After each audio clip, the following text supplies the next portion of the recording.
Hogwarts, forbidden son of the Black and White Lord. This video is purely for entertainment and does not infringe on copyrights or laws. The rights to the novel and image belong to the original author. We do not claim ownership. Don't like waiting and want to listen to this fanfic in full now? Subscribe to our Patreon, where you'll find the best fanfics. Chapter 76 Sandry, we don't need to do anything. They will fight on their own. Which senpai? Nelson followed Tom's gaze. At the edge of the forest, Miranda Goshuk, the former head of the Hogwarts Student Union, was circling back and forth with a pamphlet in his hands. She was wearing a grey wizard's robe without any decoration or embellishment, and the yellowed cuffs were frayed, looking extremely decadent. But even in old clothes, she did not lose her demeanor in the slightest. She wore a pair of simple round eyes, and her long black hair was simply tied into a high ponytail, revealing a snow-white slender neck, like a proud swan. Why does she look so down?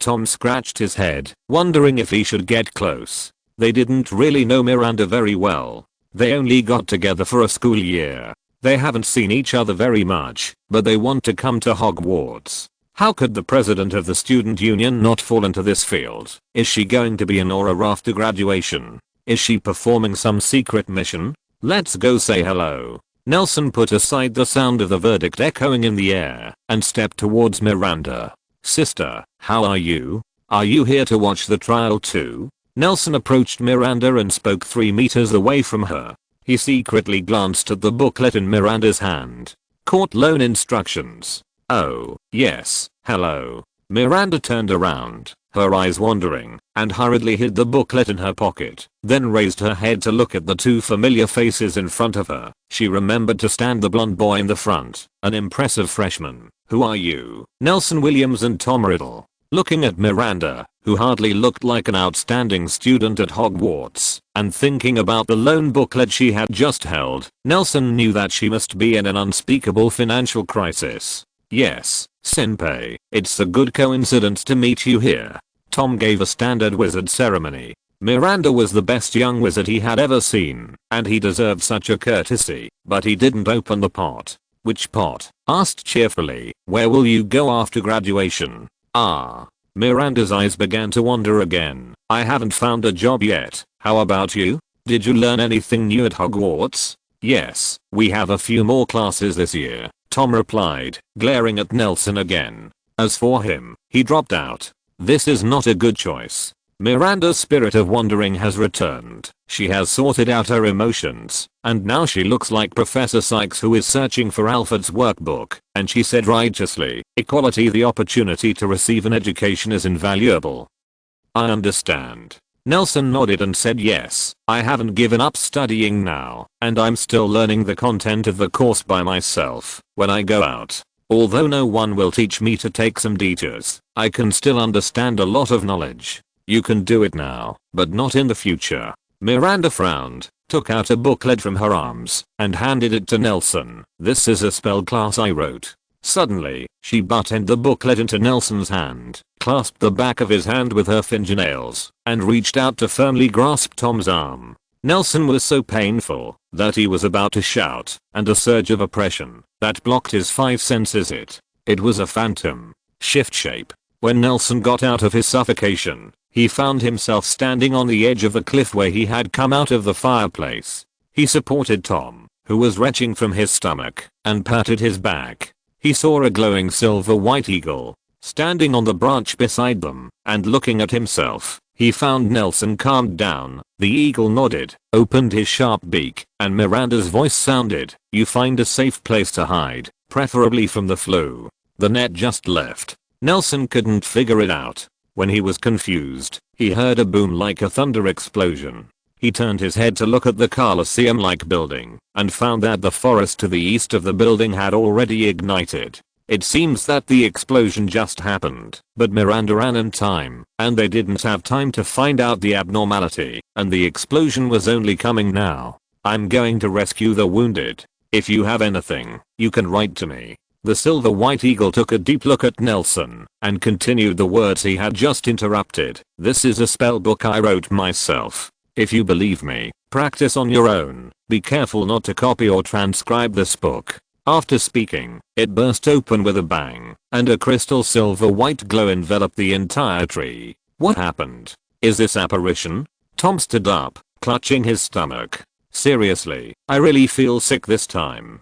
I don't know, there seems to be a fight over there. Nelson found a protruding boulder on the edge of the cliff, stepped on it, and looked at the direction of the Colosseum. Now not only the east, but the forests around the entire building are lit up into the sky. The flame scorched its white exterior, and soon, it had turned charcoal black. Hey. Tom climbed up, and put his hand between his eyebrows to block the sun. What's wrong? Did Grindelwald really come to kill Dumbledore? It doesn't look like it. Nelson frowned. The audience seemed to be divided into two sides around the building, and they were writing travel notes around it. Various powerful spells were bombarding each other, and beams of various colors flew in the sky. Kilometers of forest were quickly razed to the ground. There are only a dozen people from Grindelwald, so they are still here to watch the fun. Do you really think of yourself as someone from Grindelwald? Tom curled his lips in disdain. How could such a powerful dark wizard tell you his plan? It's not impossible. Nelson pondered. He felt a little hot on the side of his waist. He reached out and took out the pendant that Zweig gave him from his pocket. At this moment, it was emitting a faint red light. Why are you here? Zweig suddenly appeared beside Nelson, dragging a large group of people. Barry sat on the ground without any scruples and cursed. Dumbledore is too insidious to actually send people to him. There is an ambush at the trial scene, but fortunately there is no one from Grindelwald. Otherwise I'm afraid that the whole army will be wiped out this time. Give it to me. Zweig left the wizards at hand, let them rest in place, walked quickly to Nelson, stretched out his hand. Nelson handed him the pendant. He wiped it carefully and put it again worn around the neck. It explains. It's a lifesaver for locating the bearer's position and guiding the apparition. Barry was still sitting on the ground and scolding, feeling grateful for the rest of his life. The problem is, if it wasn't for your people. Nelson walked over to him and squatted down, looking at the Colosseum, where the glare and explosions were intertwined, and asked, then who was fighting there? It's not us anyway. The old wizard Andre also crouched beside him, clasping the turf and smiling. It seems that some people don't want Dumbledore to live. Interesting, so interesting. What kind of fun? People in the world say that we are afraid of Dumbledore's power, so that's why we don't dare to get involved in Britain. He laughed. GGGGG. I really don't know how carbon-based animals make such a sound, although the fact is not so, but Dumbledore is indeed the hardest bone to crack in our future. But now, wizards other than us want to help us get rid of their protector, which is really interesting. Could it be that Grindelwald sent someone, but you don't know? Nelson threw out Tom's previous ideas. It's possible at other times. We won't be able to guess Mr. Grindelwald's plan. Andre shook his head firmly. Why? Nelson asked. Do they have anything more important than taking out one of their toughest enemies? This? Andre turned his head to look at Zweig, who was standing behind him. He was watching the battle in the distance, while listening to the conversation between the two. When he found that Andre was looking at him, he nodded lightly. This gentleman. Andre moved his, but to get close to Tom. I understand that you are a friend of Mr. Wiltoning, but we may have to talk about some secrets next, if you don't want to. Okay, close your earplugs and listen.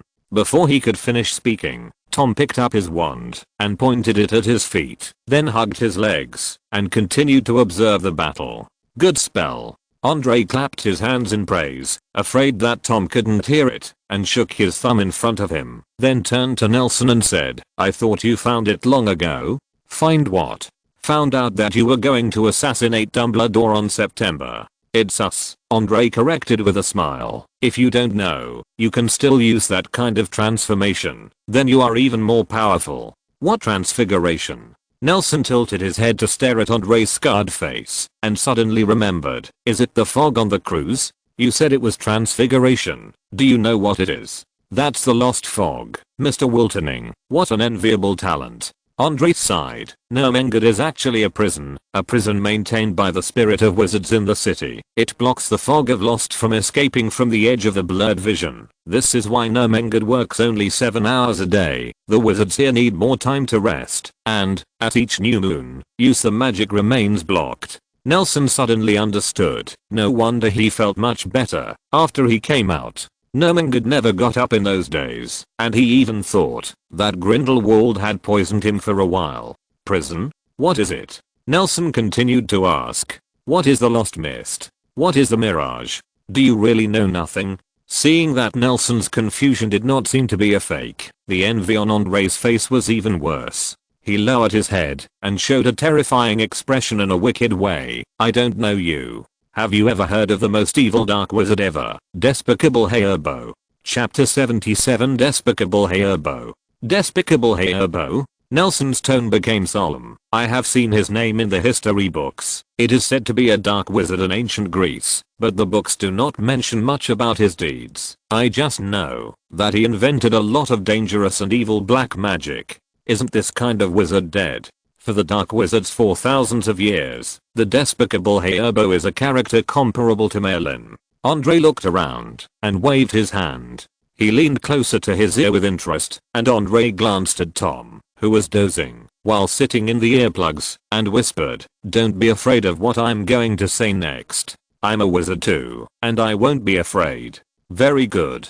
Andre nodded, put away the incongruous frivolity of the past, and began to slowly tell the story of Nermingard when it was first built. A long time ago, about 30 years ago, I started to follow Lord Grindelwald. At that time, I was not as old as I'm now. Our ideas were not recognized by the world, and we were wanted by the Ministry of Magic of various countries. We lived in hiding day. He showed a look of reminiscence, like remembering the past with a lot of time, and at this moment he really looked like an old man in his twilight years. Lord Grindelwald was still a vigorous young man at that time. He felt that his ability was insufficient, and he could not change the world in a short time, so he temporarily lowered his standards and let us, the earliest saints, search for a piece of land that no one has set foot on.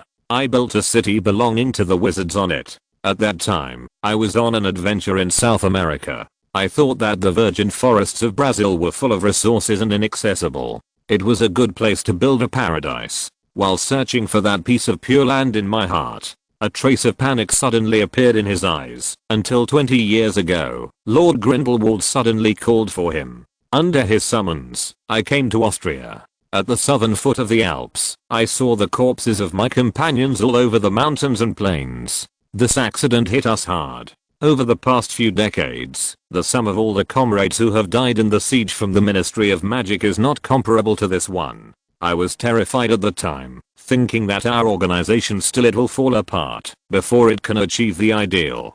Fortunately, Lord Grindelwald stood up. He instructed us to collect the body, and then built the first and highest tower in Nermingard directly above the incident. The tower, the residence of Lord Grindelwald, is not only a symbol of his authority and ideals, but a monument to those who have sacrificed for our great cause. Afterwards, the investigation of the corpses caused even more mystery. They did not have any signs of fighting with people, but looked abnormally healthy, not like dead people at all. On the contrary, the most terrifying thing is that their spirits are completely withered, and there is no trace of their existence, as if they were a group of bodies like Walking Dead from the beginning, and their souls have been completely annihilated.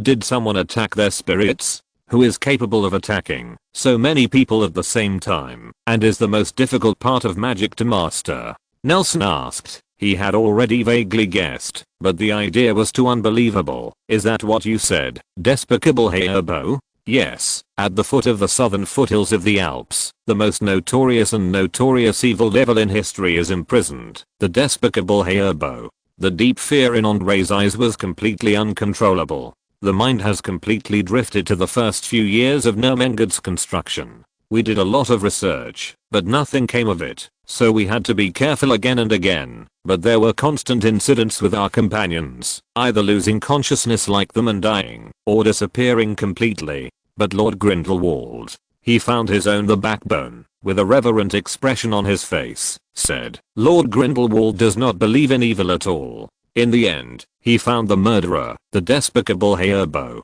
It's impossible. Nelson shook his head. The ancient Greece has been dead for so many years. How can the Despicable Hayerbo still be alive? This is the world of magic. Barry suddenly interrupted the conversation. a national treasure of France, Niclermé has lived for centuries with the Philosopher's Stone, and he is still alive. But that is alchemy. There are only 2 magic stones recorded in history, each of which has nothing to do with the despicable Herbo. Yes, Barry glanced at Andre inquiringly, the latter nodded in motion for him to speak. So Barry moved his butt and sat across from the two. I told you before that my mission is to help Green. Lord Devor is looking for clues to the Deathly Hallows. Seeing Nelson nodding, he continued, in the process of searching for the Deathly Hallows, there is one book that cannot be avoided, and that is the wizard fairy tale that tells of Bedouin the poet. Who is Bedouin the poet today? It is impossible to verify, but I think he must be a big man who understands the secrets of the wizarding world, and he left this fairy tale book in the hope that these messages can be spread and spread smoothly.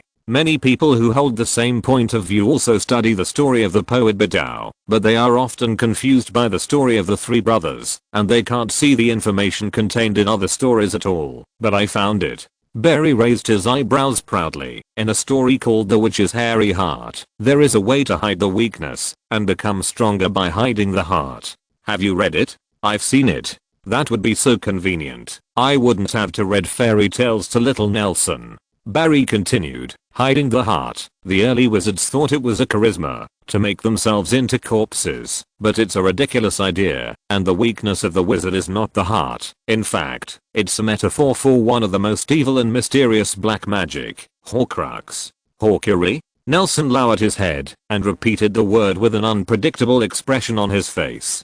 Do you know Horcrux? Barry seemed to be amused by his own question, and he immediately said, how can you know? I don't want to tell you more. You just need to know that this is a kind of most dark wizards all feel that evil magic. It can divide the soul of the caster in some cruel way and hide it in another object. As long as that part of the soul is not destroyed, then the caster will never truly die. According to my research, the despicable Herbo is the first wizard in history to successfully make a Horcrux. And the history books do not record the final fate of this dark wizard, let alone that someone destroyed his Horcrux. Barry's face became solemn. So I have reason to believe that the despicable Herbo has achieved this with this magic. An alternative immortality. That's right, the despicable Herbo survived with the Horcrux, and the Horcrux disappeared. But he really died in a duel thousands of years ago. Andre narrowed his eyes. He took over the conversation and continued, and the underground of Nermengard preserves his corpse, and the corpse has been cast with many exquisite protective curses and curses. Even thousands of years later, our people will not dare to take it lightly, touch it, since he's dead. No, if you think about it, a wizard with a Horcrux never really dies. But he did get defeated in a duel thousands of years ago, then killed, and finally buried. Andre shaking his head. His corpse is connected to the blurred illusion, which is the last stop for the dying person to go to death, and the despicable Herbo locked his soul in the human world because of the Horcrux, but he was broken after splitting. The soul is no longer enough for him to have the power to return to the world. Think about it, he has been wandering in the blurred illusion for thousands of years. Blurry fantasy. That's right, because the entrance to the blurred illusion connected to the corpse of the despicable Herbo may be the only entrance in the world, so the wizards know very little about it, and only understand some of its superficial properties. After we paid the price of blood, like the fog of lost that escapes periodically, it continues to wreak havoc on the minds of those who come in contact with it, and erode the souls of those who first took care of the corpse, and are now delirious, lost in the fog. Nelson, I don't know why your transfiguration turns into a fog of loss. Maybe it just looks a lot like that's the day-to-day attempt of the despicable Herbo to get out of trouble. It's hard to imagine a person in a place with nothing. After being lost in the space for thousands of years, he can still maintain such a strong will to survive. Andre's expression was full of fear. He would try to hit the entrance to the blurred fantasy every new moon night. So Lord Grindelwald established the corresponding protective magic spell was used, and in the days of the new moon, the spirit of the whole city was used to suppress the gap in the corpse. On this point, our contribution to the world is so much higher than those of the officials who eat vegetarian meals. Barry said proudly, and praised his Lord Grindelwald again. I'll go check the battle. Nelson stood up with a complicated expression. He didn't expect that there was such a big secret hidden in Ermengarde's underground. Tom stood on the edge of the cliff, looking down at the exploding forest below. I think you should stay away from them. Tom glanced back and saw that several saints were gathering together to say something, so he whispered, build a city on the head of Despicable Hayerbo and Horcrux or something. They're just crazy. Aren't you? Nelson turned his head to look at Tom, raising his eyebrows. You don't really think that, if I don't listen, then I really don't listen, do you? Chapter 78 Suspension of Judgment. I got it, as expected of you. Tom didn't speak, just narrowed his eyes and looked at the battle situation in the distance. The subarctic coniferous forest that had grown hard for thousands of years was completely destroyed in just a few minutes. The coastline is still broken. Are you going to die today? Tom was worried about people he didn't know, which wasn't his usual style. How can one fight without dying? Nelson reluctantly looked at a green curse that shot at him, but struggled to dissipate in the air from 100 meters away. Is this a war? Tom put his hands behind him and shook his head. There must be a reason for war. There must be some demands. What's the point of them attacking each other for no reason? Blind people are good listeners. He gently waved his wand in the direction of the battle. It was a spell to increase hearing. After a while, he seemed to have heard a joke and laughed nervously. It's fun. It's too fun already. What did you hear? Nelson asked worriedly. You may not believe it. Tom burst into tears, laughing, and he said intermittently, do you know what the Wizengamore sentence was for Dumbledore? What? He was ordered to make a public apology in the state media, stripped of his mail-in second badge, and temporarily suspended from Hogwarts for the ill effects he had caused by killing a Muggle using the unforgivable curse. He will teach until Hogwarts admits it, and then. Nelson was a little curious about what punishment Wizengamore had imposed on Dumbledore. Nothing. What? I mean, there's no more behind. Tom grinned into a big mocking smile, clapping and laughing. Dumbledore felt that his sentence was too light. It was a blasphemy against life and the law, and the presiding judge, the old man surnamed Shafik, insisted that his trial was based entirely on procedural justice, and was a reasonable and legal result, and he came up with a bunch of case explanations. You know what? Tom said, taking a deep look at Nelson. Those who started the fight weren't trying to do anything to Dumbledore. They were attacking the auras of Wizengamore and offending Wizengamore, an authoritative wizard, and Dumbledore is standing in his trial seat and persuading the two sides to sit down and negotiate. It's magical. This is magic, Tom. Nelson didn't know what to say. You know what? The people who opposed giving Dumbledore a light sentence were the people who supported him the most. Muggle-born wizards like us. Tom laughed. Their leader now, a man named Nobby Lee Strangeman, swearing at Hector Farley in the audience. I don't know how this glib Farley became Minister of Magic. Why? Is there any political appeal involved? Wait a minute, I'll listen.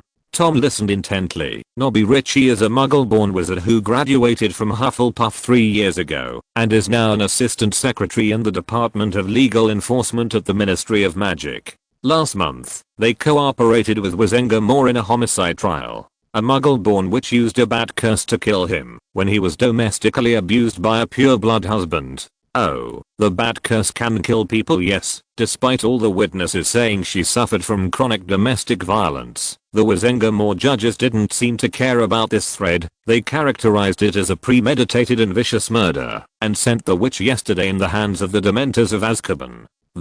Nelson also felt that this kind of punishment was actually unreasonable. Ha ha ha ha, it's so interesting. I was so right when I learned this spell.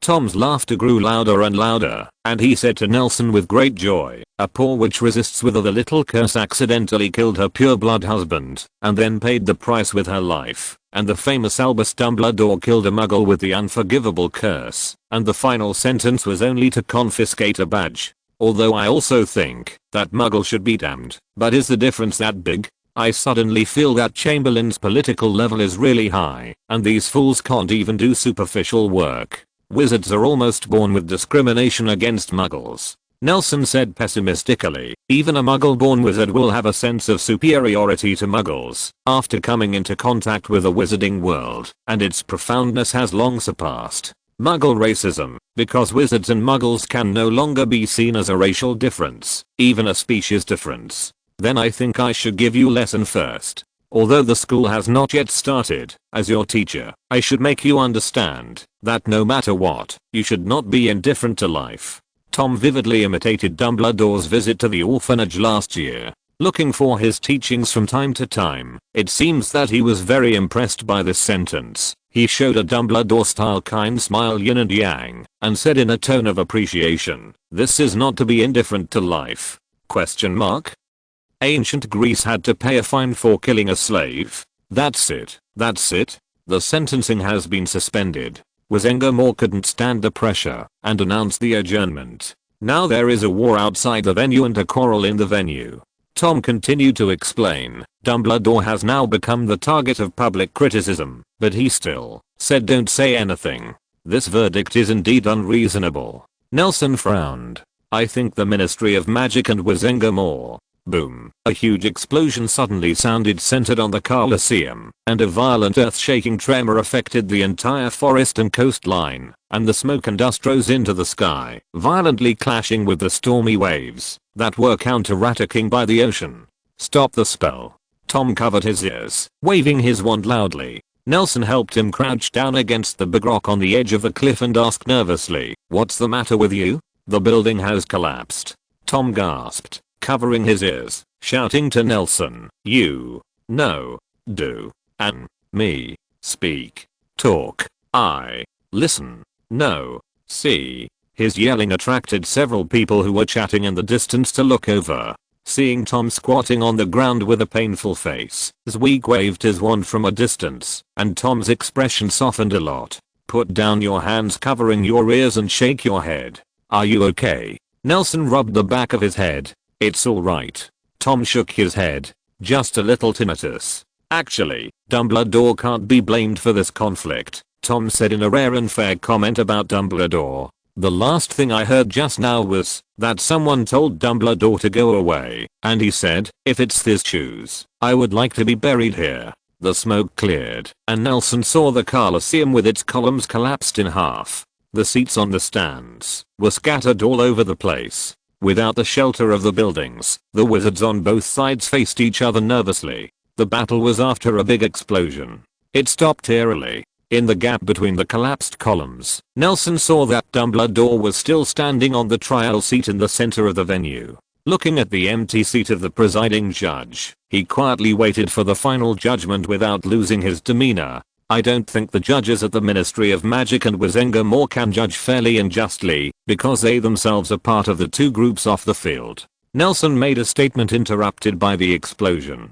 "I think they're rotten, rigid, corrupt, and unreasonable." Tom put his foot on the stone beside him in disdain, spit his foot up, and said as a statesman, "They need the possibility it is no longer an improvement, but, he couldn't seem to think of a word to sum up his thoughts. Nelson suddenly saw Dumbledore standing in the middle of the Colosseum looking up and looking in his direction. He was about to call his teammates to run away, but he heard a voice behind him sounded, "It's a revolution." Nelson and Tom turned their heads and saw Grindelwald standing behind them with the Elder Wand in his hands. The waves from the explosion lifted the corners of his crimson scarf and black trench coat. He bowed his head and rushed at Tom in admiration. Nodding his head, he turned his eyes back, staring closely at his old enemy, his fellow revolutionary, and his former best friend and lover. "Andre, take them and white away." Grindelwald took a step towards the cliff without looking back. Nelson suddenly felt something bound his waist, and then he saw those ancient tree crowns quickly swept forward under his feet. He was flying backwards away from here. What is Grindelwald doing here? As soon as he landed, Nelson heard White's angry voice, which sounded extremely disrespectful to Grindelwald. Is he preparing some evil plan to murder those innocent people? Lord Grindelwald is here to help Dumbledore. Andre grabbed White's hand impatiently and disappeared. Is she really Grindelwald's subordinate? Or is it that everyone in Ermengarde is like this? Tom asked in a low voice, leaning on Nelson's ear. Won't Grindelwald kill her like this? She's a little bit special. Nelson didn't know how to explain. Where are you going? I'll send you over there. Andre first led White's entourage in a dominant manner, and then appeared in front of the two of them, looking worriedly at the shockwave that was cutting down trees and spreading over the mountains. Anywhere? Tom thought for a while. Go to the hidden place. I want to go to Paris. Nelson nodded, and Andre grabbed the arms of the two of them. Just before falling into darkness, Nelson saw the blazing fire over the forest and the black gauze flying around like a dragon in the flames, covering the entire area. Sky. Gone today. Ask for recommended comments. I just found that the writing was a bit off the outline and made some technical adjustments. Thanks for the support. Chapter 79 Performance Artists on the Streets of Paris. Where are we? Tom really deserves to be a talented player in the wizarding world. After only 2 apparitions, he is completely adapted. He is standing in front of a magnificent building with both Roman and Baroque styles. French citizens in luxurious dresses are in this splendid building. There was a long queue in front of the building, and faint singing came from the building. If I'm not mistaken, this should be the Paris Opera House. Nelson raised his head and looked around at the ladies who were chatting with fans and covering their mouths, and the gentlemen who were smoking together on the street corner not far away. France and Germany, it is only separated by a Rhine river, but the air on both sides is completely different, and it is completely a scene of singing and dancing. So the Paris Opera House is far from the hiding place. Where's the old man with the scar? Tom rubbed his hands together and let out a white breath. Do you want to ask for directions? I think everyone here speaks French. He probably apparated us and left. Nelson felt a bit of a headache. Do you speak French? Who speaks French? Yes. Do you speak French? I won't. Will you? Nelson shook his head, throwing something odd behind him, recalling the raiders he had done before he left London. I remember going in through a statue. Nelson frowned and recalled. It seems to be an ancient Greek priestess picture on the streets of Paris. It's great. Tom wanted to applaud. He waved his hand. Nelson followed his movements and saw hundreds of ancient sculptures on both sides of the street. They had different themes, different expressions, different techniques, and different materials. All have extraordinary aesthetic value, and the only thing they have in common is that neither Nelson nor Tom know who they are. This. Nelson took out 2 hats from his pocket, put the soft felt hat on his head, and handed the other newsboy hat to Tom. It's a bit cold. This was originally for Christian. You first wear it. Yeah. Tom took the hat and looked at Nelson's coat. Did you put a traceless stretch charm on your pockets too? Although it is a little heavier, I have to admit that it is very practical. Nelson took out the cane again, held it in his hand, and perfectly integrated into the crowd of people who came to enjoy the opera. Good morning, sir. He stopped a young man who was in a hurry, and while recalling the lack of French vocabulary in his mind, he pointed to a statue on the side of the road and asked, Pisher, what's the matter? Walk. The young man stopped and seemed to see his identity as a foreigner, and asked to show him the way. I have to say that French and English still have a lot in common. Nelson heard that the passerby seemed to be enthusiastic. Show him the way, but he really doesn't understand what he's saying. Thank you. He had run out of French vocabulary, so he took off his hat and nodded, and walked to the curb with Tom. Since it's a magic statue, we just need to check one by one. How to check? Say hello and see if it will move. Nelson pondered for a moment. There are many magical statues at Hogwarts that can communicate with each other. In this case, I think. Okay. Tom shrugged and walked to the nearest statue. Is that the Eiffel Tower? The two had walked halfway through the block, holding crepes bought from the roadside in sign language, greeting the roadside statues like to neurotic patients, and were happy along the way. Great. Now they have got rid of the high gate wall of the Paris Opera House and can see the world's tallest building, the Eiffel Tower on the Champ de Mars from the gaps between the low buildings in Paris. Seriously, in my imagination, 2% of French people can speak English. Yes, it's really tall. This kind of completely symmetrical building is really pleasing to the eye. Nelson couldn't help but admire that, although Nomengad's tower was much higher than it, it was a magical creation after all, and the Eiffel Tower was completely designed and built by Muggles. It is the great crystallization of modern science in architecture.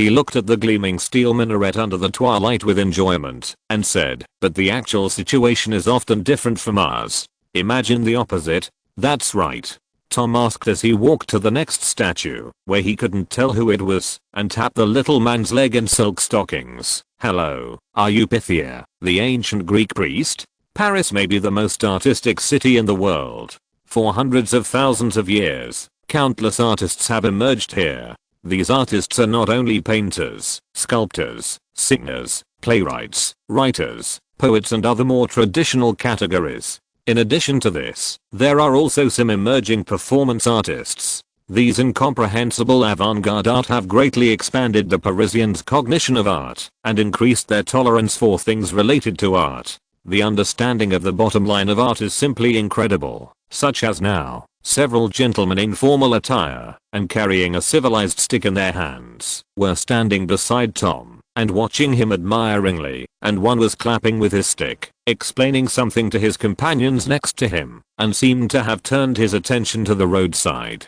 sculpture greeting Tom as an emerging performance artist. The stare made Tom uncomfortable and his movement stiffened. "Are they sick?"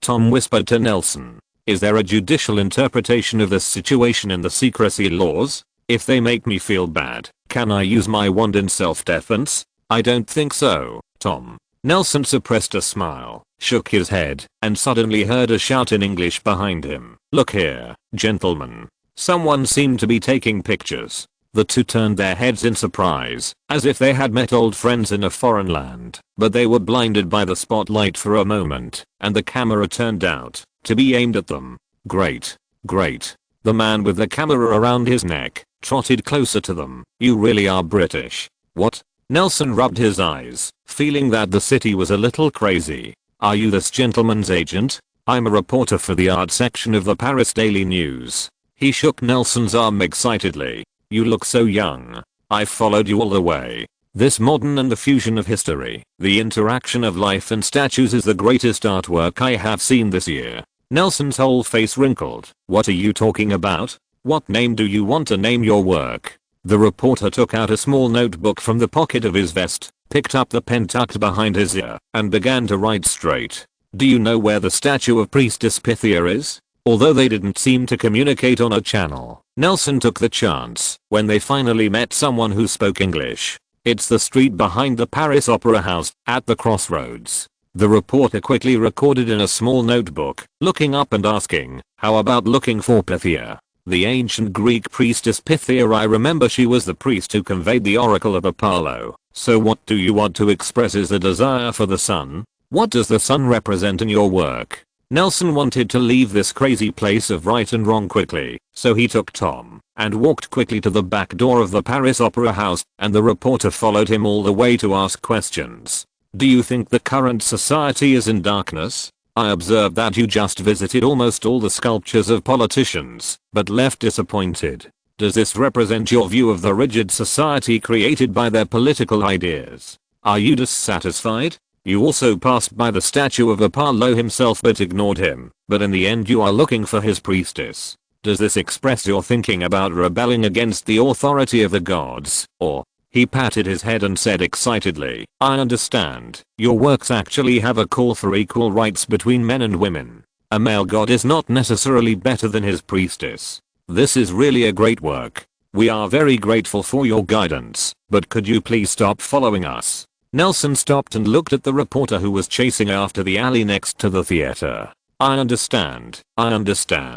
The reporter raised his hands to his chest, indicating that he was not malicious. "The amount of information is already huge. I have gained a lot today. But at least tell me your names. Such a great work should be given its an equally great honor for its author." Nelson was about to refuse, but when he thought about it, a bit of bad taste filled his heart. He turned around and said seriously, "My name is Albus Dumbledore, and his name is Gellert Grindfertile." After that, Tom and Tom disappeared at the end of the alley. What was that just now? Standing in front of Pisha's sculpture, while studying the statue, Tom was afraid of the perverted tail walker just now. Exploding curly hair. Is Pisha an African? That person was a reporter just now, and he seemed to treat us looking for sculptures as performance art. Nelson saw the statue of Pisha glaring at Tom secretly, so he stopped Tom, who was about to comment on her clothes, and praised, "I had to say, Pisha is the most beautiful lady I've ever seen. How are we supposed to get in?" Tom whirled around the statue's base. "Should it go straight in, like King's Cross?" Nelson tentatively reached out to the base, and his entire arm was swallowed in instantly. "That's right, let's go in." After that, he pulled Tom and got into the pedestal, while the Pisha sculpture didn't respond. Different from the deserted intersection of the alley and road, the hidden place is an extremely prosperous magical street. At this moment, he is standing in the center of a prosperous rice-shaped intersection, with a huge colorful tent in front of him. "Who hit me on the head?" Tom slowly landed next to him, covering his head and looking around. Chapter 80. Is this the hiding place? Tom rubbed the back of his head, looking at the surrounding bustling street scene. The scenery of the hidden place has a strong French style. Centered on the rice-shaped intersection, where they are located, the 8 straight streets are flanked by magnificent buildings of different shapes, but with a special symmetrical beauty. Its job is to focus on different categories of goods such as potions, books, magic props, daily sundries, etc., which greatly exerts the agglomeration effect and provides convenience for the wizards living here. Except for the part between the Latin people and the Germanic people, the French wizards don't look much different from the British wizards in Diagon Alley. Most of them wear wizard robes that are universal in the world, guys, but in the corners of those solemn looking robes, occasionally you can find some interesting little lace, small decorations, like those little graffiti dotted on the plaques of hidden wizard shops, highlighting the city unique romance. If nothing else happens, we should be at the hiding place. Nelson nodded, looking up at the spires of the fancy tent with colored balls in front of him, and observing the 8 roads around him. "Where do you want to go first? I hope the French wizards speak English. There are a lot of people over there. Let's go have a look."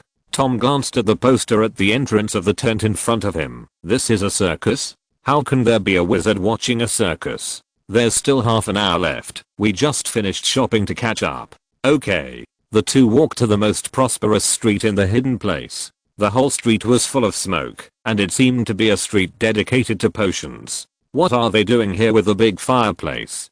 Tom asked Nelson, turning his head to Nelson as he passed the huge fireplace in the middle of the intersection.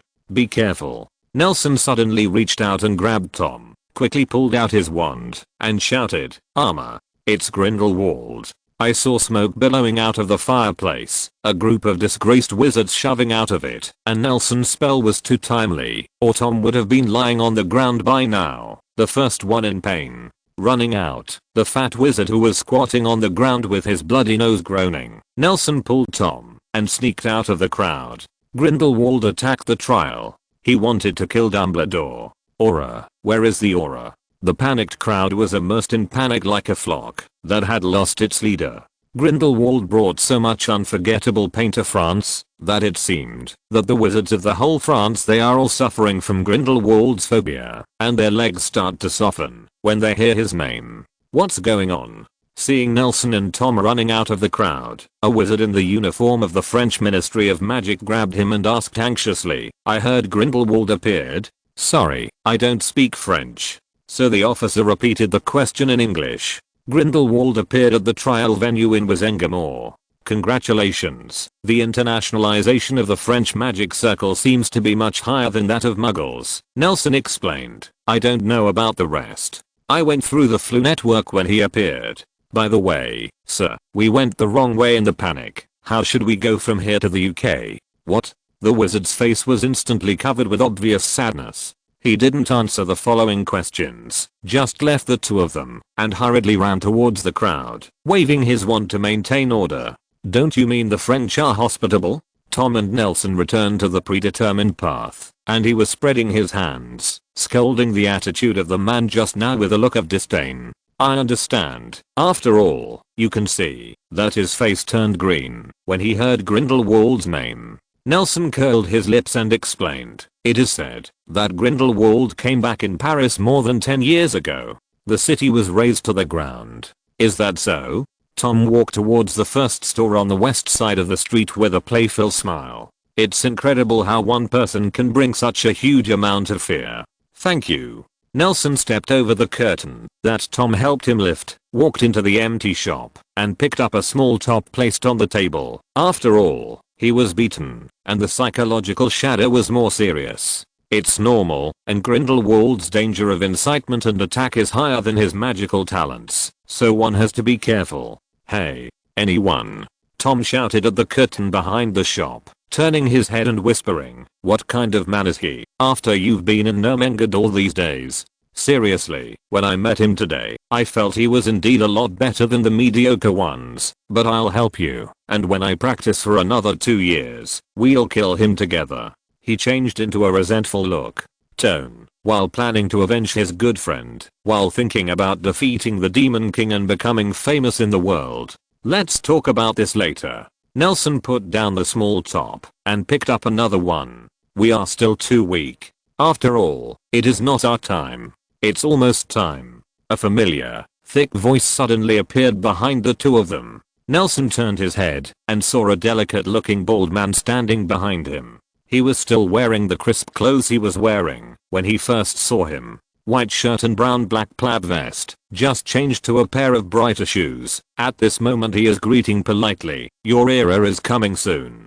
Mr. Dagu. Nelson took a step back, stopped Tom behind him, and squinted at the shopkeeper who once sold him a camera in Hogsmeade. He is also someone who has read a lot of novels. This kind of character who can't fight, but always appears in strange places is extremely vigilant. Why are you here?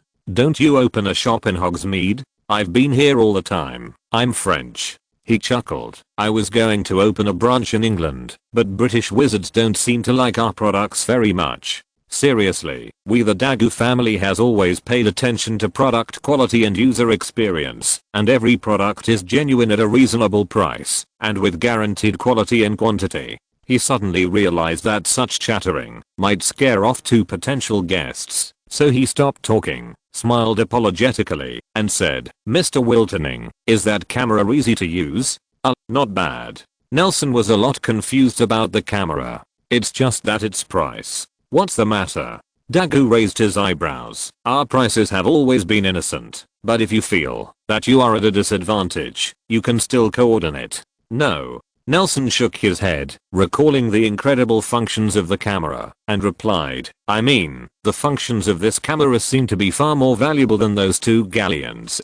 Hey, as long as you like it, you might as well take a look at the other products in our store. They are absolutely worth the money, and they are all the best alchemy products. I dare to say that the potions and alchemy products in the whole street are not good.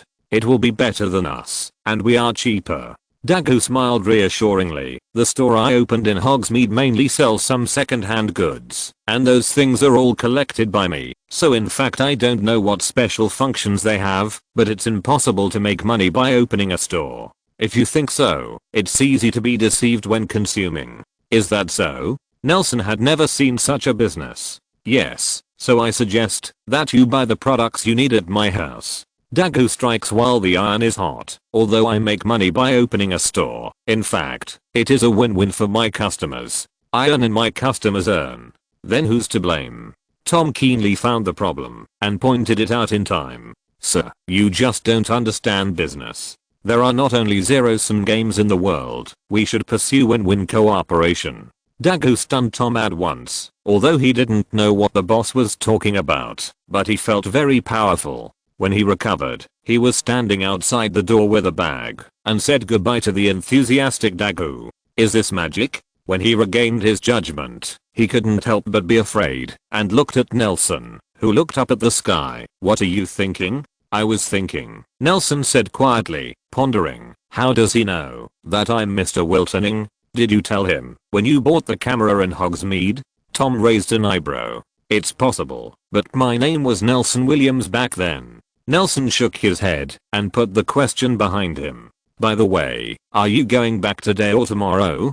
Tomorrow? Tom thought for a while and said, I can only take the night's bus when I go back today, and I may have to sleep outside for the night. Anyway, I ran out of the secret passage, and it doesn't matter when I go back. Okay. Nelson pointed to the hotel on the side of the road. Let's go and reserve 2 rooms to put things down. There are still many places that we haven't visited. By the way, why did you buy mandrakes? Do you have a terrorist in Ermengarde who likes to attack people with petrification spells? Look at what you said. Who is not a terrorist in Ermengarde? Nelson smiled playfully. Why did you learn herbal medicine so well all of a sudden? It was the story of Sprout that I told you last time that stimulated you. I just learned well in potions. Tom said stubbornly. I just don't know what mandrakes and grimace hawk moths can be used for. This is the potion for learning animagus. Nelson raised his eyebrows proudly. Although he still couldn't open the note Mag gave him, he still had to have the necessary pretense. Chapter 81 Newt Scamander. I'm going to buy a ticket. When the two walked back to the original intersection empty-handed, it was already time for the sun to set. The hidden place was not as brightly lit as the city of Paris, as long as the street lights dotted with stars dotted the silence of the night. The only exception was the intersection. The fancy big tent in the center, the light balls of various colors adorn every prominent point on the tent, and the colorful light strips decorate every prominent line on the tent. Fantastic animals you've never heard of. A special species you've never seen before. Come and enjoy the most wonderful freak show ever. Mocking and flogging those freaks. A whole new experience. Tom read the poster in front of the tent door word by word. Why do I feel like this doesn't feel like a serious show? And how do I feel like deja vu? Of course you have a feeling of deja vu. Nelson whispered in the queue. You don't remember a different language? Arcanus Wizards Tour the Circus? I remembered. Tom patted his head and suddenly realized, this is where Nagini stayed before. Keep your voice down. Nelson warned in a low voice. These circuses have never treated aliens as human beings. They must treat her as their private property. Don't get caught in the circus before you kill Grindelwald. The regiment boss is done. After that, he looked around and found that no one noticed him, so he continued to talk to Tom. But he didn't notice that the guest in front of him turned his head slightly. This guest was wearing a dark turtleneck trench coat with a top of his head, with a clump of messy, chicken coop-like ginger hair. His face was firmly covered by a scarf, and he couldn't really see it. The only thing he could see was his face was very long. The French allow this kind of circus to perform in their country. Tom began to feel sick on a daily basis while listening to Nelson tell him about the circus's bad deeds. Should we not go? Sounds disgusting. I have to eat later. How do you know this? Andre told me, continued Nelson, who had no interest in circuses, let alone violent and abusive performances, as he walked away from the queue. According to him, this the owner of the family circus, Skander, is an abhorrent existence in the scum world. The atrocities of him and his circus are innumerable, and those bad deeds are difficult for even someone who has seen the big world to talk about. He said that Azkaban prisoners on death row would feel morally superior to him. Tom sucked in a breath. I can't imagine there is such a dehumanized person. Who isn't? Nelson gave him a deep look. The two suddenly lost their appetite to watch the show and walked around the tent to the street to the south, where the hidden dining and entertainment shops were concentrated. Behind them, the long-faced wizard quietly followed. By the way, speaking of Nagini, I remembered that I forgot to mention last time I saw Nagini in Jonas' place. Nelson rubbed Tom's shoulder with his elbow. You put her down, is it there? No, I just let her guard Jonas' tomb. Tom shook his head. London is getting more and more chaotic now, although I don't think it is, but there is no one who can protect it. He didn't go on, but Nelson nodded, understanding what he meant. I mean, aren't you afraid of starving her to death? What are you afraid of? Tom frowned. She is an independent person, not my pet. I bought a set of tableaux for her in the previous cave. Even a snake can easily use it, and it's so big one, I can't tuck it under my robes and take it to Hogwarts. That's right, you're more thoughtful. Nelson nodded. I want to invent a set of tableaux that can cook by myself, so that I can eat whatever I want. I wanted to eat in Norway, but I didn't. Thinking of eating French food in the end. I don't know what happened in Norway. Dumbledore won't be killed by Grindelwald. Tom began to diverge his thoughts again. Then who will teach us transfiguration? Oh, he was already suspended. Ah, that's alright. Didn't he help Dumbledore? Help him? Help him achieve his long cherished wish to die calmly? Help him free from this painful world? Tom asked, looking at Nelson, who took out a small book of shorthand. What are you doing? I'm taking notes, Tom. Nelson closed the book. These are wonderful sentences. I'm going to write them down and tell them to my enemies later. Tom rolled his eyes and turned his head to the side. The two of them chatted and laughed along the way. There are many restaurants on this street, but most of them are overcrowded. Although Nelson understands that good restaurants generally have good dishes, he really doesn't want to crowd around, so he has to keep walking inside. Soon reached the end of the street. There was no one on the road. The sun had completely set, and the street lights had not been repaired here. Only the shaky flames and the faint moonlight of the small wall lamps on the signs of the hotels with poor business light up the ground. The moon is dark and the wind is high. It's a good weather to do bad things. Did you feel a cat meowing? Nelson drew his wand and illuminated the ground. Yes. Tom nodded. There's a kitten following us. Do you want to catch it? Yeah. As soon as he finished speaking, Nelson took out a pebble from his pocket and threw it in the air, then immediately threw his wand behind him. The moment he twisted his waist and stretched out his hand, a huge net covered the sky and the sun, formed in the air, and shot away behind him. There are many obstacles. There are many obstacles. There are many obstacles. Tom casually waved his wand 3 times in succession, and the 3 obstacle spells instantly blocked the retreat of the follower. Breath of dents. Nelson raised his wand above his head, and a wisp of white mist condensed at the tip of the wand and slowly drifted towards the follower, then spread out when it touched him, shrouding him and obscuring his vision. In the future, Nelson can relax and conjure up various projectiles and throw them into the smoke. Isn't this fog magic? Did you do all the fog on the train before? Tom was busy reinforcing his barrier spell. Unlike Nelson, he felt the overwhelming impact of the fog, and his forehead oozes. Sweaty, but seeing Nelson's calm look, he even turned his head and asked, "What kind of spell is this? Why does it sound weird?" Actually, this magic does not require a spell. Do you think this spell is not good? I can change it. I always have a bad feeling when I hear this spell. Tom pondered and continued, I feel a dull pain in the abdomen near the liver. Wouldn't the silent spell be better? Misunderstanding. This is a misunderstanding. The man in the mist finally spoke up, and a deafening roar sounded in the mist. A big cat with a long red tail rushed out of the white mist and fell in front of the two of them. A roar came out of his throat. The owner of the restaurant on the street heard the noise and came out to watch the excitement. He just opened the door and shrank his head back. Nelson and Tom took a step back and quickly cast the iron armor on themselves. Tom looked at Nelson worriedly. Their suppression failed. What kind of magical animal is this? Tom just stared at the big cat in front of him. It doesn't look easy to mess with. This is Zawu. Nelson felt relieved, tapped his wand, and the fog covering the street dissipated immediately, revealing the man inside, who took off the scarf. His face was really long. You know it? It's great. The man took off a piece of the net bag from above his head. It quickly turned into fine stone powder and dissipated in the air. The person who likes magical animals must not be a bad person. I'm Newt Scamander. I just heard the news from Nagini. I couldn't help chasing after him. Sorry for the trouble. Although he has a long face, he is tall and straight and looks very coordinated. Although he looks a little disgraced, his apology is still polite and graceful. Although there is some logic in people who like magical animals must not be bad people. Strange, but I have to admit, a charming man. Newt Scamander?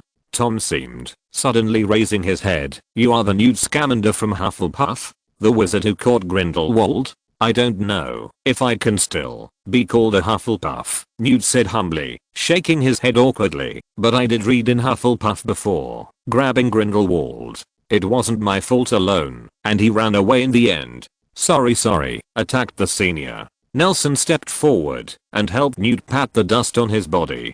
Thank you. Are you students at Hogwarts? It doesn't matter. You didn't hurt me, and it was my fault first. Newt sighed in a somewhat old-fashioned manner. I have to say, young people are like this now. Is it amazing? You can learn such advanced magic at a young age. Are you in 5th grade? Nelson secretly changed a mirror to look at himself. We are in the 2nd grade. Haha. Newt smiled dryly. You guys are so tall, and you look very young when you look closer. I heard you were looking for a restaurant. I'll invite you to dinner as an apology. After all, I've been following you for so long. By the way, I want to ask about Nagini." The three of them knocked on the door of the roadside restaurant, and the shopkeeper who had just performed a light-speed probe introduced the three of them in fear and sincerity, and they chatted while eating. "So she's completely snake-like." Newt stared at the cup on the table in a daze, and he looked several years older when he heard the ending of The Old Man. "We'll find a way to turn it back. Na's transfiguration is great.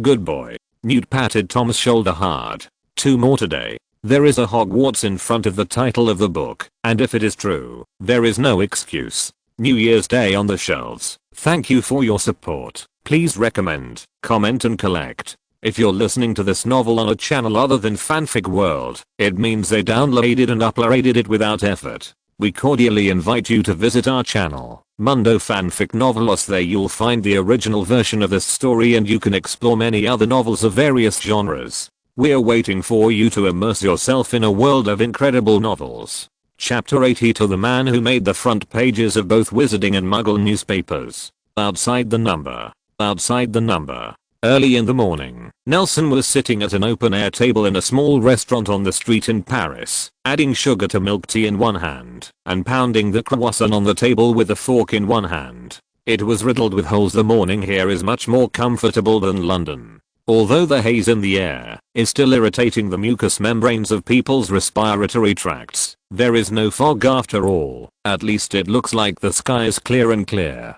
After saying goodbye to Newt Scamander last night, Nelson and Tom returned to the room they had reserved in the Hogwarts, only to find that the hotel's deserted lobby during the day was turned into a pub with wizard singers at night. A group of ghosts and monsters writhing on the dance floor with alcoholic beverages. This may be the early prototype of nightclubs. That hotel was no longer suitable for a night's rest, so the two had to leave with their suitcases and went to Paris to find a Muggle hotel. It has to be said that, as long as the money is in place, the Muggle service will be much better than what wizards can provide. Tom saw a pet shop on the side of the road and went to buy rations for Nelson's cat.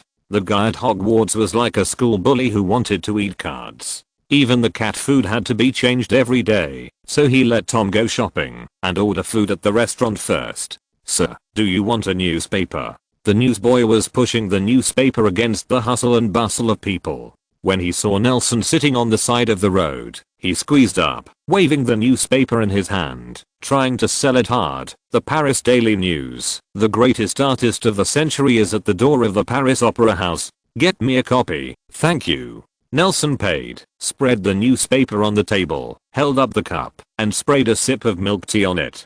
There is a travel agency working as a part-time translator in the hidden place. They have a family translation spell, which can make the caster understand the native language of the caster in a short time. Nelson bought a French one there through the introduction of Newt. Although the price is as high as 10 galleons, it is still very economical compared to finding a weekly translator. This allows him to master French fluently, including but not limited to listening, speaking, reading, and writing. He regrets it a little now. If he didn't know French, he wouldn't have seen the news this morning. Finding Pythia, the great performance artists Albus Dumbledore and Grindelwald emerge in the streets of Paris. He took a peek at the surrounding streets and found that after 9 o'clock there was no one on the road, so he secretly took the wet newspaper under the table, took out his wand and said softly, "Restore as usual." "Let me see." Nelson spread the newspaper out on the table again, read the contents softly, and sprayed another sip of milk tea on it. "Mr. Gellert Grindelwald and his partner Albus Dumbledore is the greatest performance artist I have seen in my 10 years of practice.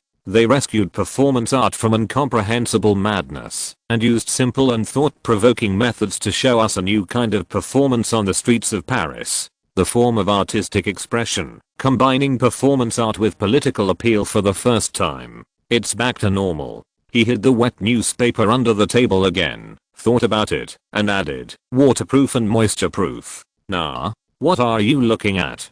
Tom suddenly appeared, sat opposite Nelson, and threw a large bag of cat food on the side chair with a duang, panting, "Can you believe it?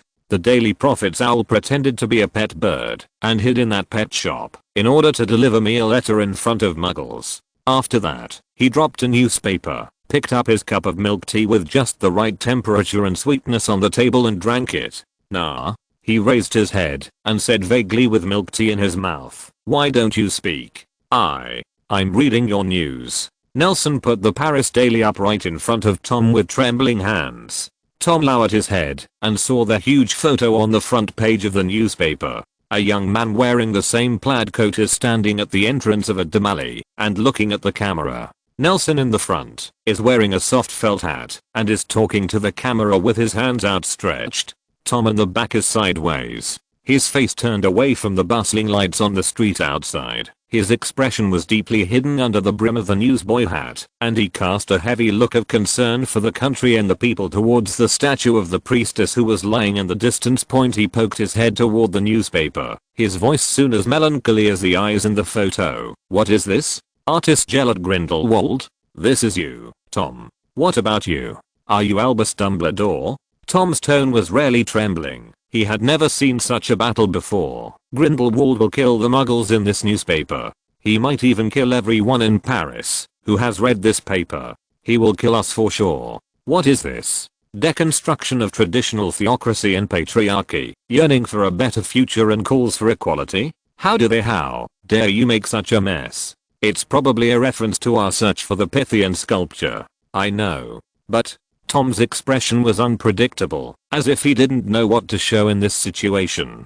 After a while, he shook his head with a wry smile, picked up the Daily Prophet, and threw it in front of Nelson. "Well, Dumbledore and Grindelwald may be the first time ever to make headlines in both Muggle and Wizarding newspapers." Nelson picked up the newspaper and glanced at it. The front page read, "Attack at the Wizengamore trial. Dumbledore repels Grindelwald." Fortunately, it was already dark when I took the photo. I don't think they could see my face. Tom patted his chest and comforted himself. Then when he opened the second page, he saw himself and Nelson standing under the Napoleon statue. HD handsome face. "By the way, where is the fireplace from Paris to London?" Tom stood up quickly, looked up at the bright morning sun, picked up the cat food and some things he bought yesterday, and asked, "It's getting late. Now, I think I have to go back. The International Flu Network may need to go to the Ministry of Magic. Even if it doesn't work, you can ask the British magical diplomat in France to take you back directly." Nelson also stood up and approved the coat on the back of the chair. He quickly planned his escape route in his mind. "We need to go to Furstenberg Square first. Let me see." He took a map out of his pocket and nodded. "It's in the 6th district. Fortunately, it's not far from here." Furstenberg Square is a relatively outdated public facility. There are more or less such places in every city. In this land we live, most of them have the same name: People Park, Liberation Park, Cultural Square or similar names. Most of them were built decades ago, and they are not very popular with modern people who have a rich and exciting entertainment life. Point and Furstenberg Square is no different from them. The small square is covered with old square floor tiles, tall but unattractive trees, a few birds hid in the shade and pecked at the scattered acorns on the ground, and the buildings around the square seemed to be old. They were generally low, with a dilapidated grey color. Surrounding the square, the iron railings on the side of the arc-shaped road also have a black and rusty look. "How do we get in?" Tom raised his eyebrows. Although the British Ministry of Magic is also very unprofessional, it is at least in front of a bustling department store. It won't be prosperous in a few decades. Nelson walked to a lamp beside the fountain. The lamp was very detailed. The 4 tortured goddesses held up the hill-like lamp top, bending down and looking at the inscription on it carefully. "Wallace Fountain? It should be here." The 2 stood on the side, and the surrounding tree roots swept in, wrapping them firmly, forming a birdcage-shaped elevator, and they quickly fell and sank to the ground. "How can I help you?" Just as Nelson was studying the elevator shaft through the gap between the tree roots and the birdcage, the twisted tree roots suddenly shrank away, and a man with high cheekbones suddenly shrank back. The black-haired witch was sitting behind the front desk facing the 2 of them, looking at the 2 of them, while holding a quill pen to record something. "I want to use the International Flu Network here." Tom stepped forward, explaining his purpose. "I'm a student at Hogwarts, and I'm going to sit in on Dumbledore's trial this weekend. And then because of Grindelwald's attack, I'm going to be with him. The people scattered and ended up taking the wrong fireplace to the hiding place. I heard that the fireplace of the French Ministry of Magic can connect to London, and I want to go back from here. Excuse me. Tom added another sentence when he saw that the witch at the front desk had summoned a thick book to inquire about something. It doesn't matter, we have also prepared a plan to deal with this situation. The witch nodded and closed the book. The office of the Department of International Affairs and Communication is downstairs. You can go directly down the stairs on the right and register there. Sir, do you need it too? Thank you, I'm not in a hurry. Nelson declined the witch's kindness. I came with him. The administration was surprisingly efficient, and in no time Tom was crawling away from the fireplace in the Division of International Affairs and Communications. Nelson, it's time for us to go back. As Nelson stood at the door of the office and continued to think about his escape route, a voice stopped him. He raised his head and happened to meet Andrea, who was accompanied by 2 Ministry of Magic officials. There are shrewd old eyes and the double turbidity. How do you? Chandra winked at him, then smiled after the 2 officials had walked away. As I said, not every saint is wanted, and not every country is wanted. Want us? Come on for the postgraduate entrance examination. Chapter 83 for the greater good. I'm so stupid, really. Nelson raised his dull eyes and continued. I just knew that reporters in the future would fabricate hotspots and make up nonsense without news. I didn't know that there are now. I was looking for a hiding place in the middle of the night, just to buy a gift for Mr. Andre, who took care of me, but I ran into a reporter.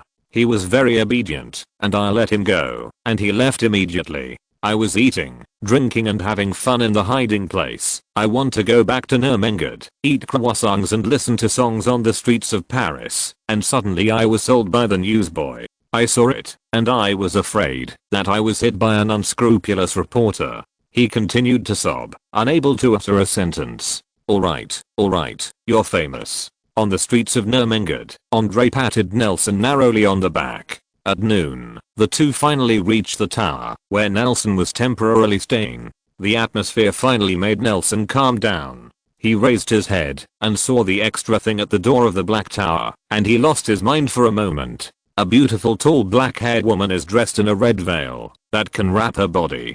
Her facial features are soft and her face is full of pity. She is sitting on a tripod with a sacrificial plate and a branch of green the laurel. She leaned forward. One hand was bound by a thick chain and hung high to the top of the Black Tower, and the other hand held up a small burning sun, shining on the wrapped around her feet. A wizard trembling in a long robe. Her long hair fluttered from the red gauze hood and fluttered behind her, while the strands of hair near the little sun were scorched. This is a huge and exquisite statue, with the most exquisite carving techniques and the blessing of permanent magic, which adds a touch of humanity to this book-filled tower. The wizards passing by are talking and laughing. Looking at the sculpture, Nelson couldn't laugh. He looked at the base of the statue, and the name on it was written by Grindelwald himself, looking for Pythia.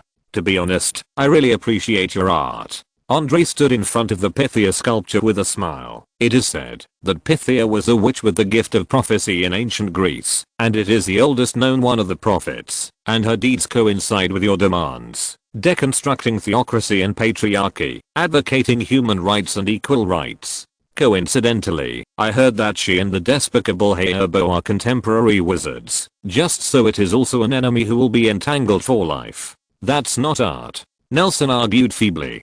Ha ha ha ha. Andre laughed until his hair flew up. Everyone who should come will come. Let's go eat. The 2 went to the usual restaurant and sat down, and ordered 2 Magic Creation World set meals, and Andre finished eating quickly, watching Nelson mechanically stuff the meal into his mouth one bite at a time. By the way, what happened after we left that day? Nelson swallowed his last bite of food, quickly returned to normal, and looked at Andre with hope. Grindelwald hasn't come back yet, has he? Won't you be back in a while? What else could have happened that day? Lord Grindelwald just went to scare those people away. He didn't even use any magic spells. They all threw down their armor, and the shit went away. Andre snorted coldly with disdain. He called the waiter and asked for a glass of desolation, took a shallow sip, and looked at Nelson. I think you are quite smart at ordinary times. Why do you always hold some unrealistic fantasies? If Master Grindelwald did not come back, Who do you think erected the sculpture at your door? Oh. Nelson smacked his mouth. Don't worry, Lord Grindelwald appreciates you very much. Andre glanced at the sculpture outside, drank the glass of alcoholic drink called Tun Tun, and added at the end, with you the art of. I didn't. Nelson protested with common sense, then retracted his head resentfully, remembering his aborted escape plan, and at this moment, regretted not following White's advice. Why are you in the French Ministry of Magic? How did you find out? Mine. You are still too inexperienced in society. Andre swallowed the last sip, called the waiter to refill his glass, then leaned on the back of the chair and pointed. You and your friend went to France, and he said he wanted to hide look at it, so it means he has never been to France. Indeed. Nelson nodded. Then he should be an Englishman, and now the bus in England doesn't run long distances anymore. So if you don't go back from France, if you don't get a Muggle visa, and go back by boat like you, there are only two ways. He held out two fingers shaking his head. Go to the Ministry of Magic to borrow a fireplace, or find someone to appear as an attendant. He will definitely not. Can't do such a long distance apparition. The world is full of surprises, and Andre also considered his wording. So how did you know we'd be at the ministry then? Well, it's actually a coincidence. I went to step on the site. Andre saw that he couldn't make it up anymore, so he shrugged. By the way, I went to talk about some business. Spot. What are you going to do? Nelson asked vigilantly. Business? Are you still doing business with the Ministry of Magic? Hey, how do you say it? The famous Muggle Marx once said that when the profit reaches %, they dare to risk hanging. So what's wrong with doing business with saints? Andre took the waiter's refill and said, besides, I'm not some evil dark wizard. I just rezzle some alchemy products occasionally. Otherwise, what do you think Nermengard's infrastructure relies on? I'm sorry. Nelson didn't expect Andre to be such a character. When he saw the bright streets around him, he couldn't help but give this incomprehensible old man a high look. What are you thinking? Andre seemed to notice that Nelson's thoughts had diverged to a distant place. You don't think I earned this, do you? I'm not John Rockefeller, so I might as well let me rob good luck to Gringotts. That's right. Nelson nodded. By the way, why do you know so much about Muggles? I was born in Muggles, and I don't know as many famous Muggles as you do. I just live longer. Andre's old face put on a disillusioned expression again. And didn't I tell you? Before I became a saint, I was a professor at the Department of Literature at Heidelberg University. Haha, I didn't see it. I really don't see it. Nelson tried his best to connect this hideous face covered with scars with a well-dressed professor, but in the end he failed. He couldn't help but use honorifics. I didn't expect you so knowledgeable. What do you know? Although I have a whole body of literary theory, I have never published any works. Andre blushed and lowered his head in disappointment. Although I have been teaching for decades, I have never taught a future students who become true writers. Then why did you become a saint in the end? Nelson was a little curious about his story. It's better not to say you. Andre's shoulders trembled. It sounds strange, but this is another very long story. Let me tell you again when I have a chance. Go back and pack your luggage. Andre got up and walked towards the door, and Nelson followed quickly. After watching Dumbledore's trial, we should do something serious. Where are we going? Nelson asked, so I can get ready. We are going to Poland. Andre pushed open the door of the hotel and said, you'd better be careful. There are quite a few Muggle gorillas there now. Don't be blown away by Muggle stray bullets. That's true, it will go down in history. Are they all going? White and we come with us. Barry has other things to get done. Is he going to find the Deathly Hallows again? Nelson recalled the tragedy when he first met Barry. That's right. Andre paused, pondered for a moment, and then said, maybe I have to rescue him from the Muggles again after a while. The two fell into an embarrassing silence, trying to hold back their laughter. I'll take you here. Andre stood under the statue of Pythia in front of the library, pointing to the iron chain on Pythia's wrist and said, as we told Mr. Grindelwald that you are not operated, so he cast something like a portkey on this chain. Do you have anything important on you? Something you wouldn't lose if you lost yourself. Let me think about it. Nelson thought for a moment and took out the cane that Jonas left him from his pocket. Andre's pupils vibrated. I've never seen anyone use the no trace stretch curse like this. Don't you think it's heavy? While slandering, he brought Nelson's cane, tapped the little son in Pythia's hand with it, muttered something, and after a while, handed back the slightly hot cane. No matter where you are in the future, you just need to hold it and say Pythia, and you will come back here. If you poke the little son with it downstairs, you can go back to the room directly.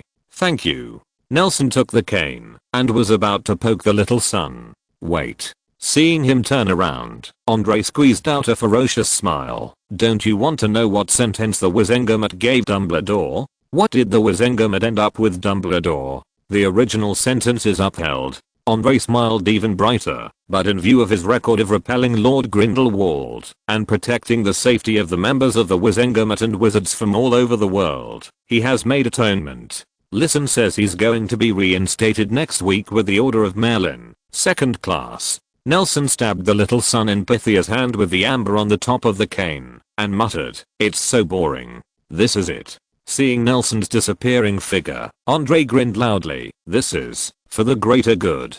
Catch up, no pigeons, for more stable updates.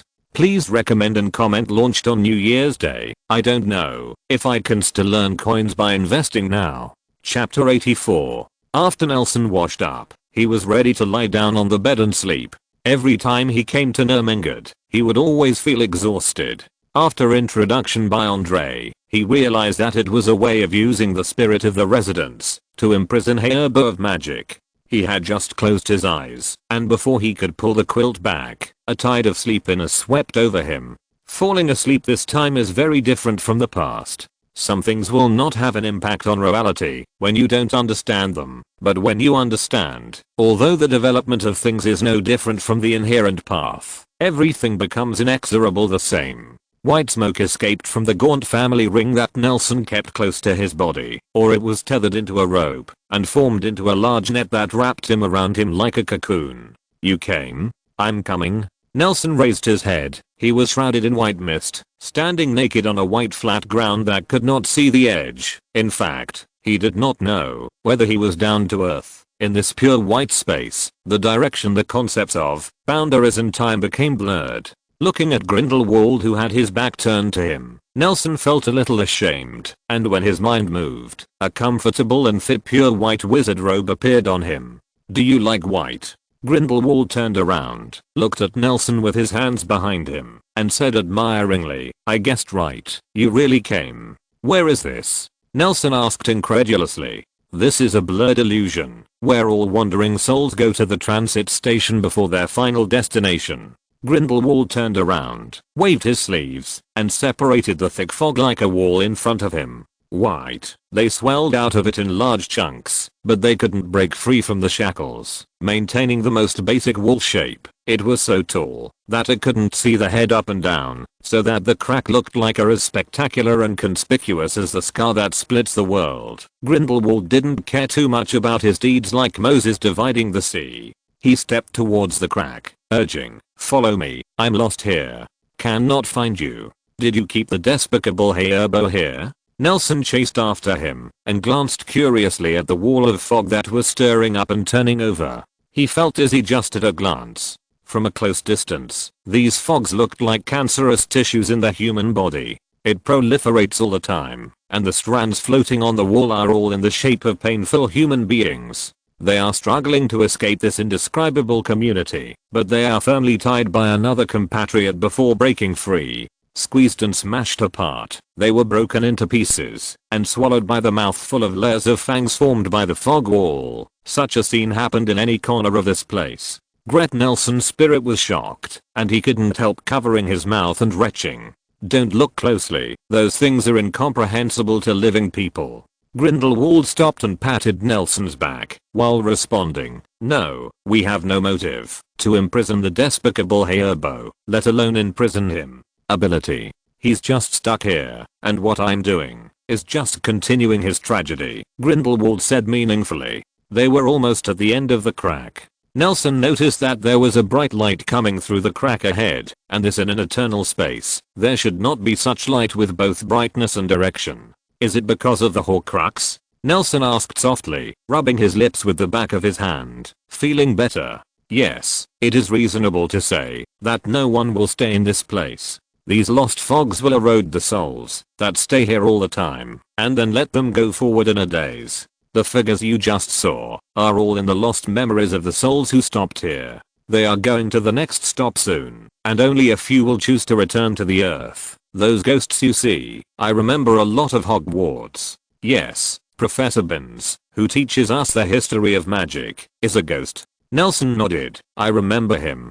Grindelwald sighed with a look of recollection. Dumbledore always said that those who dare to face death are brave people, but I think some people choose to be cowards for what they stand for. People are more worthy of our respect. He asked again, what's the next stop? Who knows? I haven't died. It's amazing to be here. Grindelwald stepped forward and walked out of the crack. Nelson followed closely and saw an upside down black tower standing quietly above his head, heavy and sturdy. It is the mirror image of the most central tower in Nurmengard. Look, that's despicable Hayerbo. Grindelwald stretched out his hand, and Nelson looked in the direction he was pointing, just as he saw half of the haggard people stacking the white mist under him. The ground reaches the low-hanging spire. What a terrible and pitiful man he was. His lower body has completely disappeared, and I don't know if it has been gnawed by the fog of the lost for thousands of years or only half of the body is left from the beginning. There is no muscle on his body. The surrounding up and down makes people feel sick. How did he? Nelson tried hard not to look at him, but couldn't help but turn his head to take a peek at him, disgusting himself. This is a consequence of making a Horcrux. He only has half of his soul. Grindelwald walked to Hayerbo's side and kicked down the white mist that was piled up under him. Hayerbo's broken body fell to the ground. He has lost his body, his magic, his life, even his memory every moment. He can no longer think. Even his most proud mien has been thrown away. More than those who only it is not as good as a ghost who can find existence in the traces of his existence. Worse than the humblest wandering spirit, but he is still alive. Hiss. Nelson sucked in a breath. He knew the Horcrux better than most people, but he didn't expect that the owner of the Horcrux he faced for the first time turned out to be such a humble soul. Can't I give him a good time? Nelson got up again after he fell to the ground and began to mechanically pile Hayerbo on the hill again, muttering in his heart, and a little unbearable. No, and there is absolutely no need for you to have pity on him. He is just a heinous dark wizard. Even in such a half-dead state, his corpse can still kill hundreds of my partners. Grindelwald with a look of disgust. Besides, if you want to kill the owner of the Horcrux, you must destroy his Horcrux. For more than 10 years, I have come here almost every month, but this thing can't communicate at all. There's no way to tell me where his Horcrux is. Okay, then he really deserved it. Nelson shook his head and didn't look at the struggling Hayerbo. It's a good thing to have moral restraints. It ensures that you don't become the kind of person you hate the most. Grindelwald gave Nelson a thoughtful look and added, but if a person has too many concerns, he will lose the joy of being a human being. Look at this guy under your feet. He is a complete counterexample. I'd rather kill him. Grindelwald frowned and kicked Hayerbo's hand to the corner of Nelson's robe and said in confusion, he was like a robot before. You must have seen it in the prophets. That was a cold-blooded, soulless walking dead created by Muggles. Nelson nodded, seeming to acquiesce to Grindelwald's accuse of his identity as a prophet, and then looked down at Hayerbo, who was trying to reach the corner of his shirt. Just as he was about to say something, a sudden change occurred. You're finally here. The despicable Hayerbo raised his head and met Nelson's eyes looking at him. There were so many wrinkles on his face that he couldn't distinguish his facial features at all. He was panting heavily. While twisting his head to climb to Nelson, he rushed to his robe and made a snake in his mouth, mixed with the weird accent sentences, although Nelson didn't know what the language it was, but still got it. He begged as he crawled, give it to me, give me that rock, it's mine. Nelson took a quick step back and reached out to his pocket, but found that it was empty, and the wand could not be brought into the blurred illusion. He panicked, although he was young and healthy, and Hayabu was half an old man who could only crawl on the ground, but he was still in disarray. Sayazi ran up and circled around the open space under the upside down tower, and the despicable Hayabu was pushing hard behind him. This can't be blamed for his cowardice. Hayabu's image is enough to make anyone see the well-informed macho escaped. Nelson, calm down. Grindelwald didn't respond to the despicable Hayabu's sudden speech at first, but now he can't catch up with Nelson for a while, so he can only watch him learn his own way. To separate the fog, the wall was pushed by the half-old man to escape into the gap that had just been opened. He cursed inwardly and chased after him. Nelson, who was running in the crack, took a while to recover. He turned his head and saw that Hayabu was still crawling behind him. In the distance, a figure in a windbreaker ran after him, and his scarf was thrown high. Hayabu's blood and some residue flowed out from the section on his waist and fell onto the lost mist like water dripping from a scalding pot, and soon turned into a white mist and disappeared. Nelson resisted the desire to retire, turned his head and ran wildly. He saw the light shining in the gap in front of him, just as he saw the upside down tower at the beginning. He accelerated and rushed in. He hit a semi-trailer on the road head-on, and it burst open and dissipated. Nelson couldn't help but stop, forgetting Hayabu who was following him. Everything around him was so familiar. Cinemas, streets, busy traffic point. This is a pure white city, an empty modern city in memory. Chapter 85. The very despicable Hayabu. Is this the future you see? Nelson slowed down and turned his head to see that Grindelwald was panting and stepping on Hayabu under his feet, leaning on his knees and bending over to breathe. He stepped on Hayabu's feet and kept exerting force while looking around at the white city around him. Young man, it's good to be in good health, but don't be in such a hurry. Sorry. It seemed that Grindelwald was not young anymore, and Nelson suppressed a smile and apologized. It doesn't matter. Grindelwald raised his head, stared at the towering skyscrapers above his head and the steel behemoths that were constantly passing through the streets, and sighed softly. You seem to be seeing farther than me. Maybe. Nelson didn't deny his argument about his prophecy this time. There is no war in the future you see without those weapons. Oh, can Muggles build such magnificent buildings? It looks really prosperous here. Grindelwald didn't answer. He sighed and fell into silence. After a long while, he continued to ask, in the future you see, is there a wizard? Nelson didn't speak. He noticed that Hayabu under Grindelwald's feet was no longer struggling. It looks like it's gone. Seeing Nelson's expression, Grindelwald raised his head and twitched the corners of his mouth with a wry smile. I get it, so sometimes it's a burden to look too far, isn't it? This is also a gift. Nelson nodded and turned his eyes to the sky again. Everything in the blurred vision was pure white, but he saw a touch of blue above his head. Foreknowledge has saved you a lot of danger, isn't it? No, you're wrong, Nelson. Grindelwald sighed and said sternly, many people envy my status as a prophet, but those who fear fate the most are often those who can peep into the future. Most mediocre people always feel that they can take advantage of the good and avoid the bad after peeking into the future, but they won't understand that when the future is seen, it's already fixed, and all their struggles to avoid tragedy are just giving that the future I see adds fire to it, and I might as well not see it in the first place.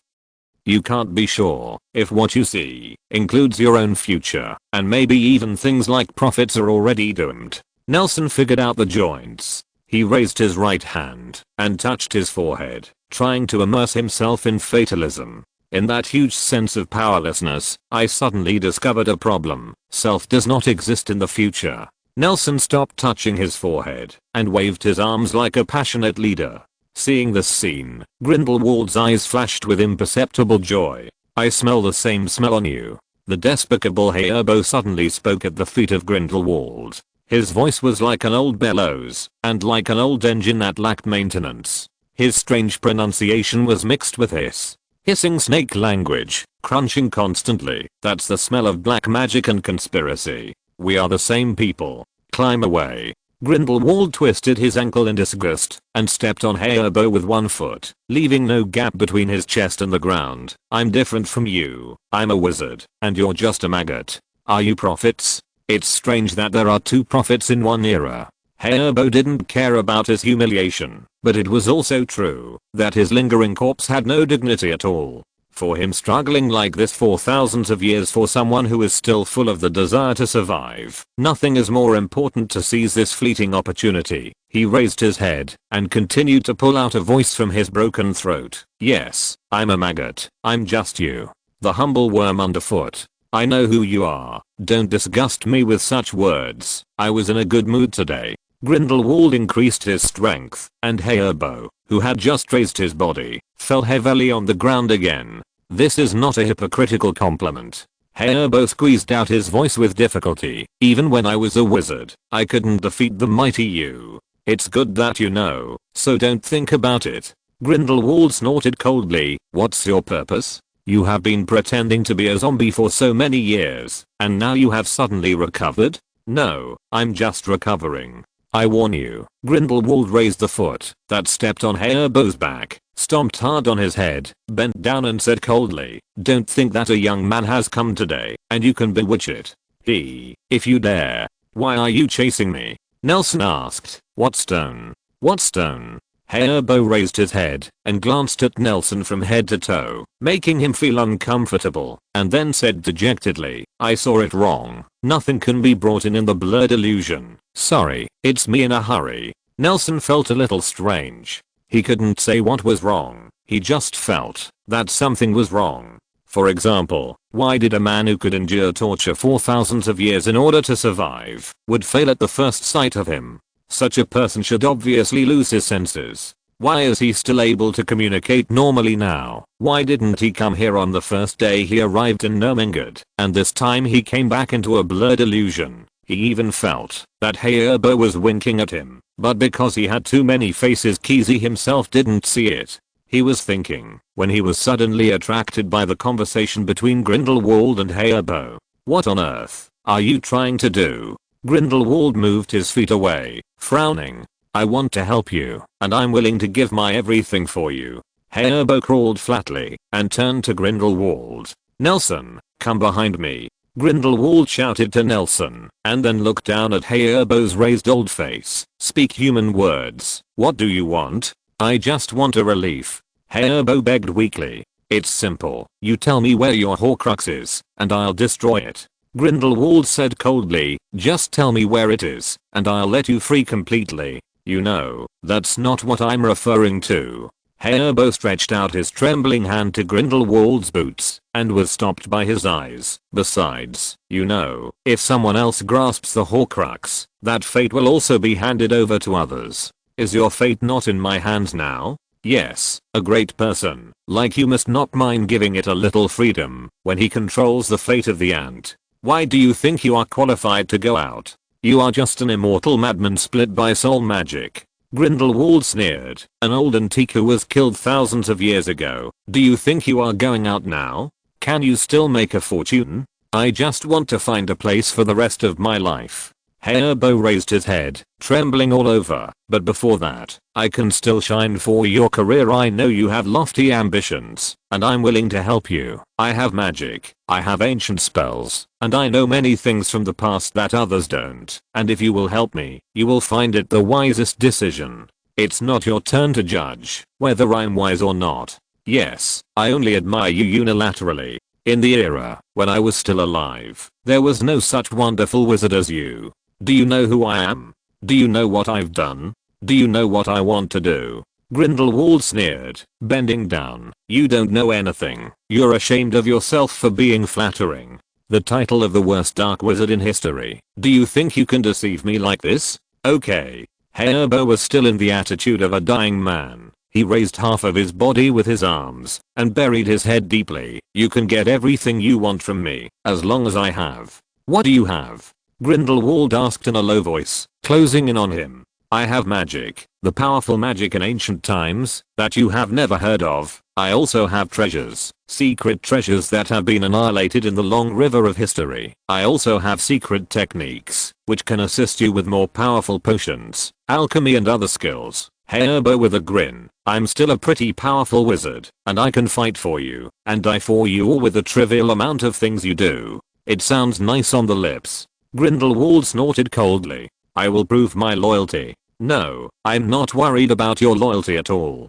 Grindelwald didn't seem to put Hayerbo's magic in his eyes. His eyes revealed thinking, and he said, I'm just afraid of your treasures for so many years. All rotted away. So how do you prove your sincerity? We can sign unbreakable. Say something human, said Grindelwald lazily. I'm willing to give you my Horcrux. It is half of my soul, which is enough for you to restrain my life. Hayerbo said as if he had made up his mind, gritted his non-existent teeth. What if you have more than one Horcrux? Nelson asked suddenly. Little wizard, you are very imaginative. This is the quality necessary to become a great wizard. Hayerbo raised his head, looked deeply at Nelson, and said, but people can only create a Horcrux, and the soul can only be separated once. So, Nelson showed a sudden realization. I'm willing to give everything for you. Hayerbo bowed his head at Grindelwald's feet again. I haven't promised you yet. Grindelwald turned his head and led Nelson to the passage above the fog wall he had opened earlier. For the greater good. I like this saying. Nelson noticed that Hayerbo's voice was not trembling or weak at all when he said this, just like a young wizard, but when he turned his head and looked around, Hayerbo was still in the same old-fashioned state. The cold is still not healed. There is only one update today. Chapter 86 The particularly despicable Hayerbo. Nelson, what do you think? Right below the upside down tower in the blurred fantasy, Grindelwald looked up at the top of the tower with an unpredictable expression on his face. What? Nelson also looked at the spire. I was just thinking, how should we get back? Do you think the Horcrux can restrain Hayerbo? Grindelwald lowered his head, took a step back, and stared at a certain position on the ground. This has nothing to do with me, sir. Nelson shook his head. I never think about things that have nothing to do with me. How can it be irrelevant? A thin mist slowly poured out of the tower, and it gradually thickened. When it dissipated, Nelson was already standing at its feet. Grindelwald opened the door and motioned him to follow on. Is this how you deal with prophets? Don't think about things that aren't in the moment. Maybe, Mr. Grindelwald. Nelson followed. Rather than worrying about things that may not happen in the future, we'd better keep our feet on the ground. No wonder, Grindelwald nodded. By the way, Nelson, do you like the sculpture I gave you? I like it very much. As Nelson stepped in, the tower twisted and collapsed from top to toe. When he opened his eyes again, he had already returned to his bed. There was something under his shoulder blades that made him panic. He reached out and touched the horse. Wero's ring. Is it you? So is it the Deathly Hallows that make people enter the illusion? Grindelwald's elder wand in the resurrection stone in my hand. Then Hayerbo's purpose is very clear. Nelson thoughtfully he put the ring inlaid with the resurrection stone on his middle finger, played with it, and put it back on his finger. He actually wants to lie to me. Doesn't anyone really think that only he knows what a Horcrux is? The Dark Lord returned from his study tour and found that his cat was living in the kennel. With an order, ghosts gathered at Hogwarts. He shook his head, expelling the strange thoughts in his mind, and closed his eyes holding his wand against the mattress. The lost mist wrapped him again. I can't just be a marionette. Grindelwald's follower. That's against what I came out for. For what I'm after. For me everything I care about. I need my own strength. You came. I'm coming. In the modern city of blurred illusions, Nelson suddenly appeared in the middle of the road. The city that was gradually collapsing began to rebuild with his arrival, and it was more refined than the last time. Looking at Hayerbo lying in the middle of the road, Nelson opened his mouth to answer talk. I knew you would come. Of course you know, and I know you must know I'm coming. As Hayerbo fell into a long silence, the high-level temperament he created had been exhausted and completely collapsed. At this moment, what he was thinking must be, I don't know how to take it. What do you want? Nelson decided to fight for the initiative. No, I'm just an old wreck. What do I need? Hayerbo seemed very polite at this time. He sold himself enthusiastically. You come back alone after that person. You must be it's a conspiracy. Tell me, what do you want? What do you have? As I said before, I have magic. The powerful magic of ancient times that you have never heard of. I also have treasures. Secret treasures that have been annihilated in the long river of history. I also have secret techniques which can assist you with more powerful potions and alchemy. Wait for the skill. Did you memorize all of this? How can it be exactly the same as what you said last time? Don't come near me. Nelson took a step back, kept a distance from Hayerbo who was crawling towards him, and said coldly, "What you said, I'm not interested in anything." Oh. Hayerbo straightened up. The fog of loss rose from the ground, condensed into the shape of two legs on his lower body. He straightened up. This is obviously too young to be young. Healthy, too healthy. He patted his buttocks and sat on the roadside. Calculus. If you don't want anything, you'll want more. Yes, I want more. Nelson took a step forward, stood in front of Hayerbo, and looked down at him condescendingly. Despicable Hayerbo. Sorry, I'm not really mean.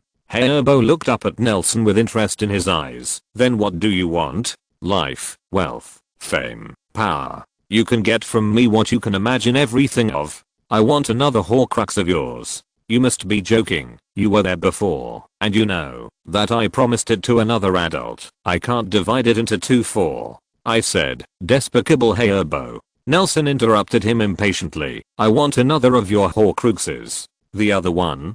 Hayerbo showed a blank expression, but the hand hidden behind his back was shaking like a sieve. This was his biggest secret, and how could another person know it? He pretended to be calm and whispered, humans can only make one Horcrux, and soul and reason cannot bear too many divisions. I'm not in the same group as the person just now. I know what you want. I know more than you think. Nelson frowned. I want your other Horcrux. You really know a lot.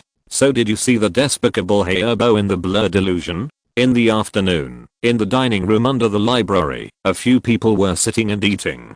Barry was taking a carrot from the set menu of wizards from all over the world and putting it into a bowl. He asked curiously, "What does he look like? How is his manner?" "He's only half body, very old." How do you say it?" "He's too old to describe him." Nelson put his fork in his mouth and thought, like a very old man who can't die. And there is no way to cast magic there. He doesn't even have a body. How can a mutilated soul wield a wand? As far as I know, a lot of ancient magic can be performed without a wand. Andre interrupted, explaining to Nelson, and as long as a wizard needs a wand to cast a spell, other magical animals can perform it without a wand.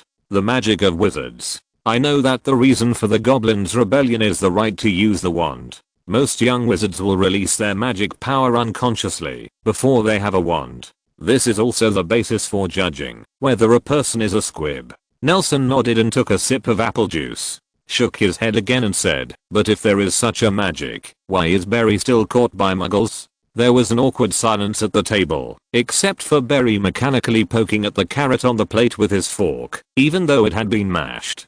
Cough. Andre coughed lightly, turning his head to face Barry. "Don't you have something to do? Why haven't you set off yet?" "I'll send you off and set off. After all, Nelson is working with us for the first time." Barry took out a delicate silver suitcase from under the table, put it on the table, and pushed it in front of Nelson. "This is the clothes I prepared for you. Absolutely comfortable, fit and decent. I was actually caught by muggles on my own initiative, just for this moment, to find a dress that would fit perfectly into muggles." He turned his tangled eyes to white, but met her playful smiling face. He had to straighten his collar, chewing on the mashed radish, and continued, "Actually, after so many days of fieldwork, I have become a real muggle research expert."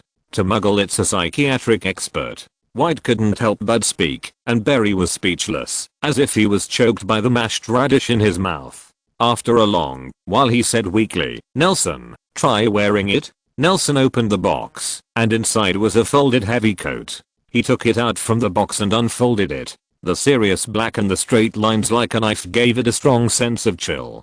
10 silver buttons arranged into rows. The epic stories of the war were engraved and painted on them. The epaulets on the shoulders and the cuffs were embroidered in the same style, and there was an eagle with an anti-swastika badge on the chest, and a belt with a silver buckle was pressed under the clothes.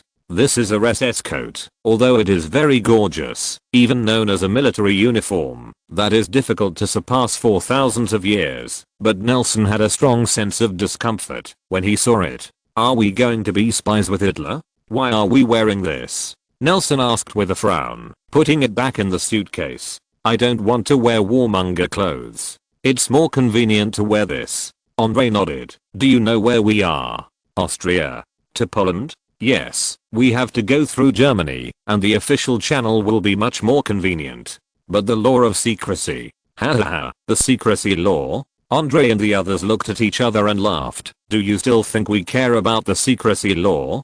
To be honest, in the German Muggle government, we wizards are well deserved your guest. Huh. Nelson looked confused. What's going on? This is exactly what Lord Grindelwald expects. Wizards don't have to hide like mice. Barry stood up, spread his arms like the highest point in Nurmengard, bowed and saluted, like a nobleman who believes in evil gods. I heard you've been living in a Muggle family? Then you've got to put yourself in the right place. Nelson, you're a wizard. Really? Nelson no longer bothered with this question. He didn't mind wearing the skin of a beast, especially if it was still pretty. So what exactly are we going to do? I don't know the schedule yet. We will use the port key to go to Germany later, and then take the train to Krakow in southern Poland, where there is a powerful and special wild wizard, and we will investigate while Germany is occupying Poland. If there are no accidents, we can continue to shifts tomorrow. There has been a cold wave recently, so everyone should wear more clothes.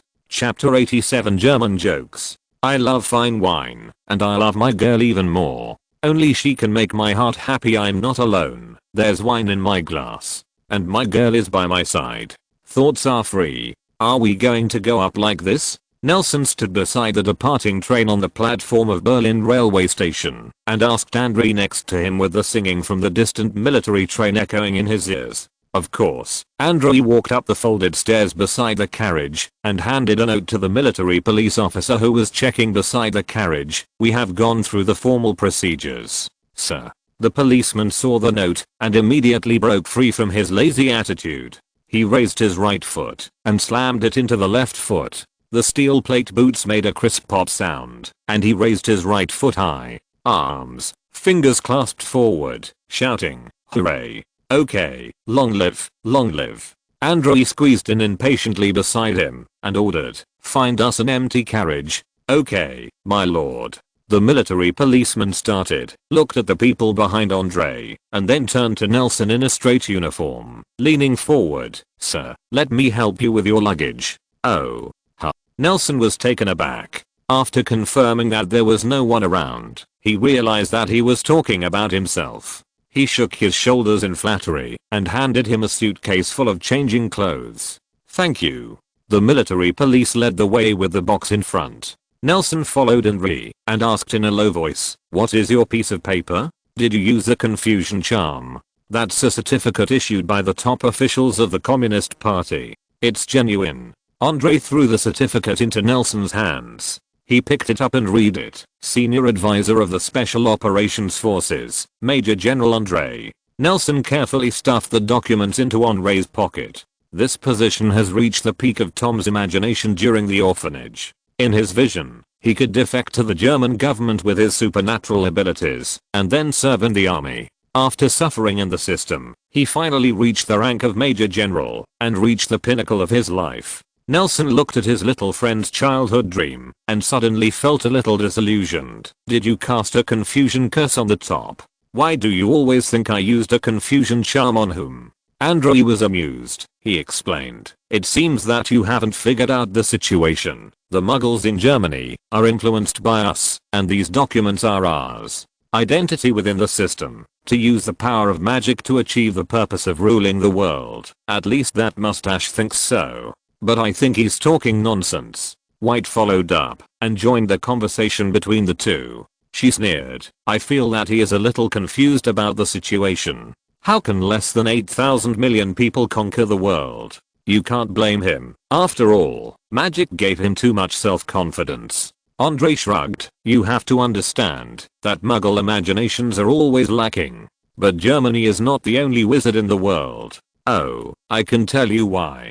Zweig, who hadn't spoken for a long time, said suddenly, "Nelson always forgot his existence because of his taciturnity. I was the one who approached him at the beginning, and Andre told me about him, very superstitious, that his bloodline has magical powers. So I told him that magic is a superpower unique to the noble Aryans, and then he believed it." "Yes, he believed," Zweig said helplessly. "After we showed him a few little magics, He believed it right away. I thought it would take a while. He also creatively added one, ordinary Aryans can't cast magic, mainly because the Jews mixed in with them are interfering with magic in the air, which makes most people do not have the environment to cast spells. But the mustache can't cast spells either? No, he will. Andrei laughed playfully. We sent someone to follow him, and whenever he wanted to cast magic, we would use a silent spell to cast it for him. Why are you laughing?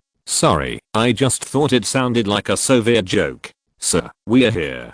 The military police in front took the lead through the empty compartments, walked to the door of a luxury compartment in the front section of the train, took out the key from the cabin crew, opened the compartment door, and erected Andrish again. With a German courtesy, this carriage is specially prepared for adults like you. It is absolutely safe, please rest assured. Nelson walked in, and a clean and tidy reception room came into view. The soft sofa was covered with white flannel. A few bottles of good wine were inserted in the ice bucket on the table. A fire was burning in the fireplace opposite the coffee table, and there was a pile of wine next to it. A small pile of good firewood, and the neatly arranged wooden doors at the rear, correspond to several bedrooms. The whole section of windows is bright and clean, and it looks very spacious. It is hard to help but wonder how such a room can be stuffed into a small car. The needle won't poke. Andrei whistled, took off his coat, and put it on the sofa at the door. When the military police saw this, he stuffed Nelson's suitcase into the rack, picked up Andrei's clothes, and hung it on the coat rack at the door up. Looks like he's going to get a duster to help him dust it. Okay, alright, go with your own business. Andrei looked a little overwhelmed and sent the military police away. He took out his wand and pointed at his coat. Whirlwind cleans it up. Although muggles seem to be very inefficient in life, it has to be said that it is more enjoyable to have people perform such inefficient services. Calm down. It's completely different from the crazy look when I first saw it. My mind shatters the shackles, divides the wall in two. The mind is free. The singing on the platform rang again. This time it was louder. The soldiers were getting closer, and it seemed that they were going to take this train too. What song is this? Nelson also imitated White and lay down on a small sofa. This song is called Thought is Free, Andrei said lazily. It is a widely circulated German folk song, which was compiled by Hoffmann von Fallersleben about 100 years ago. Included in the Cilician folk songs and widely circulated, the whole piece repeats a sentence from Cicero. Our thoughts are free. You look like a college professor. White leaned on the sofa and covered his mouth with a smile. When I used to teach at Heidelberg University, in addition to literature and communication, I occasionally taught classes on folk culture and classical philosophy. After all, literature, history, and philosophy are not separated from each other. Andrei walked to the coffee table and took a bag from the ice bucket. He took out a bottle of red wine that looked expensive, tapped the bottleneck with a wand, and the cork flew out with a whoosh and was planted into the fire. A strong aroma of fruit and wood permeated the entire carriage, and he poured half a glass, took a sip, and felt a unique tannin flavor permeating his mouth, showing an expression of an old man nostalgic for his youth. Squinting his eyes and smacking his mouth and said, I visited Fallersleben when I was young. He's a poor and respectable poet, and the song is almost a generation in Germany, and I used to talk about it in class. Bring me a glass, thank you. White raised his chin. 2 goblets swayed and flew in front of Andrei. He poured 2 glasses. They floated to White and Zweig respectively, and White took the glass savoring it, sticking out his tongue. Wow, it's really unpleasant to drink. Nelson, you'd better drink the juice. When the flight attendant comes, I'll ask him to bring a bottle of juice. No, thank you. Nelson asked, playing with the pillow on the sofa. It sounds like this song is about freedom. Why is it being sung by them? He pointed to the soldiers passing by outside the carriage. They were dusty and tired, but they were forbidden and disciplined. Why can't they be sung by them? Andrei asked rhetorically. People always have the right to sing any song. But whether it's a soldier's identity or their political beliefs, in any case, it has nothing to do with freedom, right? No, it's still related. The songs they sing are related to freedom. Andrei laughed with the cup in hand. His throat giggled like a bellows. This is a German joke. Isn't it better than you don't know how to laugh? Where is the point of the Soviet joke more interesting and lively? I don't agree with that. Let me tell you one more day. One day a teacher met a former student on the streets of Moscow. Ugh. Under the bombardment of Nelson's repeated jokes, the train trembled slightly and then slowly started spewing steam. This train bound for Poland. Almost all the soldiers and officials who went to the station, perhaps called them officers uniformly.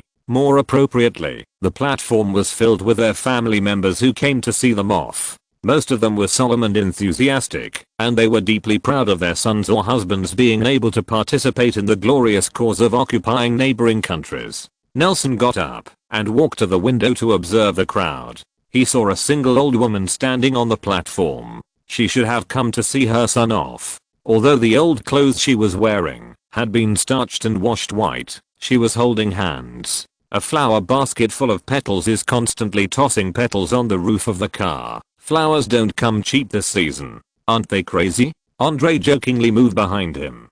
Doesn't it feel funny and hard to understand? There are some. Nelson nodded. He thought of Jonas. Maybe he had seen such a scene before making such a decision. I didn't understand it when I was young. After all, it's a war. People are always killed in a war. Muggle wars are not like us. There are too many magics that can be used without blood. Muggle wars are filled with life. Yes. Andrei said softly. This is still going to Poland. This wave of recruits only needs to do some simple work of cleaning the battlefield. If you see the team going out, you will be shocked compared with that kind of scene. How can such a little scene be called fanaticism? This country is yearning for war from top to bottom, and this kind of cause belongs only to lunatics. This is the real German joke. Chapter 88 Krakow. Since the German Blitzkrieg surprise attack on September 17th, the German army has steadily penetrated into the entire territory of Poland. Except for now, the army did not encounter any effective resistance in Poland. Although Piłsudski had acquired a well-equipped German armor for his country in the past 10 years by holding his thighs, its combat effectiveness was comparable to that of the same equipment. The gap between the enemy forces was too large, which eventually became the supply of the German advancing front. At present, the German army on the front line is marching towards Warsaw with the supplies captured from the Polish army. This country, which has been fighting with Germany in the past few years, is in a desperate situation of subjugation and genocide. It can also be said that the Polish people are living in dire straits. The loyal and righteous people among the people are full of righteous indignation, but they have nowhere to take effect because they can't find their own government. Unfortunately, Poland does not have the strongest army in Europe. With such a powerful combat power, it is impossible to talk about the epic tactic of rehearsing the Dunkirk evacuation to preserve the living force. The slider on the hub of the train made a sound of what's more, and in the early morning of the third day of the train, it finally approached the destination of the trip, Krakow, an important industrial city in southern Poland, the geographical center of the European continent, and one of the oldest cities in Europe, was used as the capital of Poland from 700 AD to the end of the 16th century. Even today, it is extremely important industrial city and transportation hub. Because of its geographically important position, this city has been ravaged by wars throughout the ages, but it can always stand tall on the European continent. At present, as the capital of the German occupation area, the largest number of combat troops and construction corps are stationed here. All kinds of military buildings full of political symbols have sprung up like mushrooms after the rain. Small camps are being built around a town called Auschwitz-Birkenau. The train crossed the bridge across the Vistula, and the first rays of sunlight were coming towards Nelson from the top of the distant hill, trying to clear the shadows from the train. But it clearly failed, and Nelson was holding the toothbrush, was standing in front of the dressing table in the bathroom, pounding his back molars with sleepy eyes, and suddenly his whole body jolted, and a bone-chilling chill hit him. He woke up immediately. It seemed that he was pounding too hard, and the right gum was smashed. Heal quickly. White's voice came from behind Nelson. He felt a fresh breath in his mouth, and the wound seemed to heal. He turned around and saw White, who was holding his chicken coop head, was putting away his wand. He also had a toothbrush in his mouth, and looked like he was lining up. Seeing Nelson looking at her, White took the toothbrush away and asked, "Do you know what Poland is rich in? I want to bring a present to Barry." "Center? What?" No, slip of the tongue, slip of the tongue. Nelson turned around and spit out the last mouthwash, cleaned his teeth and the water cup, and turned around and said seriously, amber is the specialty of Poland, and besides that, the specialty here is Germany. I'll bring him a gun inlaid with amber, so that he won't be caught by muggles again. White walked sideways to the dresser, as if moving a house, took out a pile of bottles and jars from his pocket. In order from small to large, I went to the stage and said, how are you? Can you move your seat? I'm fed up with the food on the train. When I woke up this morning, I felt the smell of sauerkraut in my mouth. You've never seen anything worse. Nelson leaned against the mirror outside the bathroom, shrugged, and suggested, there's no need for guns. You probably don't know about Muggle weapons, and firearms can go off the rails. You can buy him an amber trinket, just a cane. I don't want the same thing as a married man. What married man? White's ears were a little red. Her tone sounded a little exasperated. Waving her sleeves, the bathroom door slammed shut in front of Nelson, and a faint voice came from inside. Engagement thing. Can you be called married? Then what about divorce, or widowhood? Andrew put on his pajamas and jacket, pushed open the door of the room with a glass of water and walked out. Hearing the conversation between the two, he interjected playfully, that's even worse. You old widower. The bathroom door bounced open again, and White protruded out angrily and cursed. Look, she's in a hurry. Andre spread his hands and yawned. Morning. Nelson, why is your relationship with her so good all of a sudden? Maybe it's because we have the same enemy. Nelson spread his hands like him, then pushed open the door of his room and walked in. Good morning. I'm going to change. Who isn't? Andre said weakly outside the door. Life will always be our enemy. By the way, you pack up, and salute by the way. After dinner, it will be there in an hour. The train passed through bare fields and burning villages. Along the way, neatly dressed German soldiers were escorting the displaced Polish people. Nelson sat at the dining table, looking out the window at the scorched earth that had been devastated by the continuous war, gradually lose the taste. The tragic situation around him was constantly introduced into his eyes, and his ears were also whistling with strange sounds that sounded like wind, but not like wind, which made the atmosphere at the dining table depressed. Zweig sat quietly at the dining table, with his hands folded on his lap, refusing to eat or drink like an ascetic.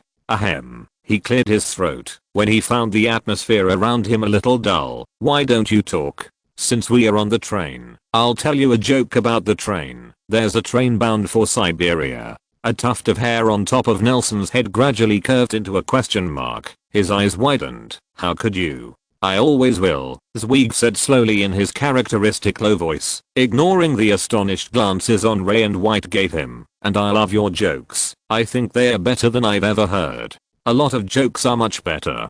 Ding dong, the doorbell of the carriage rang suddenly, and someone shouted from outside. Several officers. They will be arriving soon. Okay. Andre shouted out the door, then got up, and picked up his coat from the coat rack, and put it on his arm, patted Nelson on the shoulder. Let's go. The train stops outside the old town of Krakow. The popularity here is in stark contrast to the station in Berlin. There is no passenger on the platform, only a soldier in a German uniform leaning against the pillar with a gun in distress. After taking a nap, hearing the whistle, he quickly stood up and saluted, but almost fell. Hooray. He raised his right arm and stood beside the crowd that filed out, like a sculpture with poor technique. Directly opposite this station is the Florian City Gate, built in the early 14th century.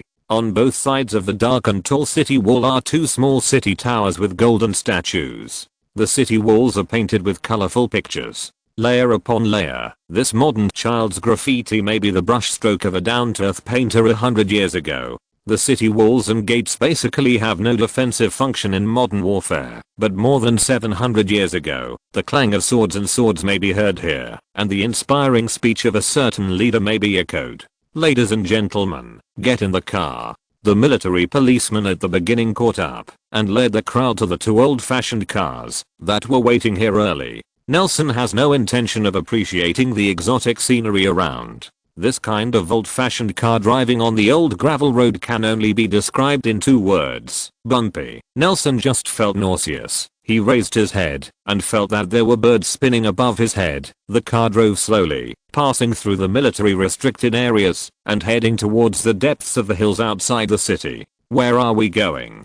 Resisting the desire to vomit, Nelson covered his mouth and said to Andre, "In there, that wild wizard lives in the mountains." Andre said, and suddenly covered his mouth again, shaking his head, indicating that he didn't want to talk anymore. After driving for about 2 hours, the two cars finally drove to the depths of this hill, passing through a lush forest, and Nelson saw a huge shadow covering the sky, tall and dilapidated castle. The old castle looks abandoned for a long time, and it has been abandoned for a long time. This castle once belonged to the Kujavia family, and this family, that once ruled Poland, has long disappeared in the long river of history. The maintenance of the castle in the deep mountains is expensive. Gradually became uninterested, so that it is difficult to verify who the current owner is. The roof of the old castle is overgrown with grass, and some of the walls have collapsed.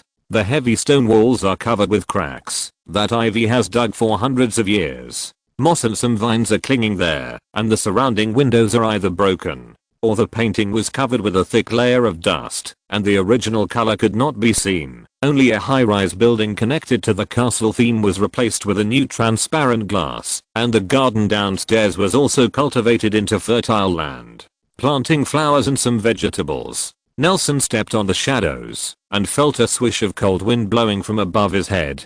He raised his neck and saw that at the top of the castle's tallest spire, entrenched a green dragon with outstretched wings, covering the sky and the sun, sending out a deafening shriek. The dragon's roar shattered the clouds above his head, and Nelson felt his eardrums hum, and he understood what the unpleasant sound he heard on the train was. The dragon bent his knee slightly, tightened his wings, and the light under his feet condensed. A huge blue magic circle slowly formed as the claws tightened, then suddenly expanded, and quickly selected. Nelson rubbed his eyes. The dragon had disappeared, and then only then did he hear the sound of it flying away. Is this a dragon? Nelson sighed, putting his hand over his ear. No, it's not. Andre frowned. This mission seemed to be much more difficult than expected. This thing is not a dragon at all. It is not very sure who is in the hands of Krakow during this period.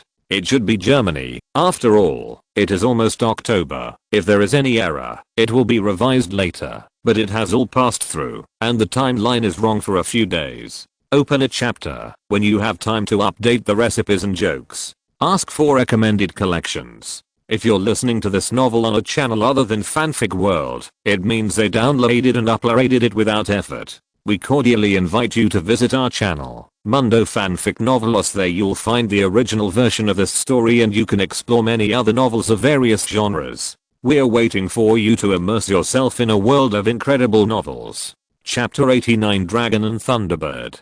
We're in big trouble. Andre narrowed his eyes and stared at the huge creature in the clouds that spread his wings and stepped on the sun and muttered to himself with a solemn expression. What's the matter? White raised his right hand to his forehead to block the sunlight, looked at the giant dragon that didn't know where it was flying, and asked curiously, isn't it just a dragon? Our family has a dragon farm in Romania. As long as the spell is used correctly, an adult wizard is enough to subdue a dragon. Nelson, I feel like you're targeting me.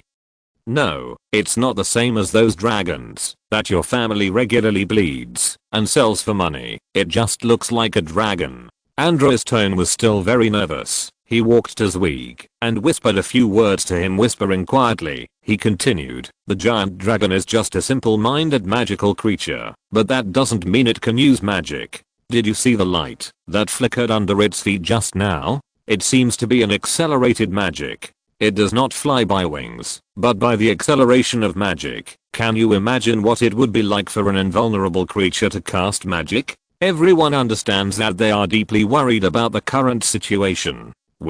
Nelson was a little confused, and he couldn't help but ask, are we here to slay dragons? Didn't we say we came here to investigate a wizard? Since we weren't here to slay dragons, then the ones flying in the skyward, what does it have to do with us? How powerful it is? Oh, Andre shook his head with a smile, relaxed his tense body, and said in agreement, we are always called bad people by people outside, which makes me a little bit into this image. That's right, we are here to observe, not to find fault. After that, He adjusted his collar and walked towards the gate of the castle courtyard. Suddenly, the clouds in the sky thickened at a very fast speed, and the air became moist and sticky, exuding a breath of wind and rain. What is this? Andre turned around and raised his head, looking towards the direction where the dragon flew away. In the distance of the sky, a violent white light flickered, as if some animation works would be blinded by zooming in on a white screen. Everyone present, when their eyesight recovered, the rumbling sound of heavy objects colliding with the unsteady sound wave slowly rolled from the sky, followed by an unbearable sound. The impact, Nelson only felt as if his chest was hit by a sledgehammer, and the whole person flew out. His back hit something hard, and then he fell to the ground and stopped. In a trance, he saw the sky in the distance, showing a bizarre scene where half of the sky was red and half of golden light flickered. A green dragon flapped its wings and hovered in the firelight, and its green scales were reflected in the firelight. A strange and solemn black, like the black dragon Nidhogg in Muggle myths and legends that constantly gnaws at the roots of the world tree, point behind its open wings. A huge circular magic pattern with intricate inscriptions rotates, like a magic circle commonly seen in fantasy novels. Close up to form a tiny, but extremely bright light ball, and then, the light ball shatters, and a red pillar of fire spews out to the creature opposite the dragon. The flame was a warm orange, like a fire in a fireplace, but Nelson knew that the flame was not gentle at all, and even evoked the deepest fear in his memory that he had just come. When it came to this world, it was a dazzling red color that occupied the entire field of vision, and the animal on the opposite side is as magical as it is. It is a big bright yellow bird that looks like a phoenix, but it is bigger than a phoenix, and its wingspan is several times that of a phoenix. The tips of the 3 pairs of wings can be perfectly placed in a circle, as if the whole body is made of wings. The gorgeous and slender golden feathers are supported in the flames. It flaps its 6 wings, and the overwhelming storm is wrapped in thunder and lightning. Come, let the huge body of the dragon be bathed in the baptism of lightning in an instant.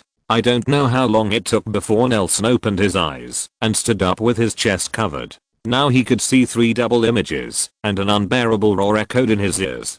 He opened his eyes and saw the gold and red in the sky were still rivaling each other in the eye of the storm. It didn't take long for him to turn his head to look around. He suppressed the discomfort and squatted down to check Zweig, who was lying by the tree behind him. It was him that hit. Are you alright? Nelson rubbed his shoulder, but Zweig remained still on his stomach. Just put him on his stomach. Andre's voice sounded aside. Nelson raised his head and saw that he was holding a wand, standing nervously beside White. The 2 of them were standing back to back in an alert posture, looking around the surrounding woods, and seeing that Nelson was fine, he let out a long sigh of loss. I asked him to protect you. You don't need to worry about him. He'll be fine in a while.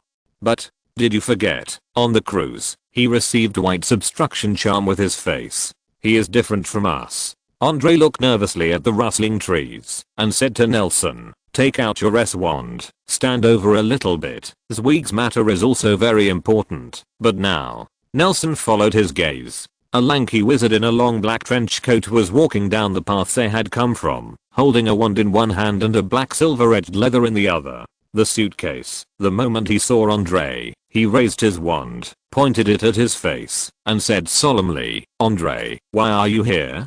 Do you have any conspiracy? Andre ignored his question, just raised his wand, confronted him across the air with Nelson, and finished the unfinished second half of the sentence. But now, we are in big trouble. Nelson, hide behind us, White whispered. Watch out for his suitcase. It's Newt Scamander. Nelson got up from the ground, clenched his wand, and stared at the uninvited guest in front of him. He narrowed his eyes and tried his best to contain the double image in his field of vision. When the double image condensed into one, he only saw that he was hiding in a few days ago. The face of Hufflepuff Senpai who had eaten his meal met the look in his eyes. Nelson? Why are you here? Newt's tone was shocked and angry. His right hand holding the wand was firmer, while his left hand flexibly stretched out his pinky finger to open a buckle on the top of the suitcase, and the suitcase cracked a small slit. A black shadow came out of the gap and wrapped around his arm. He stared at Andrea's face and said angrily, you are like your boss, and there is no lower limit. Even the little wizards are caught. He then turned his eyes to Nelson again and said with concern, "Don't be afraid, I'll save you right away." "No." Nelson shook his dizzy head. He always felt that the current situation was not right, so he had to explain weakly, "It's not what you think." The three people on both sides, did not hear his voice. They slowly moved their footsteps, as if they had a tacit understanding, while facing each other, and taking the battle circle away from Nelson. The atmosphere between the three became even more tense. Still climbing, no one spoke, but silently stabilized the hand holding the wand. This tense atmosphere was quickly broken. With the change of the battle situation in the sky, a clear bird call came from afar. Newt took the lead, and the three quickly formed a group relying on the terrain. The curse of color swirled in the air. Nelson cheered up, and looked at the battle not far away. In his imagination, White and Newt were both defeaters who were successfully attacked by him, and the old man Andre was not much better, but the battle at the moment was but it completely refreshed his cognition. These three are senior wizards with high mana, and their spells in battle are silent. This alone can beat most mediocre wizards, but the quiet battle situation is even more murderous. In Nelson's impression, Newt is a wild Hogwarts graduate who has not received a complete magical education, and his talent is mostly reflected in the field of magical animals, and he has never heard of his achievements in duels. At this moment, Newt has changed his enthusiasm and shyness in the hotel a few days ago. The beams of light flew from the tip of the wand, making it difficult to discern its purpose, and their power did not disappoint Nelson, and in the collision of the spells, the old forest quickly became a mess. And he is also very clear about his advantages. When he opened the boxes on the first floor, magical animals that Nelson had seen, or had never heard of ran out, to cooperate with his attack. When his obstruction charm hit White, one with only two heads, the dozing three-headed dog jumped out of the woods, and pounced on White, although it was finally repelled by Andre, but it eventually brought a lot of trouble to the two of them. White and Andre, as the tried and true carders among the saints, naturally have no problem with their magical abilities.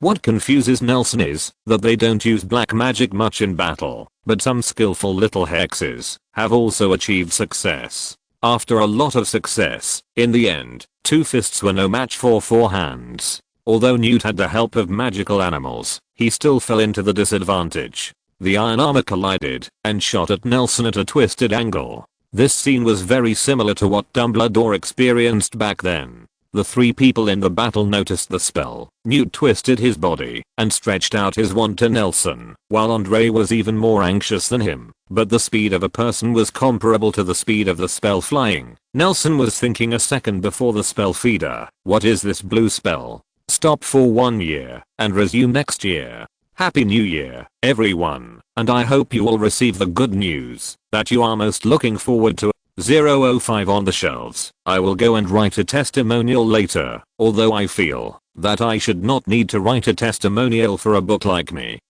The last time I asked for recommendation and collection, before it was put on the shelves, less than recommendations were put on the shelves, and I cried out with a wow. Oh yes, December 31st is Tom Riddle's birthday. Chapter 90. Putting it on the shelves on the protagonist's birthday is indeed quite ceremonial. What is web text? I remember a teacher talking about this issue in class before. His tone was dismissive and he commented, "This is just a fast food culture that is outside the mainstream literature." It is worth mentioning that later I specifically searched for and purchased his works, a short novel about the realistic theme of going to the mountains and the countryside. It was written in a normal way, as if it had been severely poisoned by the ska literature. Of course, the sales really did. Also general. I remember reading an interview with Liu 6 in before. I forgot the specific content, but there is a sentence in it that I'm very impressed by.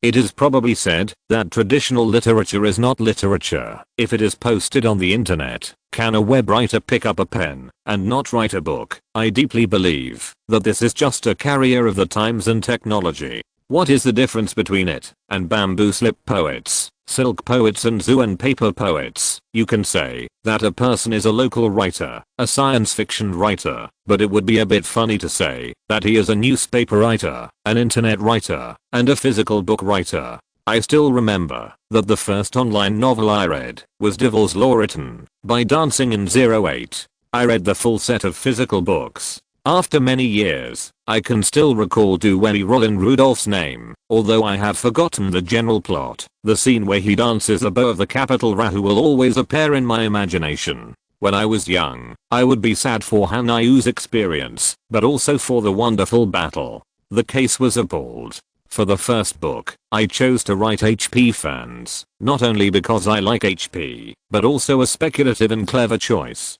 After all, there are other people's ready-made worldviews here, and beginners can easily start a story of their own. The original intention of me writing this book is, on the one hand, because I liked Harry Potter since I was a child, and on the other hand, because I read a few Harry Potter fanfic books in the first half of this year, and they decided to stop updating, as if they had made an agreement. So I was so angry that I wanted to write a book by myself. So I spent half a year intermittently writing tens of thousands of words of settings, and intermittently writing some outlines. In October, I started to write a book. Until now, I also wrote nearly 30 words. Although not many people read it, I was still very happy, because at least I didn't give up halfway as I imagined. The most important thing is that I have been longing for the magical world for a long time, so I want to truly create a magical age, a story of magic and adventure, and use a protagonist who can taste the taste of magic to fulfill my childhood fantasy dream. I have always thought that writing online articles is not difficult, just a little more words. Only after I really opened the book did I understand the truth. That is easier said than done. Writing articles was originally for self-entertainment. The reason why I posted it to the starting point, rather than any forum or other website, is mainly because I use the starting point a lot, and I always hold the hope that, if it becomes popular, I can still make a little money. At first no one read it, until I got the first comment and the first recommendation ticket. I always feel that the first votes were sent to me by the starting point. Seriously, the first A comment is the motivation for me to write from 1.2W to 28W, as well as your recommendation tickets and rewards, as well as your comments, especially thanks to a few book friends who always meet in the comment area. It is you who support me. This book is written step by step to the shelves. I won't say more about the superfluous words. I just hope to bring better stories to you.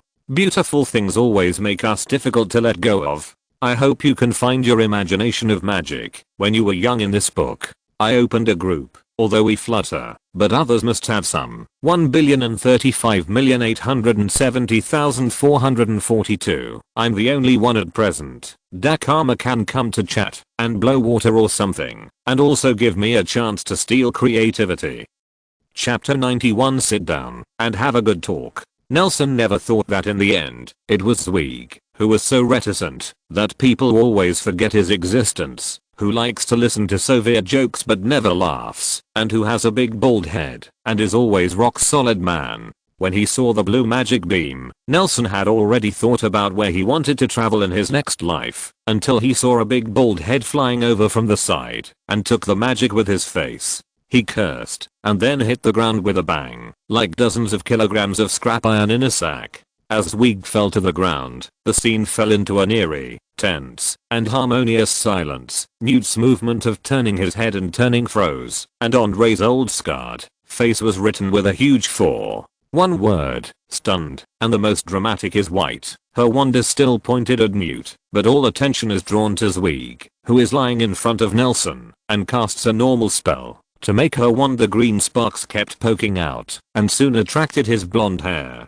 Only the three-headed dog that ran out of Newt's box was still biting on White's robe persistently, and he was tired of biting himself after a while. I think we should sit down and talk, Nelson said hurriedly. He pointed to Zweig, who was lying on the ground and his face was smoking. Unprovoked fighting will only lead to such a tragedy. I think there must be some misunderstanding between you. Nelson, run while this saint is down, Newt said very quickly, sounding a little stuttered, because he spoke so fast. He kept winking. Never mind me, I'll find you when you're safe. Senior Newt. Nelson spread his hands helplessly, and said with a wry smile, I'm with them. Punchy. The atmosphere at the scene became even more embarrassing, until White's laughter broke the deadlock. She was covering her mouth, and laughing when she suddenly felt a burning sensation under her neck. Looking down, she immediately began to scramble to put out her hair fire. Clear water is like a spring. Newt lightly picked up his wand, and a trickle flew towards White's burning hair. Then he took a step back, and the magical animals that were active around him quickly gathered around him. The other two of the three-headed dog.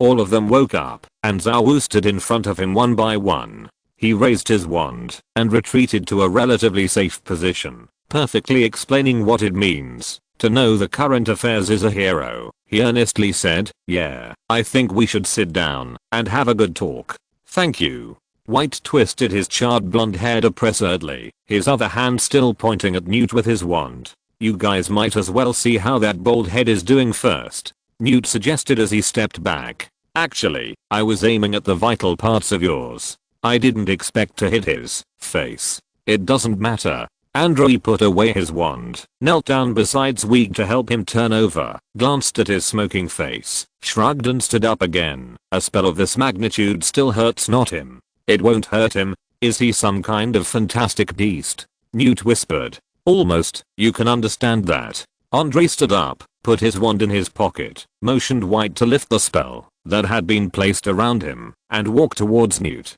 "Do you know Nelson? Then we are our own people." He opened his hands, indicating that he was not malicious, and said, "We obviously didn't do anything. You can't just rely on a certain stereotype to give us a conclusion. The battle is completely meaningless. Think about it carefully. Did you sneak attack us first?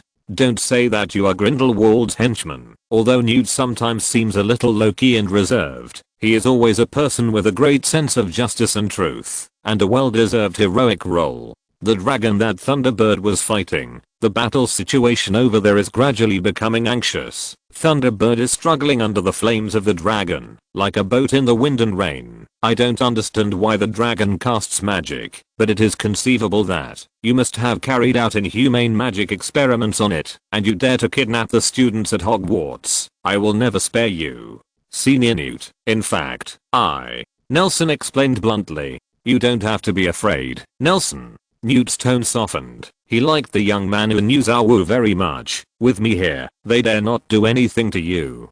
Don't be deceived by them. Grindelwald, not a good person. The terrorists under his command like to confuse young people the most. Come to me. You're just making a groundless accusation." Andre was a little angry, and the scars on his face became even more hideous. "I thought you could make Lord Grindelwald shriveled. It's still a figure, but I didn't expect you and those people to follow suit. The mediocrity is about the same." As he spoke, he took out his wand and pointed it at Newt. Newt also raised his wand to confront him. The magical animals around him all put on a fighting posture. Threatening voices came from their throats, and the atmosphere on the field was once again down to freezing point. "Isn't it? Do you want me to repeat the evil you committed? I'm just asking you, have you seen with your own eyes what inhumane magic experiment I have performed on a dragon? Which eye did you see me kidnapping Nelson?" The speculation in his head rushed to criticize. "In fact, your sneak attack today is even more disgusting." Andre laughed angrily, his beard twitched. "Senior Newt, in fact, we just arrived today." Nelson looked up at the tower at the top of the castle, which was very eye-catching among the dilapidated buildings. The sunny window was half opened, and the beige curtain was rolled out, drifting. This harmonious and peaceful scene seemed to be unaffected by the fierce battle in the distant horizon, until he saw a slender and tender hand stretched out from the window, dragged the floating curtain and pulled it back. The window slammed shut. He swallowed nervously and continued, "We're here to investigate a wild wizard who lives here. This dragon may have been raised by a wizard in the castle. Although Newt admits the truth, he is not a messy person, and his apology is as crisp as his hands." Soon, Nelson used a piece of broken wood in the aftermath of the battle to conjure a red and blue checkered picnic cloth, and they really began to sit down and have a good talk. "I came here because I heard that there is a wild, special dragon here. You know, I'm actually a magical zoologist." Newt took out 2 bottles of soda from the box and handed them to Nelson, who was sitting next to him. "Bottle." His eyes have been locked on the opposite Andre, as if to say, "I'm staring at you." "I know, zoologist. The zoologist who made the saints disgraced and almost turned into a laughingstock." Andre looked at the still fierce battle in the sky in the distance. Do you care about your bird? I feel like it's about to burn to death. Magic zoologist. Newt sucked the straw fiercely, staring intently at Andre. Frank can't lose. Even if this dragon can magic, it can't burn him, and that cannot my bird. He's just following. You can't control it either? Andre was amused. So there are birds that you can't control. It's the first time I've seen a real thunderbird, and he's so beautiful. Before the two could fight again, Nelson hurriedly interjected, what a magnificent, powerful king of birds. That's not all his power. Newt's eyes finally moved away from Andre's face. He turned his eyes to the sky in the distance, rubbed his hands excitedly, showed a fascinated expression, and said excitedly, look at the sky. Well, he's about to start. Nelson followed his gaze and saw the thunderbird in the sky wrapped in lightning. It spread its 6 wings. Its body soared into the sky and then looked down at the tyrannical dragon. Nelson actually walked away from it. He saw human emotions in his eyes. It was a look full of disdain and majesty. It held its head high, snorted at the sun, and then flapped its 3 pairs of wings at the same time. The clouds of the sky were torn apart by a canyon-like crack like a scar in the sky. The wings flapped for the first time, and the hurricane formed out of thin air swept toward the giant dragon, tearing apart the raging fire that wrapped around it. The wings flapped for the second time, and the swift gust of wind carried the lightning to the dragon from all directions. Every second, thousands of thunders hit its thick scales. The wings flapped for the third time, and the chaotic gust of wind revolved around the giant dragon, as if it had found the leader. Following the action of the thunderbird, the slender and sharp tornado quickly formed around the giant dragon, hovering in the air, connecting downward to the ground, going up into the clouds. A thick and bright, hard to see lightning rushed down from the crack, torn by the thunderbird, and the tornado hit the tornado like a dancing snake. Soon, bright yellow electric light filled the entire tornado. Above, a beam of light like a miracle was formed. Nelson heard the sound of gunfire in the distance, and Andre also noticed the noise in the distance, stood up and disappeared, leaving a sentence. Damn, I'll settle those muggles. The battle should be over, Newt said calmly as he looked at the direction where Andre disappeared in surprise. The magnificent thunder pillar connecting the heaven and the earth became brighter. Just when Nelson thought the battle was over, a thunderous dragon roar suddenly came from the center of the thunder pillar. The crimson fire exploded from the center of the thunder pillar, smashing it into pieces. The huge dragon's eyes, vaguely exposed in the wind and clouds, showed a mocking look. The window on the top of the castle suddenly opened, and a blonde woman with a big bow stuck her head out and shouted, Dinkus, what are you doing? Ask for a ticket. Chapter 92. The Magician. It seemed to hear her call. The giant dragon flapped its wings and immediately appeared above the castle, staring at the people on the ground with an indifferent look. It was obviously far away, but its heavy breath still gave people a sense of relief, an unbearable burning sensation. Andre suddenly apparated into the crowd, stood in front of Nelson, and cast an iron armor spell between them and the dragon. The giant dragon seemed to sense that there was an invisible barrier in the air running across its eyes. It sneezed in disdain, and a few huge sparks spattered from its nostrils, hitting the ground and hitting Andre's iron armor spell, splashing up. A clump of bursting sparks. Are the muggles gone? White asked quietly. It's a little troublesome. I don't know what their minds are thinking, and they still want to take this monster back for a search. Andre was a little anxious, he said in a low voice, but because of his strong tone, Newt couldn't stop looking this way. He continued indifferently, Melon's beard. They also asked me to cooperate with the military operation and assist them in capturing that anomalous creature. I really thank them. I must feel that my old age is still in jeopardy. Not colorful enough, trying to find some fun for me. So what? Did you convince them? How eloquent and energetic you are to convince a group of stunned muggles who are more stubborn than the Imperious curse. They have to be loyal to their leader, but they don't know how to do it to their family members. Filial piety. Andre cursed angrily. I cast a muggle banishing charm on the only way up the mountain, and they won't come near here again until that spell is gone. But, before that, he looked at the giant dragon above his head, and looked at him. One person and one dragon stared blankly for a moment. The giant dragon seemed to have lost interest, and sniffed into the tower in the corner of the castle. crossed over to doze off. Seeing that the dragon went to rest, he continued his previous speech. Before that, we need to solve the trouble here. What's the trouble? Newt asked curiously. What's your business? Do I have to tell you? Andre didn't even want to look him in the eye. He turned to Nelson and said, you know Muggles well. You think if we can't solve this dragon, we should how? Do you keep them out of here? Always using Muggle repelling charms isn't the answer. It's hard. Nelson shook his head. If a dragon suddenly appeared next to your house, would you restrain yourself from wanting to see it? Just leave it alone. White curled his lips. They're just Muggles. You can't think that way. Andre pretended not to see Nelson staring at White and explained, we now have a certain cooperation with the Muggle government in Germany, and such magical events occur within their jurisdiction.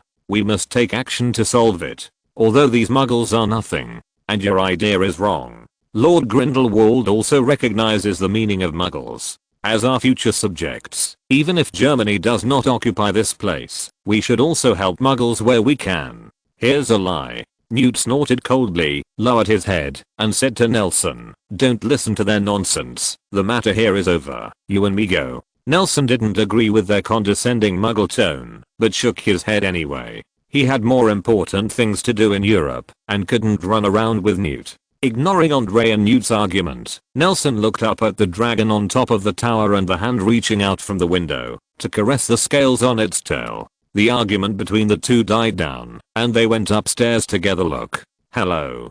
Seeing a few people standing on the picnic cloth and looking up, the girl in the tower stretched out one arm and kept waving, shouting, it seems that someone is injured. Do you need help?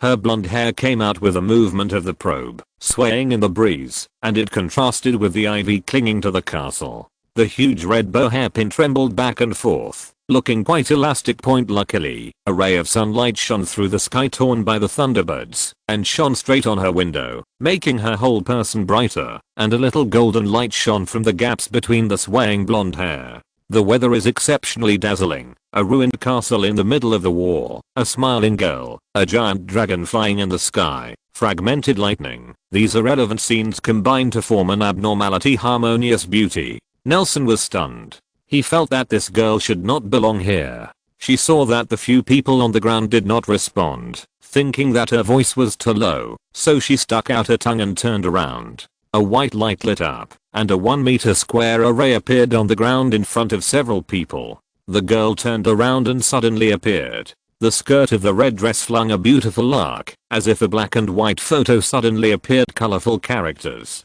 My name is Lorien, and I'm the most beautiful girl on the west coast. This sentence is a bit strange, but it may be her usual opening remarks. Lorien stopped the momentum of spinning, leaned her right hand on her waist, tilted her head, and looked at the crowd curiously. Nelson, the youngest of all, is there anything you need help with? Ah, hello, my name is Nelson. Finding several people around were silent, Nelson stepped forward and stood opposite her. Yes, one of our companions is injured. If you are willing to provide some help, that couldn't be better. Are you magicians? Rolian saw Zweig lying on the grass, raised his hand slightly, and he floated up out of thin air, hovering behind her. Come in with me, there is hot water in the house. White glanced at Andre in amazement, and seemed to say, I didn't expect that what you said was true. There are really people who can perform magic without a wand.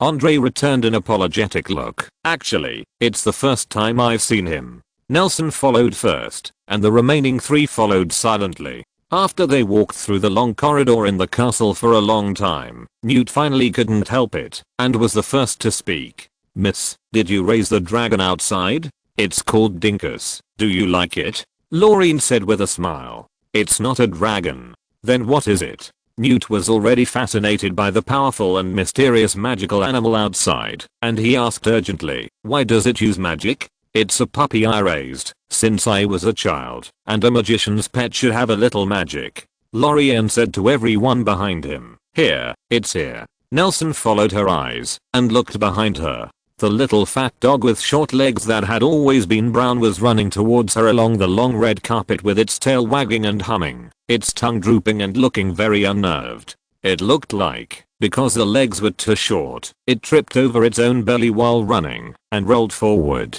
Soon it rolled to Lorianne's feet and stopped after touching her little black leather shoes. She stuck out her tongue and held the puppy in her arms embarrassedly by the back of the neck. "I'll make you laugh, Ding. Cass was always so clumsy, is it?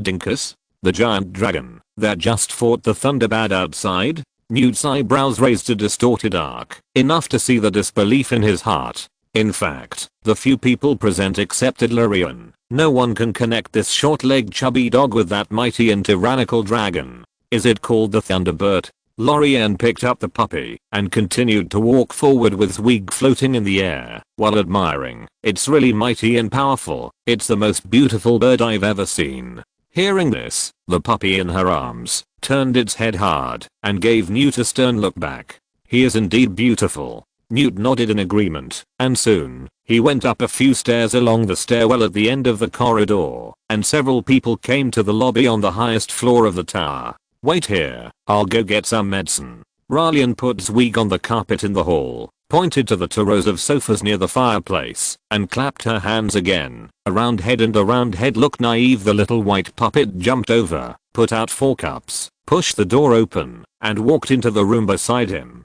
"Oh, what kind of magic is this?" Andre looked at the little doll who was pouring tea for everyone. Before pouring the tea, he would ask vaguely what he would like to drink, and then put it through the cracks of his fingers. Pour water out, like a babbling child. It's not like transfiguration. Nelson took the teacup, put it on the table, and said thank you to the doll with a smile. "No, you're welcome." It even returned a salute. "Hi." Indeed, the creatures of transfiguration should be a lot smarter. Newt stretched his feet back with a wrinkled face, and the puppet poured hot water directly on his shoes. "That's alchemy." Lorian ran out of the room carrying a small medicine box. The puppy Dinkus closed the door behind. She opened the medicine box and apologized. "Sorry sir, I'm a beginner in this regard. It may not be stable, but I happen to have scalding medicine here. You can try it." "No, you give them the wound medicine." Newt dabbed the shoe with his wand. Their business seems to be more important. Since the war started here, no one has come to seek medical advice or divination, and almost no magician has come here with good intentions. Lorian narrowed her eyes, glanced at Andre, the oldest old man in the crowd, and said softly, "Asked, what are you doing here for me? It's not to collect rent, right?" Flutter flutter, 2333. Chapter 93. Old Tom on the Icarus. Icarus fled the labyrinth of Crete with wings of feathers and waxed to freedom, but the joy of freedom overwhelmed his mind. He flew too high, too close to the sun. Strong sunlight, the sealing wax was melted, and the feathers glued together with the wax began to loosen, and finally he fell from the sky, and fell asleep in the blue waves. After learning the allusions to the name of the Icarus from Nelson's mouth, it has become a must-have topic for Captain Jack. To every passenger he talks to, he racks his brains to recall Nelson's original words, in order to make his well-informed images displayed to every passenger on board. After the last voyage, the captain of the Icarus officially retired, and Jack was finally promoted from first mate to captain. He was pacing the pier in turble like a parrot with a pipe in his mouth. The word captain is tattooed on his forehead. Although it is illegal and taboo for the captain to lead before the ship sails, who can accuse a middle-aged man who has spent most of his life finally getting what he wants? What about the elderly? Sir, do you like this story? I think it's very romantic to name my ship this name. It's a bit unfortunate, but it's very cultural. He stopped a haggard man who was about to get on the boat, and started little Jack's job of checking tickets against the passenger's cultural level. "This, Mr. Riddle, are you going to Poland? There's been a lot of chaos there lately. I'm disembarking in France." The haggard man took off the hat on his head. His black hair was mixed with an equal amount of dull silver threads. Like a drug addict, he handed his hat to the entourage on the side, and tremblingly took out a thin piece of newspaper from his pocket, and held it in front of Captain Jack. "You belong to this ship, Captain? Have you seen the boy?" Captain Jack took a closer look. Although he had never read a book, he had learned a lot of European characters while traveling. So he read the headline of the news word by word. "Searching for Pisher, the great performance artist abooting Dumbledore and Gellert Grindelwald in the streets of Paris." "What is this?" Oh, come down, little Jack. He raised his head and called to little Jack sitting on the gangway point. Little Jack, wearing a brand new sailor's suit, slid along the ropes hanging from the side of the ship to the pier and ran over. Bang bang bang. What's wrong? First Mate Jack. Little Jack stood in front of Captain Jack and gave a funny naval salute like the British Navy. Then he suddenly realized that his behavior was inappropriate, slapped himself, and said loudly, "Hello Captain Jack. You boy." Captain Jack laughed and scolded and gently kicked little Jack's calf, grabbed his shoulder, and dragged him to the gaunt middle-aged man named Riddle and asked, "Look, this is it, Mr. Williams? Let me take a look." Little Jack looked closely, then raised his head and nodded. "This looks like Mr. Williams, and I remember his soft felt hat, but his name is not Albus Dumbledore. What's wrong with your designation?" Captain Jack kicked little Jack's ass, causing him to stumble, and scolded with a smile, "I'm the captain and you're a sailor. You haven't watched the news. Content? Artist. Mr. Williams is an artist. Isn't it normal for an artist to have a name?" "Captain Jack, what you taught me." Little Jack gave another funny naval salute. "Two gentlemen, did the boy in the newspaper take this boat?" The man on the side had a hopeful expression on his face, tremblingly took out a crumpled box of high-end cigarettes from his arms and picked out two complete ones. He wanted to hand them over, but they fell to the ground because of the severe shaking of his hands. He stomped his feet angrily and called his entourage to ask him to get two new boxes. "Mr. Captain, I'm here. Looking for a child. This boy in the newspaper may be my long lost child. After so many years, I finally." Speaking of which, he could hardly control his emotions, buried his head in his trembling hands, covered his face and choked up, and after a while he burst into tears completely out of control, his snot and tears covering his entire face. Captain Jack shook his head. Drifting at sea for so many years, he was already used to seeing life and death. But he still felt great sadness from the man in front of him. He stepped forward and patted the man on the shoulder. "Mr. Riddle, let's go up first. Well, when the boat leaves, let's have a good chat in the captain's room. Please believe us, the boy in the newspaper took our last flight. Why do I feel like someone is always talking about me? Is it Tom?" Nelson wiped his nose and sneezed again. The little doll who was pouring tea and water suddenly appeared, picked up the hot towel on the towel rack beside him, and went to him face. "Tom, I remembered the one I saw last time, your little friend. There is a saying in some places that missing will make people sneeze." Andre looked at Nelson who was fighting with the towel and nodded. Then turned to Lorianne who was sitting beside him. "Miss Lorianne, you don't seem to know much about the wizarding world." He tried his best to say what he meant by wild wizard.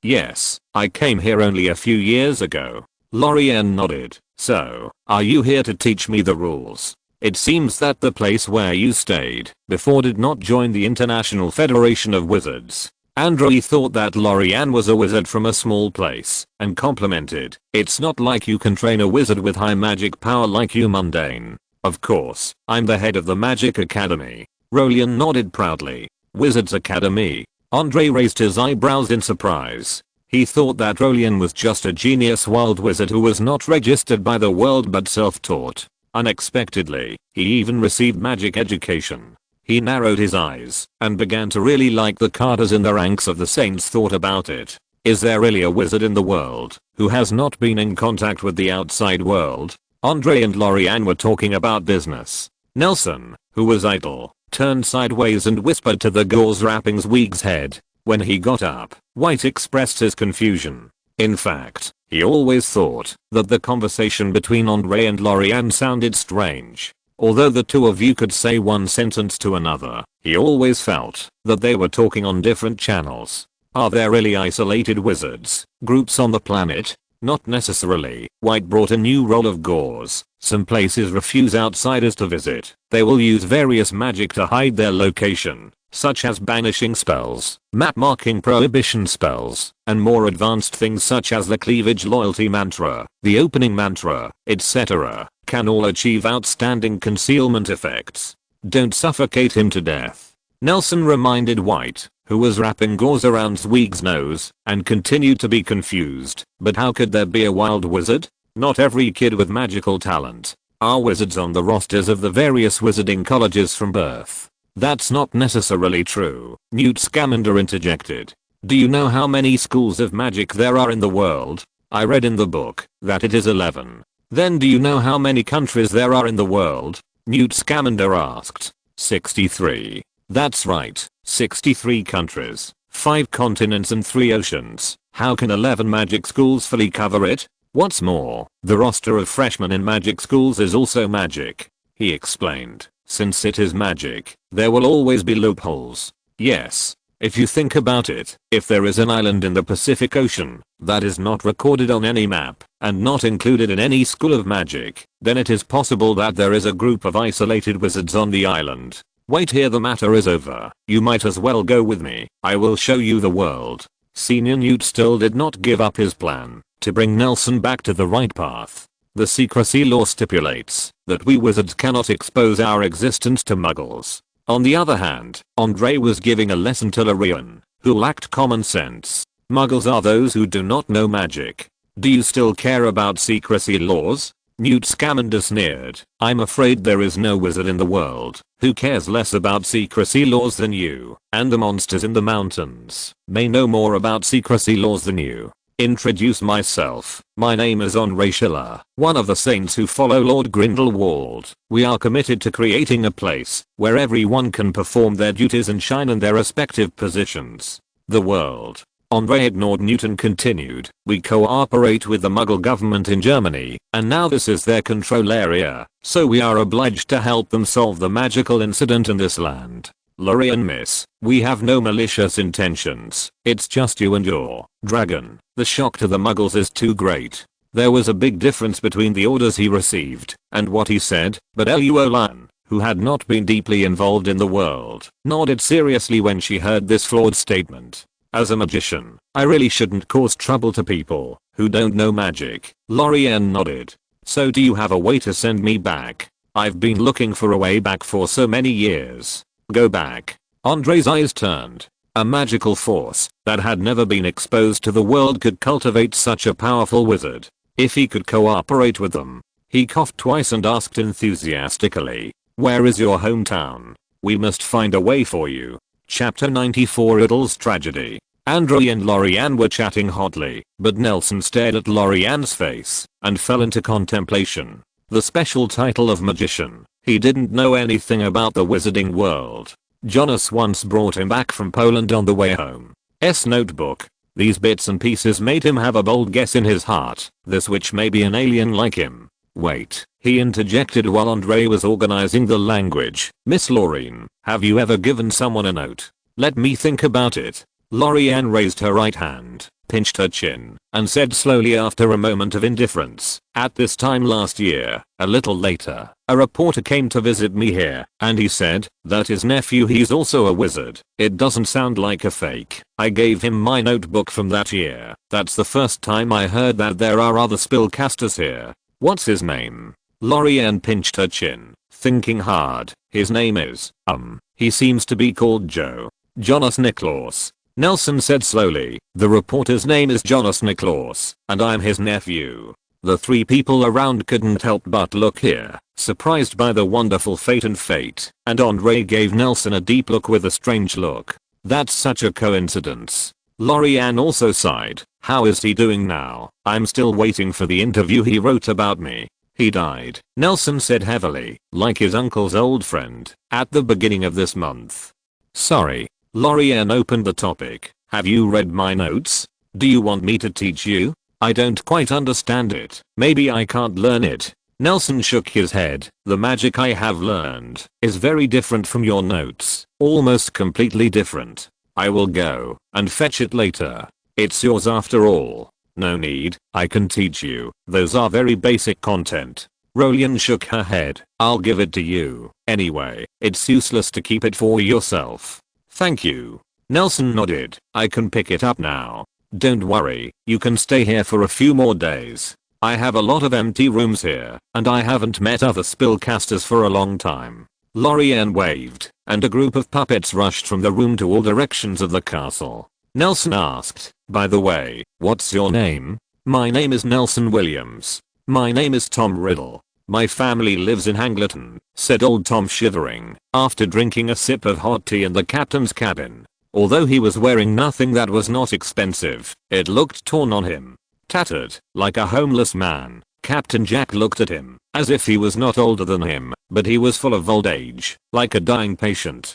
That's a good place. Well, we all know that the atmosphere is not very good. Old Tom took out a cigarette from his pocket with trembling hands and put it in his mouth. Seeing this, Captain Jack leaned forward to help him light it. Thank you. Old Tom spread the newspaper on the table and pointed to the handsome boy in front of Napoleon's statue. When his hand stopped shaking, he raised his head and stared at Captain Jack with a hopeful look, asked timidly, "Did you say you've seen this boy? His name is Williams? Then you know him. Where is he now?"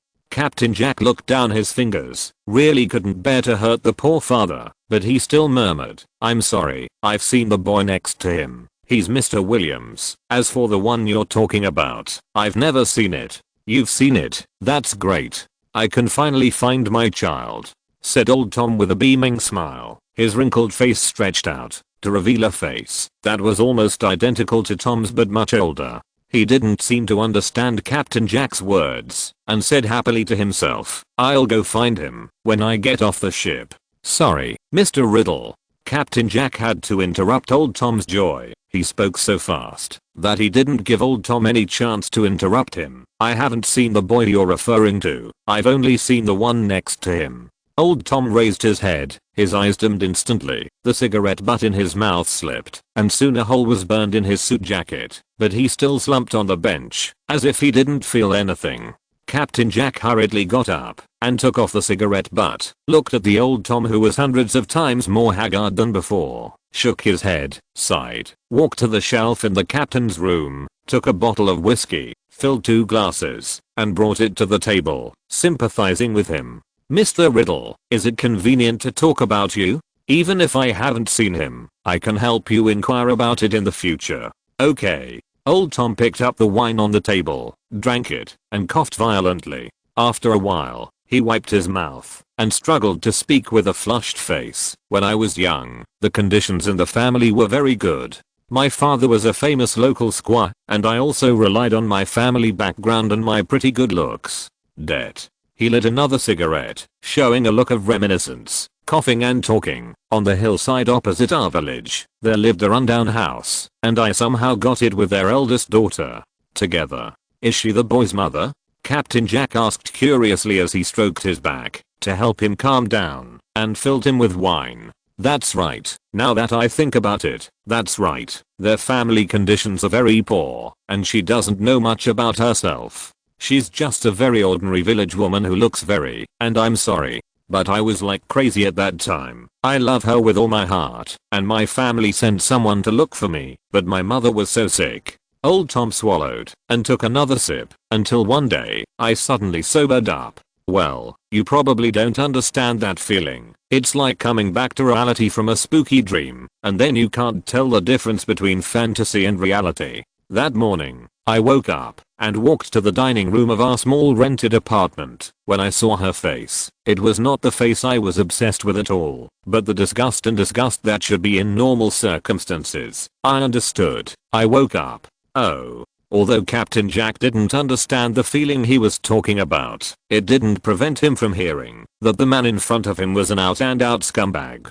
He didn't want to judge others too much and just wanted to listen to gossip. That morning, I resisted the disgust for her ordinary and ugly face and stuffed my mouth with food. Suddenly, she told me that she was pregnant. Old Tom took a gulp of whiskey and slapped his face.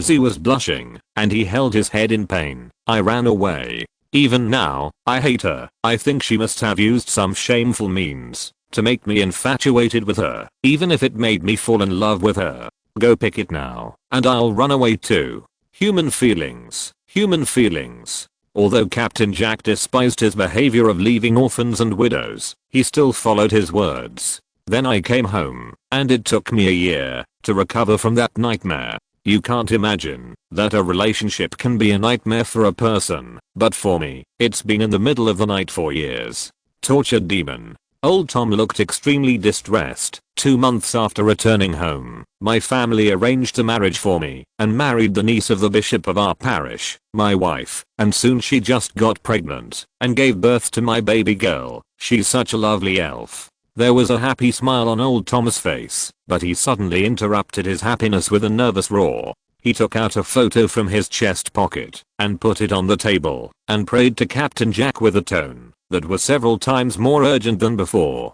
Lola, my precious daughter, Lola, you must have seen her after you have been traveling all over the world for so many years, right? I'm rich. I have a lot of money. If you help me find her, I can give you a lot of money, enough to buy such a ship. He reached out and grabbed Captain Jack's sleeve. Trembling he said, 8 years ago, she was kidnapped by traffickers. You must have seen her. I'm sorry, I know you're rich. Captain Jack took a lot of effort to take his hand away from his own. It's hard to imagine that this haggard man has such strength. Losing a second child is such a pain in the ass. Maybe it was God's punishment for abandoning his first child. He crossed his chest and shook his head. If the traffickers are abducted, percent of them are still in the UK. I'm an ocean traveler, and I haven't seen her. Really? Old Tom lost all his strength in an instant and slumped on the chair again. He picked up the glass and poured wine into his mouth. The pale yellow whiskey flowed down the corner of his mouth, making his neckline muddy. He opened his mouth like a dried salted fish. 8 years ago, she was kidnapped by human traffickers. I spent 8 years looking for her, and my wife became ill because of this incident and passed away the year before. Last year, I heard the news and found the gang of abductors who were running around in Hangleton. They have been arrested. I asked someone to interrogate them. They said that my Laura disappeared several years ago. Maybe, woo woo woo. He covered his face and cried bitterly again. Captain Jack felt a little strange. He kept talking about his daughter, but he was looking for a boy at first. He asked, then this boy. Oh. Old Tom calmed down for a while and then slowly said, I'm dying. I need an heir to inherit my family business. I also need a blood relative to inherit the family's blood. I also need him. Continue to find his sister after I die. Chapter 95 Fate and Auschwitz.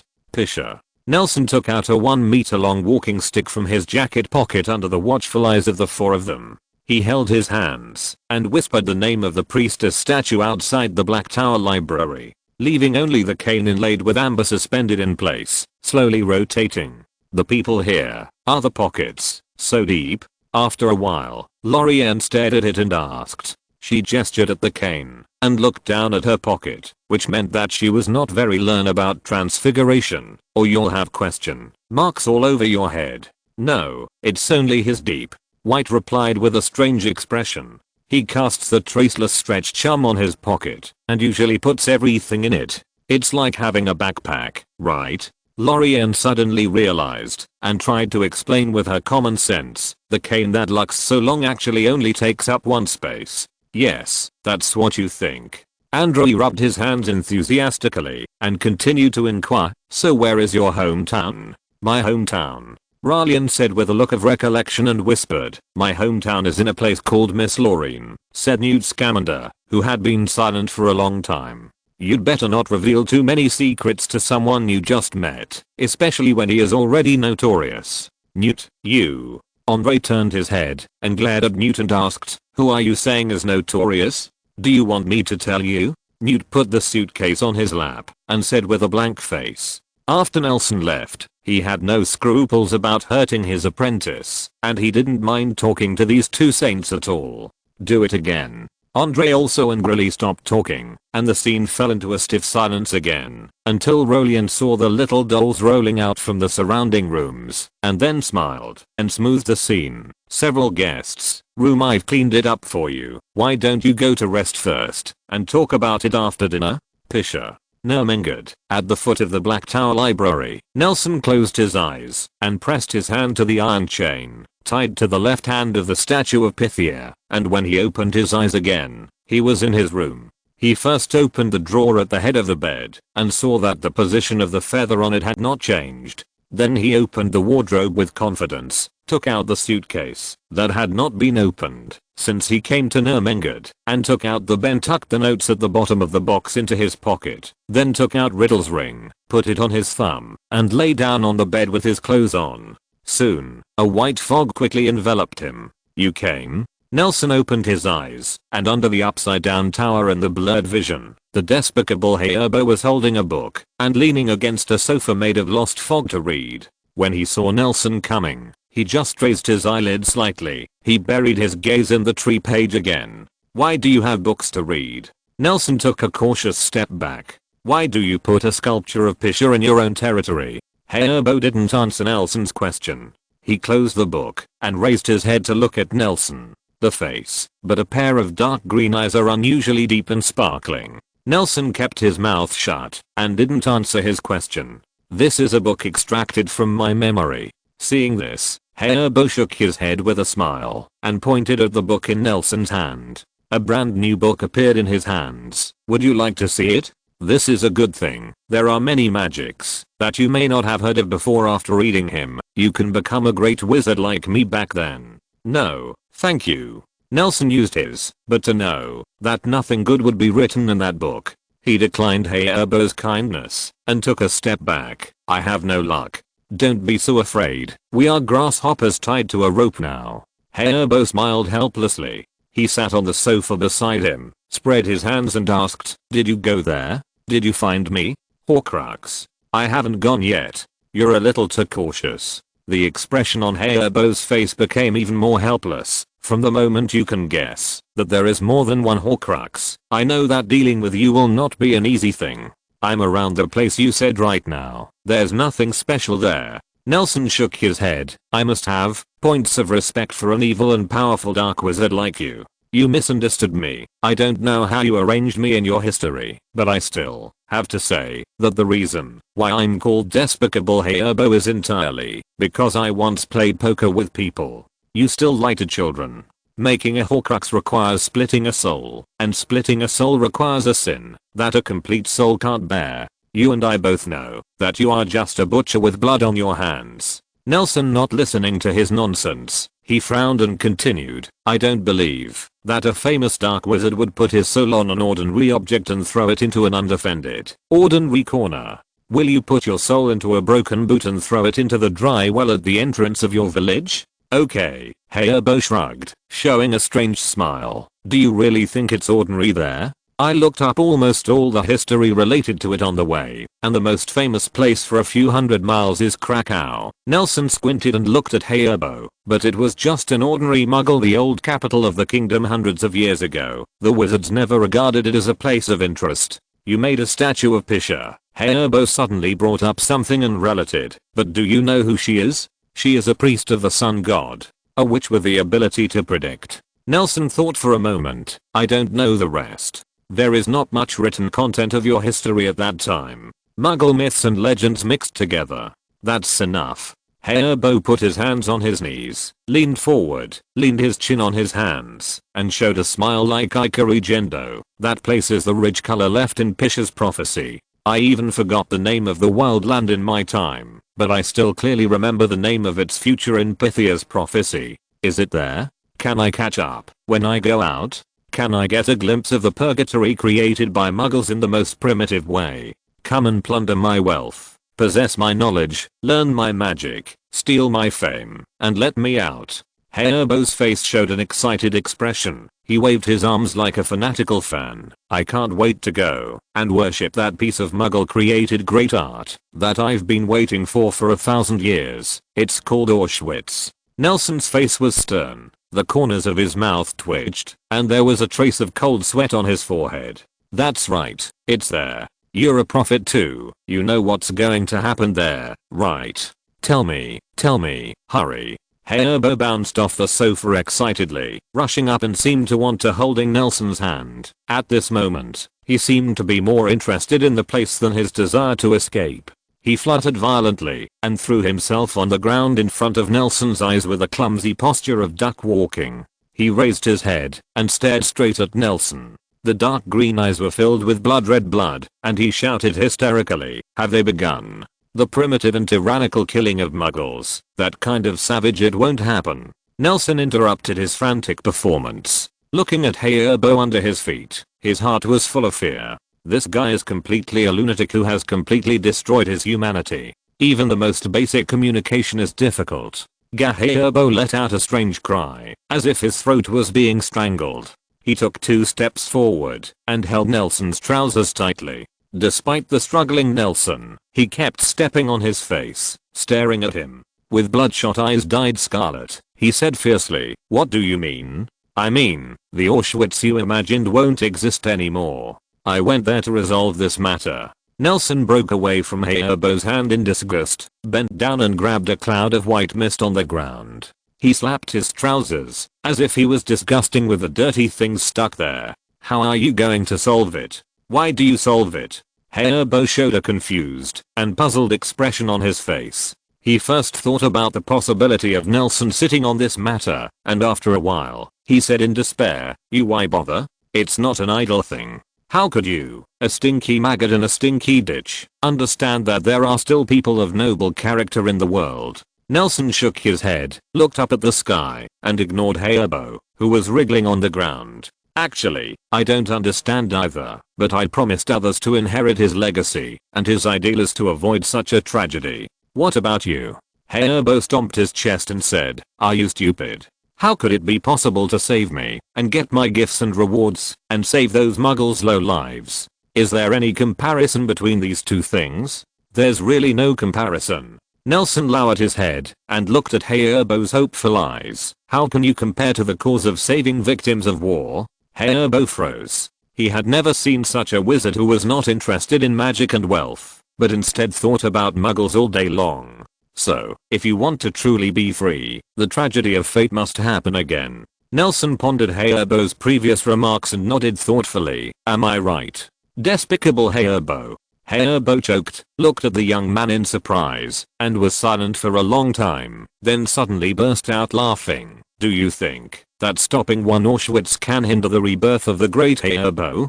Don't be too self-righteous, these prophets." Nelson tilted his head and showed an expression of listening intently. He stretched out his right hand and said, "Please start your performance. From Pisha to the guy with you, and you are all too self-righteous."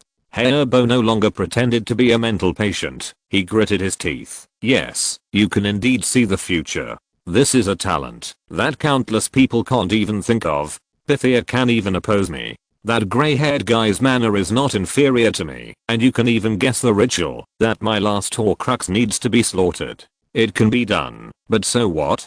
But so what?" Nelson nodded. "Pisha is dead, so will the grey-haired guy, and so will you. And I'm alive. So what? Those of you who are spying on the future always feel that you are otherworldly." Hayabo smiled heelily, "But you are part of destiny anyway, aren't you? So what? How can you be sure that the future you see is not the future that came about after you participated?" Hayabo tore off all the disguise. He finally tried to show his fangs and showed a sinister and despicable smile. "The one who plays with fate people will eventually be toyed with by fate. So what? Even if you stop or even destroy today's Auschwitz, tomorrow there will be another Auschwitz in another place." Hayabo stared at Nelson fiercely. "You can stop it for a while. You can't stop a lifetime. This is a torrent of history. You can't change it. What should happen will always happen. All disputes, conspiracies, and deaths are never about who, but about the matter itself. As long as my Horcrux will be perfect, no matter where and when what happens to Swithin, my magic isn't just for a small piece of land. So what? So, can you stop saying that stupid so what?" Hayabo seemed to have been broken by Nelson's question, and he was incompetent and furious. "You don't really think that I need the help of your lame wizard? Get out of here. I'm just waiting for the moment. I can leave at any time. You don't have to go too far. So, please." Nelson bent down and saluted. "My despicable Mr. Hayabo, please perform for me how to get out of here. I also want to see the world." Hayabo stared at Nelson with a neck and suddenly became depressed. "So what?" Nelson held a vacant grip in the air, as Hayabo did at the beginning, and took out a soft felt hat from the air. He put the hat on his right hand and moved it with his left hand, making it spin quickly and lightly. He smiled and said, "You're afraid, that's why you're hysterical and frantic. Despicable Hayabo, I already understand why you are called Despicable Hayabo, and you don't get such things as Brutal Hayabo and Crazy Hayabo. It's allowed a nickname.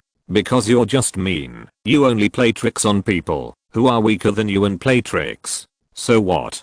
Hayabo's tone was calm. "You don't even have the talent of a prophet, but you believe in fate so much, you must have suffered enough." Nelson shook his head and looked at the stiff Hayabo with pity. "Let's wait and see, Mr. Despicable. Let me see if you can escape by yourself, and see if I can do what I say. Yes, some things are bound to happen. That's the choice of history, but some things are not. You must have never studied when you were a child. You don't understand such simple political economy." He put the soft felt. He buckled his hat on his head, leaned on the brim of his hat and chuckled. "I have completely seen through the fragility of your soul, but even though you are so weak and weak enough to disappoint me, our deal is still valid. I think I prefer to collect an unfinished Horcrux with a more fragile soul within it." Without waiting for Hayabo to respond, Nelson turned into a cloud of white mist and disappeared into the blurred illusion, leaving the soft felt hat left alone and Hayabo staring with wide eyes.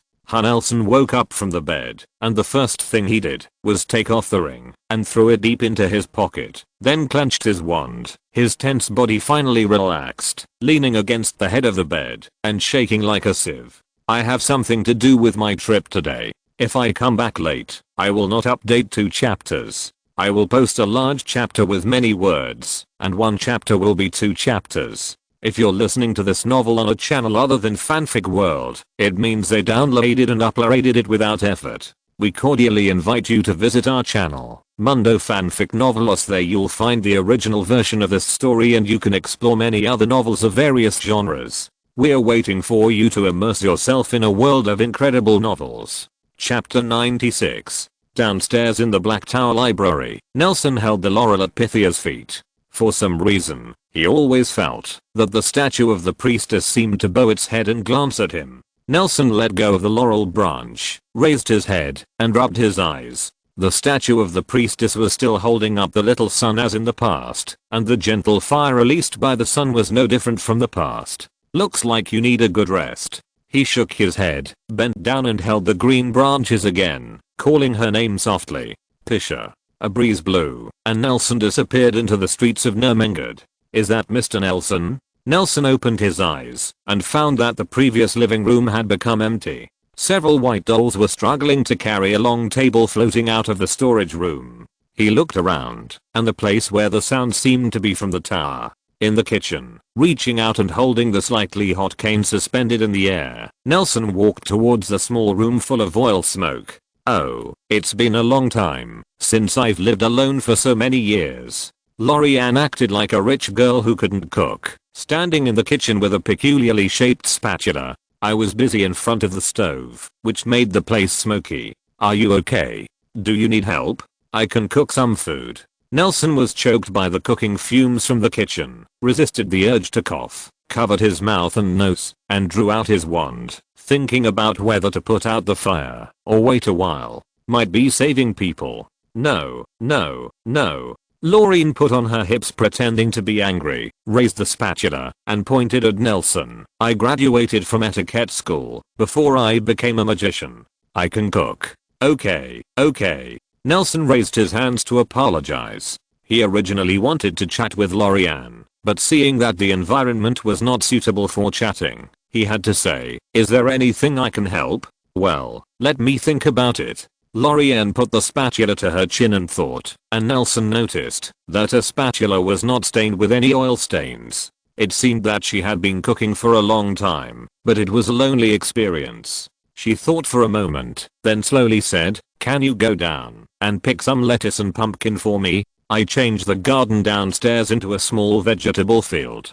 But I just asked Mr. Scamander to go and let me see." She pushed open the kitchen window and glanced down, turned her head back and said, It seems that he and the caterpillars in the vegetable field were having a good time chatting, and he's already a little reluctant to think about it." "Okay." Nelson shrugged, picked up 2 stacked small wooden baskets from the side, turned the cane around in his hand, and it quickly turned into a delicate little hoe. I need something else of something. Nelson, why are you hanging out with him? When Nelson turned his hoe and walked downstairs, Newt was squatting on the edge of the vegetable patch and looked at a caterpillar trying to nibble on a lettuce leaf. Hearing footsteps, he did not move, asked without looking back. Senior Newt, what did you say? Grindelwald is not a good person. No matter how good he is to you on the surface, it is because he has plans for you. Newt stood up on his knees, patted the soil stained by his trousers, and turned to face Nelson.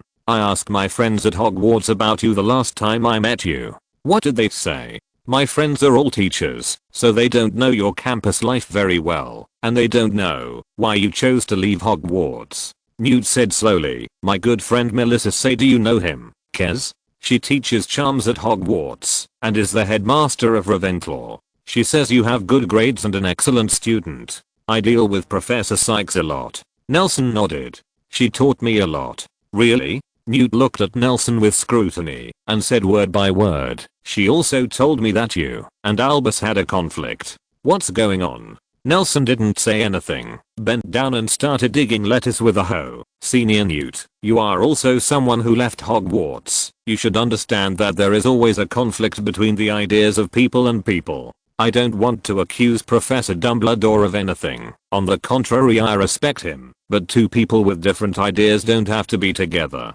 We are different. Newt shook his head. I think then you should understand better. Nelson pulled out a lettuce, threw it into the wooden basket, and found the next lettuce to continue fighting. Since you know that we are different, you must know what we have chosen. Every road has its own reasons for having to go.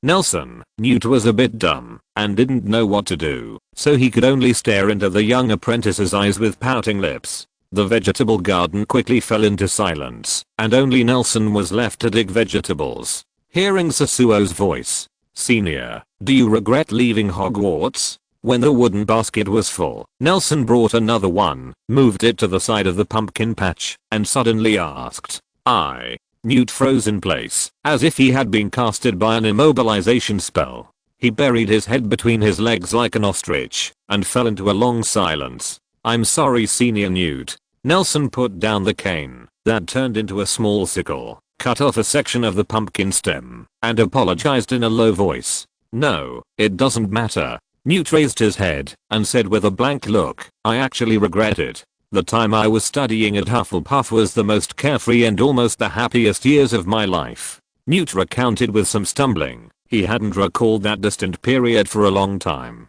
During so many years of wandering outside, I always wondered if I had not had an accident, had not been expelled from Hogwarts, and had successfully graduated from Hufflepuff, would I have become the person I dreamed of when I was a child? The person I dreamed of when I was a child. Our life is always going with the flow, and no one knows what will happen in the next second. Newt stared at the air. The six-winged thunderbird was circling in the vast expanse of the sky. His name is Frank. You think he prestigious? It's very majestic. Nelson narrowed his eyes and looked at the figure dancing in the electric light and nodded. I have never seen such an imposing bird, mastering thunder and lightning above the clouds. But do you know? He was rescued by me from a bird dealer in Egypt at first. Newt's eyes showed nostalgia. He wasn't so majestic at that time. A small ass quail chicks huddled in a basket like yours, waiting to be sold into the hands of some cruel wizard. I really didn't expect.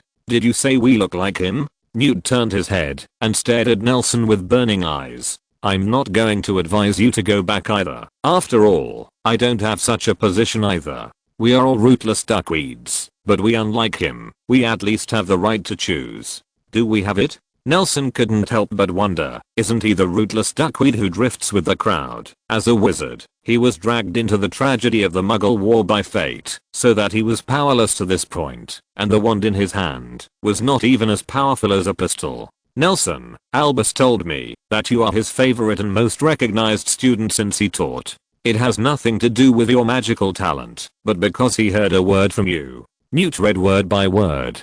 2. With great power comes great responsibility. This is only, Nelson, I don't know if you believe it yourself, but I couldn't agree more with it.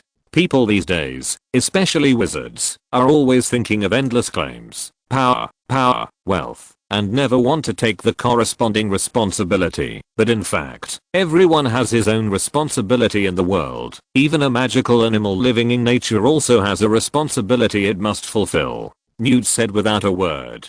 Poured out, the more capable people are, the more they need to create a greater cause, instead of turning the order upside down for their own selfish desires like Grindelwald. I have been annoyed countless times that I have no such ability, and there is no way to prevent some tragedies from happening. But I think you must understand the truth. There was a long silence in the pumpkin fields until Laureen on the top of the tower opened the window and looked up and shouted, "Mr. Nelson, you have to hurry. Are you attracted to caterpillars too? Come on here." Nelson shook his head and showed Laureen a wooden basket full of lettuce in his hand. "I've picked it. Just a moment. I'll do it." Newt took the heavy wooden basket from Nelson's hand and followed Nelson upstairs. Dinner was a simple family feast. Some stews and a few steaks were served on top. Although it was simple, it was rich. Lorien finally left the kitchen under Nelson's persuasion, which prevented the historic castle from being buried in the fire. The tragedy, although the cooking skills of the few here are ordinary, for wizards, the development of household magic spells is a grand undertaking that has been carried out for dozens of centuries and iterated countless times. Easily waving a few times wand, everything in the kitchen started to work in order. There was a wonderful scene on the table before the meal. Lorianne was praying. Nelson was wiping his hands with wet wipes, and White and Andrea were sitting together to review the homework of the saints, which was like studying ideological and political. And Newt Scamander, as a well-known magical zoologist, has already drilled into the box to conduct daily visits to the magical animals he took with him. By the time everyone was ready to sit at the table, several of them became the same. "Miss Laureen, who are you praying to before dinner?" Andre asked casually, smearing bolognese on his bread. God. Laureen shook her head. "I'm praying to magic, and I'm always in awe of magic. This is a required course for every magician. Even the creator god is not as good as magic for us importance. I must write this down and teach it to those young people later. They always lack awe of magic." Andre glanced at Newt and continued to ask, "God of creation? It looks like Miss Laureen, your religion is also special." "Religion?" Laureen asked strangely, lifting her head buried in the plate. "Fighting steak. What religion? Why should I believe in him? I'm not a priest." Everyone didn't understand what she was saying, and the dinner ended in such a confused atmosphere. After the meal, Nelson walked to the kitchen. Laureen was holding a china plate and instructing her little dolls to clean up the dishes. When she heard Nelson come in, she looked back and said, "Mr. Nelson, you don't need to help me. I can still finish this bit of work. Go back to your room to rest, and I'll tell you my notes later." "No." Nelson looked at the orderly puppets, turned to look outside the door, closed the door again, and whispered, "Miss Laureen, you're from another world, aren't you?" The plate in Lorianne's hand fell to the ground and shattered into a piece of porcelain slag. "How do you know? I didn't tell you?" She narrowed her eyes warily at Nelson, who was drawing his wand. "It's back to normal." Nelson tapped his wand lightly, and the broken pieces of porcelain on the ground quickly gathered together and slowly put together the shape of a plate. "Have you forgotten? You told my uncle at the time that he said you fell from the sky. The ones who came down have been looking for someone with magic, trying to find their way home." "Ah." Laureen frowned and immediately stretched out. "I told him this." "Have you found it?" Nelson asked earnestly, staring at Laureen's tangled face. Rolian raised her head and looked at him like a fool. "Didn't you find it?" Nelson was a little disappointed. "What do you think?" Laureen said with a sullen face. "If you find it, can you still meet me here? Not to mention that you are the first group of wizards I have seen, and you came here to find me before that. They're all people who don't know magic. Alright. Why are you interested in this? You may not believe it, but I'm actually from another world." Nelson noticed Lorraine's increasingly bizarre gaze and was silent for a moment before continuing. "Well, in fact, I've always been concerned about traveling to other worlds. Things are interesting." "Why?" Lorianne didn't understand very well. "The world is so big, and there are so many places to explore. Why travel to other worlds? Not to mention, you may not be able to return to your hometown. Your hometown. My hometown is called Arid. It's a place devastated by war, but still beautiful. Lorian spoke slowly and began to tell the story of an innocent girl who fell to another world like dead leaves in a disaster. For the first time, Nelson knew that there were people in the world who had the same experience as him, but he had never told his story to anyone else. What about visions lost in dreams? But at this moment he was relieved. No matter whether the vague memory was mental illness, or whether it only existed in the white fog of the blurred fantasy, he was relieved. Whether it was the childhood growing up with Tom, or he was under the wheel of the semi-trailer. The blue sky you see is a precious thing that can't be more real. Why are you crying?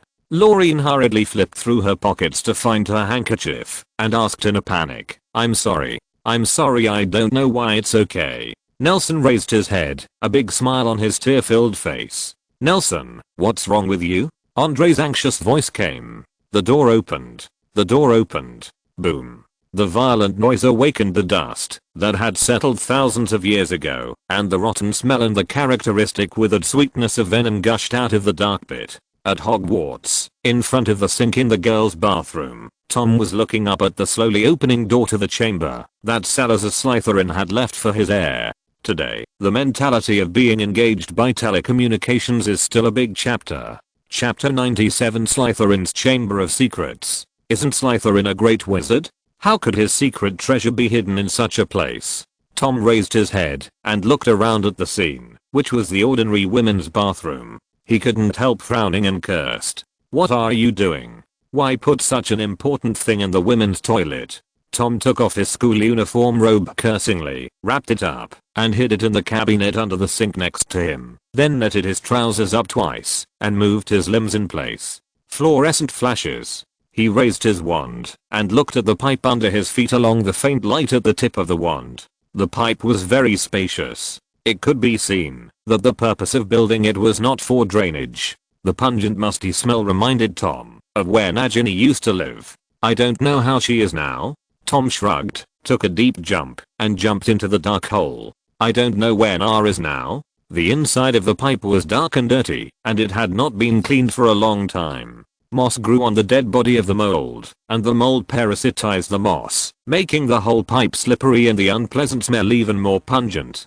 Tom wanted to end the disgusting journey as soon as possible, but the pipe seemed to never end, and he looked around at the other pipes that branched out from the huge pipe, separated from the main pipe by a rusted iron grill. But most of the nets were brittle enough to shatter, and Tom took a breath of disgust and ignored the branches. He didn't want to die here from tetanus at an early age. Twist, spin, and slide steeply. Tom didn't know how long he had slipped in the pipe, but he knew that the depth was far deeper than the deepest dungeon in Hogwarts. He could hear his own breathing echoing in the pipe, and it was silent here. There is not a single voice that belongs here. Following the light of the wand, he soon discovered that the wand seemed to illuminate something not far below, and it seemed that it had reached the end. Fly fast. Tom's wrist slammed upwards and tapped forward again, immediately stopping the momentum of falling, and fell to the ground as lightly as a feather. After adapting to the gravity for a while, he stomped his feet, moving his joints, and his movements were smooth and elegant. Ah, that's disgusting. He turned around and saw some sticky stuff on the wall of the pipe on the back of his butt. He quickly took his wand and cleaned it up. Then he raised the firefly and carefully looked at the surroundings. I should be far away from school now, Tom said to himself, thinking about the direction of his whereabouts, and noticing the water pipes crisscrossing his head like blood vessels and the surrounding walls covered with moss due to dampness. He said to himself, this should be the outlet of the school's drainage system, so I think I should be under the Black Lake. There are many magical things living in the Black Lake. It is reasonable that they have not been discovered for so many years. But opening the door in a Parseltonian is not a decent thing, the way a wizard does. What am I thinking? Na said that a person can't be judged by a certain trait. Tom laughed to himself. Is he gone? I'm going to reveal my true self. That must be laughed at by him die. Tom held his wand high, and the light from the fluorescent spell couldn't even illuminate the darkness in front of him, making the darkness even more hazy. This underground secret room was too big. Tom walked on the wet ground and had to wait. It took a while to hear the light echoes of his own footsteps. I feel that I really have a relationship with the sewer, and I can always find some strange things in the sewer. There was nothing in the secret room. It looked like a real sewer. Tom felt a little cold, so he kept saying to himself these words were used to expel the biting clammy cold. But fortunately, this place is accessible from front to back, not a labyrinth. Tom walked through a bend in the underground pipe, and all of a sudden, the sound in the pipe became louder, the sound of water, the sound of mice or other small animals, and Tom's own violent heartbeat. He raised his head and stared at the behemoth that traversed the field of vision in front of him. The thing had a huge and undulating curve like a mountain range. Its surface reflected a faint green cold light under the illumination of Tom's fluorescent charm, and that bright green made him feel kindly. This is a huge snakeskin, at least feet long. The bright green color will make people who see it feel uncomfortable and even scared for the first time. The empty snakeskin is curled up in the middle of the sewer. Tom noticed some green mucuses flowing in the gap drilled by the giant snake, emitting fluorescence in the dark. Isn't it? Tom jumped back like a trampled rabbit and said with lingering fears, "This thing won't have radiation, right?" Tom remembered what Nelson had threatened him with when he wanted to go to London to experience the legendary radium bath that cures all diseases. Everything that emits its own light emits radiation. Although Tom still didn't quite understand what radiation was, it didn't prevent him from using the levitation charm to throw the snakeskin into the distant branch of the pipe and then quickly pass through it. Hope people are alright. Tom kept walking forward and even turned his wand in boredom. Even if people are alright, now the knees are alright. Tom found the echoes of his footsteps getting louder and louder. He knew that he was nearing the end of the passage, and he hoped desperately that there would be something meaningful at the end of the pipe. Finally, when he rounded another bend, a solid stone wall stood in front of him, and the wall was carved with two giant snakes entwined with each other. The eyes of the giant snakes were inlaid with a few pure and gleaming giant green gems. In Tom's eyes, these giant stone snakes were no different from real snakes. They were clinging to the wall and looking at the prey below, and the realistic snake eyes flashed a dangerous green light. "If there's nothing in there, these emeralds are mine." Tom distributed the wealth on the Slytherin gate without any awe, suddenly put away his playful expression, stared at the stone wall seriously, and used parcel row. The cavity made a low voice, "Turn on." The entire secret room began to vibrate violently. This parcel tongue seemed to awaken the soul that had been sleeping in this historic site for thousands of years. Tom heard the sound of machine roaring in his ears, and the top of his head began to shake down continuously. After a while, the secret room was completely awake. The rusty crunch was silent. A huge crystal lamp hung down from the top of Tom's head, and the candle made of dragon fat, which was difficult to burn out for thousands of years, was burning brightly, and the fire was cutting. The exquisite crystal refracts the secret room with a mysterious brilliance. "Very good. You are very beautiful." Tom raised his head and looked at the precious crystal lamp above his head. "But when I come back, you will be mine." As soon as the words fell, the two giant snakes entangled in front of them slid away from each other. As the magic mechanism on the wall turned, the one on the left raised its head and looked down at Tom, while the other leaned down and coldly from below, watching him. As the two snakes separated, the tall wall split from the center, and the two half walls cut smoothly from the middle, disappearing without a trace. Tom looked up and saw a larger, darker, more mysterious stone room in front of him. To make things mysterious, he smiled disdainfully, reached out and pulled out a silver pendant inlaid with emeralds from his sweater. The black opal at the bottom looked exceptionally bright in such a dim environment, and the runes engraved on the chain shone with warmth. The light. Tom twisted his neck, shook his wand, and walked in carelessly. Different from the outside, the inside of this stone room, which needs to be opened to enter, is dry and warm. I don't know what kind of magic and design can make the environment here remain comfortable after 1,000 years. There are dozens of thick and tall stone pillars standing in a row, lined up to support the dome of the secret room. More stone-carved giant pythons squatted on these pillars and grew savagely. Although I also like snakes, I still have to say, Tom walked straight to the deepest part of the secret room until he passed the last pair of stone pillars, and a sculpture of the same height as the secret room jumped into his sight. What a bad aesthetic. He looked at the huge face of the sculpture. He looked very old, with a sharp beak, like a monkey, with a sparse, but long goatee, that fell straight down to the robes, and 2 grey legs stood on the smooth floor of the stone room. He lowered his head slightly, and looked down at the small latecomer standing at his feet. "You're just a stone statue." Tom raised his head to look at the stone statue without fear, and said his name softly, "Salazar Slytherin." Tom pulled a tattered book out of his pocket, one of 2 principles of magic handed over to Nelson by the owner of the Lisbon bookstore in 1st grade as a temporary out-of-stock replacement. The corners around the main text do not record any profound spells or powerful black magic, but record the autobiography of a little-known adventurer who graduated from Hogwarts many years ago. These stories seem to be it was written by him when he faced death while on a dangerous adventure. At that time, he didn't know why he only had a textbook left by his deceased wife, and this book was wandering into the second-hand book pile of Lehon bookstore, until it was handed over to Nelson many years later. Searching for treasure is a difficult but enjoyable job. It not only requires the explorer to have strong magic and skills, but also has historical knowledge that is no less than pedantic, because the whereabouts of many secret treasures are often hidden in people who don't know. The hidden corner.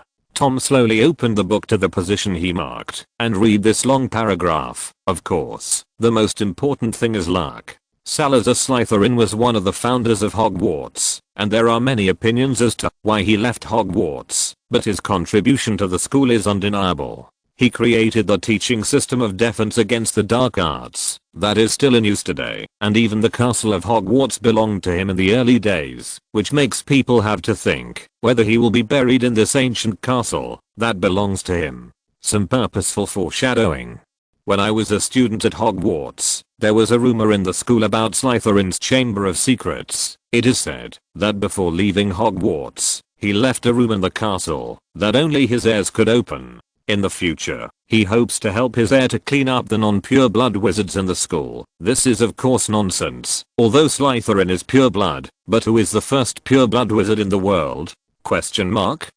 Was also uttered by himself, and I'm more inclined to leave Hogwarts for another reason, but he should have left something on campus. During the 7 years of studying at Hogwarts, I have explored almost every corner of the castle, and in fact, I have found some interesting little things, such as the magical room in the corridor on the 8th floor, like the room behind the knocker of the Ravenclaw Tower, or the ubiquitous, but nowhere to be found, bas-relief snakes in the castle. It wasn't until I learned the manifest spell in 7th grade that I understood the school's legend about the secret room. It's not groundless. Every embossed snake needs to be triggered by language, and may trigger different organs, but I can't guess the code. But I have some guesses, based on Slytherin's personality and preferences. Here they in these the location of the relief is recorded. I hope someone will see it later. You're right. Tom took a step forward, facing the huge sculpture of Slytherin, with a gleam of red in his eyes. He turned the page, and sang softly in Parseltongue what the unknown senior said. "Guess all the spells to come. Slytherin, the great legendary mage, master of Hogwarts, the great Salazar Slytherin, your heir has come to pay homage. Open your eyes, Slytherin, the sovereign of Hogwarts." Tom didn't know how many beautiful compliments he had read, and even he felt that he was too greasy, but he still endured the discomfort and felt grateful. I have to say that the old senior's guess about Slytherin was correct. He really is a person who focuses on honor and likes to be praised. With a sour clatter, the eyes of the Slytherin statue slowly looked straight ahead. When the pupil was in the middle of the eye, it began to rotate and emit a faint green light, covering the entire secret room. Among them, light up.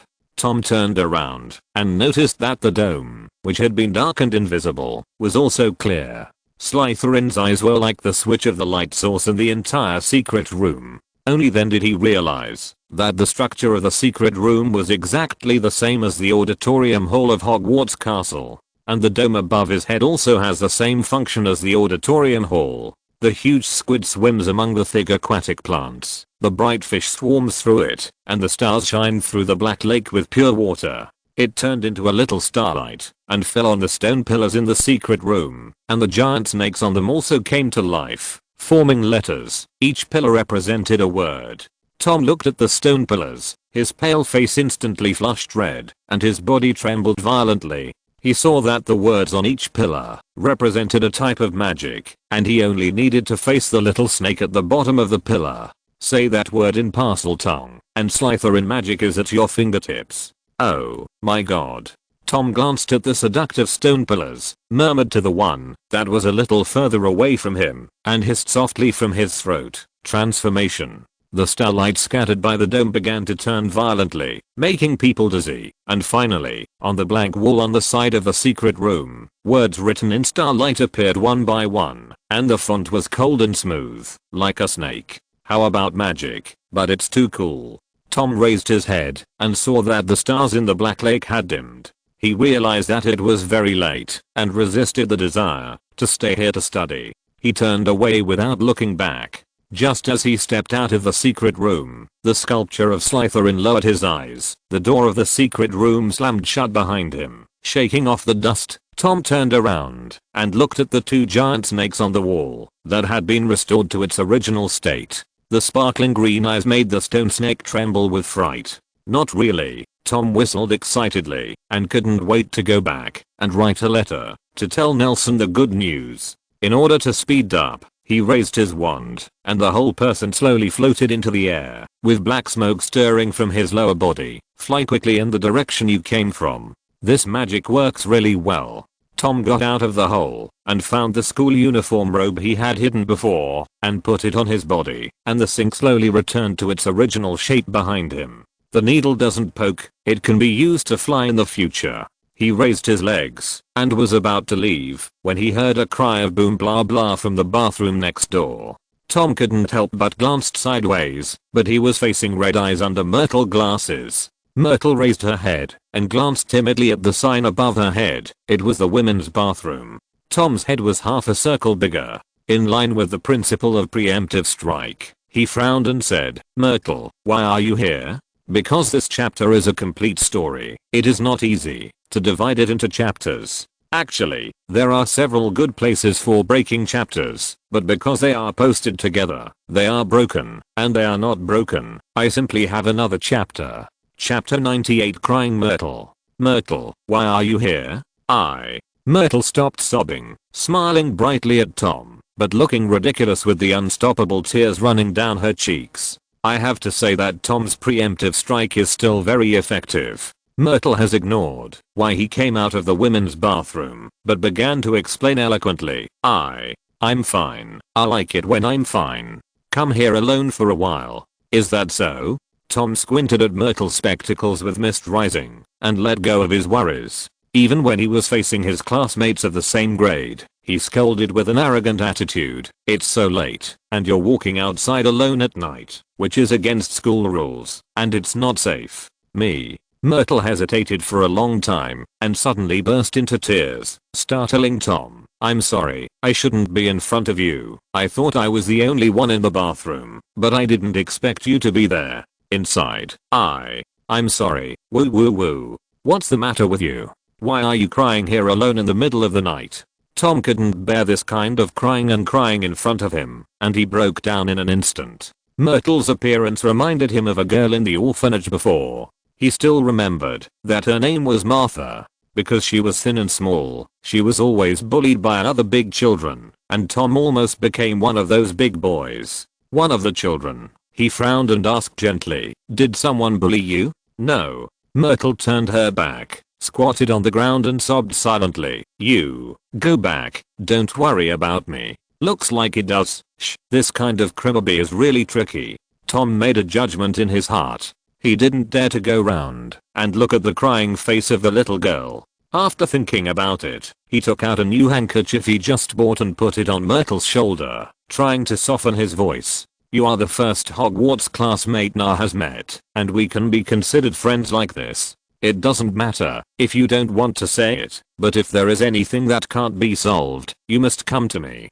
You don't have to worry about me. If Na was here, he would definitely take care of it. Since he's not here, let me take care of his business." Although Tom stood out among his peers, he was still a child. He patted his chest and pretended to be very reliable appearance. The contrast between appearance and action is particularly funny and cute. Besides, I have always been a helpful person. Thank you. Myrtle nodded, still turning her back to Tom, but felt she looked better and calmed down. I'm better now. Can you leave me alone for a while? I'll wait. I'll go back in a while. The administrator won't be here to inspect at night. Okay, you remember to go back early. By the way, Myrtle suddenly remembered something and turned to stop Tom, who was about to leave. Where has Nelson gone? Isn't he going to come back? I'm here to get something. Do you know Alfred? Alfred Black of Slytherin. Seeing Myrtle nodding, Tom hurriedly said the excuse he had made up for a long time. He always likes to do some shitty pranks. He hid my textbooks in the women's bathroom, so I had to go out at night to find them. No, I just found it today.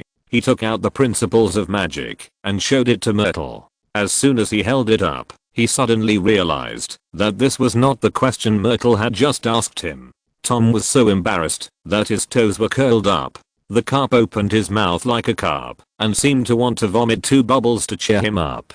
What I want to say is that he is traveling in Europe now, and he has a good life. He has delicious food and drinks every day, and someone helps him wash his clothes. Tom spread his hands. Since you care so much about him, why don't you write to him directly? Na has the quirk of always replying to every letter. You just write to him, and he promises to tell him all about his current situation. Can I? You don't know how to write. Tom couldn't figure out where the girl was going, and he asked in Myrtle's tentative tone, if you don't know what to write, write something. About his ugly cat. I feel like he's about to forget about that guy. I understand. I'll write to him when I go back. Myrtle nodded, thinking of the cute kitten. The haze on her face was much less. Go back early. Don't be discovered by the administrators. Okay. Tom shrugged. Goodbye. Thank you, Tom. Tom didn't speak, just walked to the Slytherin lounge, raised the next door, and waved as if to say hello, until he passed a corner, and then said softly, it's okay. It seems that you didn't see me there. What are you doing? I really don't know what Slytherin thinks. It's really vulgar to put the entrance of the secret room in the women's toilet. Riddle, you're back. Hearing the sound of the door, George Corolla, who was closest to the door, turned on the light. His honorific was very abstract and deliberate. He took out a box of candied fruit from the cabinet, as if offering a treasure, held it up and asked, what do you want? Want something to eat? No need. Tom glanced at the beautifully shaped preserved fruit box from the corner of his eye, shook his head, and walked into the bathroom next to the bedroom, to brush his teeth and wash his face. Go to bed early. Good night. The other 2 in the bedroom also sat up and greeted. By the way, Carlo. Tom's voice came from the bathroom. What's the matter? George Carroll, who had just gone to bed, jumped down again, ran to the bathroom door and asked earnestly, is there anything I need to do? The cat has already been fed, and tonight it decided to live in Gryffindor, sleeping next to the fire in the multi-room, entrusted to your friend Miss Jewel to feed, this time. Okay, you don't have to tell me about this. Tom interrupted him impatiently through the door. I wanted to ask, do you know what happened to that Myrtle from Ravenclaw? What's the matter? She seems to be bullied. Aren't you well informed? Have you heard anything? Do you know that? Carlo said, standing outside the door. She seems to be the only Muggle-born student in her dormitory, so that's why her roommates are always teasing her in other ways and gossiping about her with a bunch of boring Ravenclaw guys. What gossip? Tom asked vaguely with toothpaste in his mouth. Why haven't I heard of it? They don't dare to come and gossip with you, Carlo explained. It's nothing more than attacking a person's appearance, slandering his character, degrading his family background, and going back and forth is all these things. It's really boring. Tom spit the foam out of his mouth, took a mouthful of cold water to rinse his mouth, and spit it out before he said, it's really nothing new. I didn't expect wizards to gossip compared to muggles. It's nothing special. It looks like humans may not be very creative in this regard. That's it. Do you know Myrtle? Carlo asked curiously. Yes, I'm quite familiar with her. Have you forgotten? Na's cat is always with her. Tom stroked the back of his hand, where he was scratched countless times by the question mark. Do I need to warn those guys with long tongues? Carlo wanted to take the initiative to do some work. "Don't bother," Tom said casually as he opened the bathroom door, wiping his face with a towel. "Just go and bully them too. Okay, someone has long been unhappy with those humming Ravenclaws. But don't overdo it. You are so kind. Don't say things like that, or I'll always feel like you're scolding me." Tom rolled his eyes at him, walked to his bed, lifted the quilt, and got in. "Tomorrow will still be on 2 brooms. Don't forget, sleep early. Want to call your friend?" Carlo turned off the light and went to bed. "Who? Miss Jewel?" "No, she's a Gryffindor." In the darkness, Tom shook his head in disappointment. One more chapter later, chapter 99, an ordinary town. "Nelson, what's wrong with you?" Hearing Nelson's voice, Andre hurriedly pushed open the door and rushed into the kitchen, looking at Lori-Ann vigilantly. "I'm fine. I just remembered some things from the past." Nelson shook his head helplessly. It's fine. Don't be so nervous. It has nothing to do with Miss Lori-Ann. Okay, we'll wait for you in the living room." Andre put on a serious expression, but with the scar on his face, it looked like he was making a death threat. "We have to talk before we talk about it past." Nelson left the kitchen and sat at the long table waiting for Lori-Ann. After a while, she came over with a few trays of fruit. Nelson saw a tray of small tomatoes and pulled it next to him without a trace. "Miss Lorraine, it's definitely not a good way to blow you away from your house for nothing." In the living room, on the tidy long table, Andre solemnly said to Lorraine, "But if you continue to stay in this where muggles gather, it will be very troublesome later, and those muggles have some important arrangements for this area." Lori-Ann asked, "What's the arrangement? Will there be more people here?" "It is said that a military base for garrisoning troops and a laboratory for weapons development will be built in the town to the south, and there will be a lot of people gathering here, and we are not sure whether the so-called technology of muggles will disturb your normal life." Andre explained. "Our leader, Lord Grindelwald, showed us the muggle weapons he saw from Fate. Although rough, it was very powerful." "I understand." Lori nodded solemnly. "I know a few gunmen in the heavens, and their weapons are very similar to the guns I saw used by those soldiers before." Although he still didn't understand Lori-Ann's weird words, Andre still heard that Lori-Ann understood the importance of this matter. He nodded and patted Nelson, who was beside him, who was fighting with Little Tomato, and said, "For muggles now, Nelson knows more. You can ask him if you don't understand. The question now is if you would like to go to Nermengard with us for a short stay, where it is safe and will not be disturbed."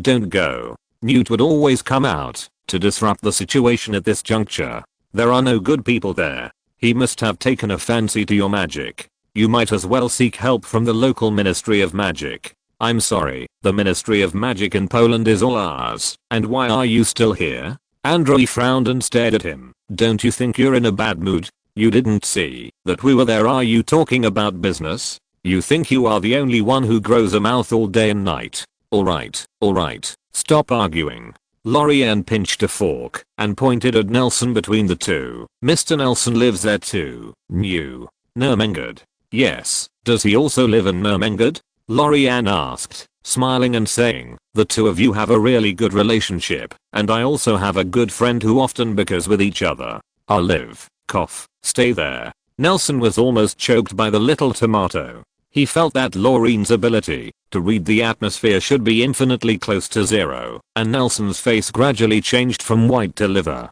Cough. "Axie." Newt took out his wand and tapped Nelson's chest. His face finally returned to normal. He glanced at White and Andre, who were sitting next to each other, and said carefully, "But my situation is different from yours. I think it doesn't matter. No one can hurt me." Rolian's face was full of confidence. She waved gently, and Incus, who was lying on the side snoring, crawled over to rub her calf. "And Incus will protect me, and I'm also very interested in Nermengard in your mouth."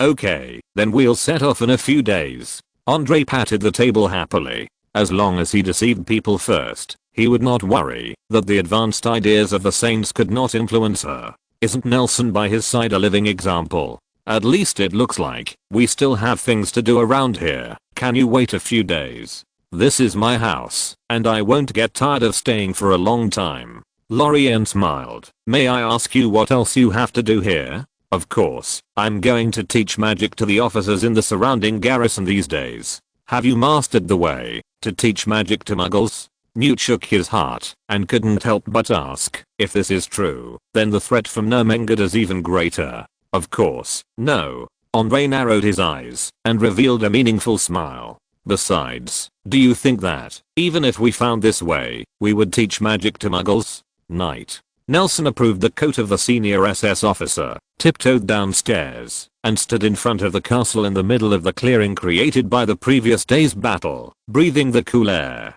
Have you finally decided to go? A cold female voice came from the nearby forest, scaring Nelson to quickly pull out his wand. Under the moonlight, White's figure came out of the woods. What? So it's you. Nelson put away his wand and stroked his chest. Aren't you going? White raised his eyebrows. Today is the best chance. I can lend you my broom. Just remember to send it back. Why should I go? Nelson gave the strange woman a strange look. I just want to go to Auschwitz. Has he not come to sign a contract with you yet? While you are still in the dark, you don't know anything. He, isn't it? Why? White's eyes looked dazed in the moonlight, and it took a while for him to recover, and he stopped talking about the topic just now. Why are you going to Auschwitz? That's nothing to see. It's just an ordinary town. Everything that should be closed is closed, and now it's full of stinky soldiers. Hobby. Nelson didn't explain too much. You said I'm wearing this. They shouldn't come to trouble me, right? No, you can even grab a soldier and let him carry you on his back. Are you going? Nelson asked. You can go there and see if there's any amber. Don't you want to bring a present for Barry? Or you can go to Krakow another day. There should be more left.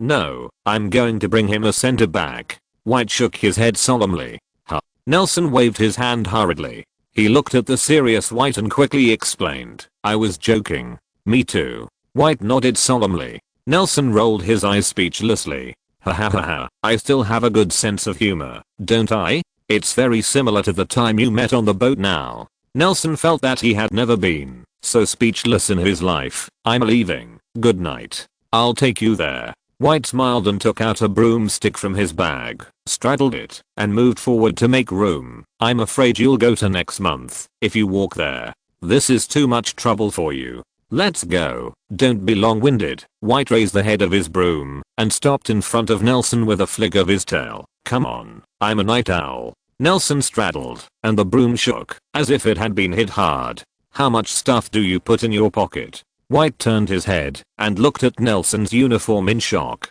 Did you spell this one too? Is it heavy? Maybe I can't fly. I can. White gritted his teeth and lifted the broom handle vigorously. With a sudden sound, the two appeared in the air under the moon. When you fly high enough, even inland, you can smell the sea breeze. Not only the sea breeze, but when human beings can look at the world from a different angle, the ordinary scenery in the past will no longer be ordinary. On the contrary, the magnificent buildings in the past will appear tiny. This was Nelson's first flight. The strong wind at high altitude made him unable to open his eyes, but he still shed tears while greedily watching the scenery around him and his feet. He understood why human beings had longed for flying since ancient times. Woohoo, flying for the first time? White asked narrowly. After getting a positive answer, she smiled maliciously, recalling the skills of playing Quidditch when she was young and using her broom to start drawing various shapes in the sky,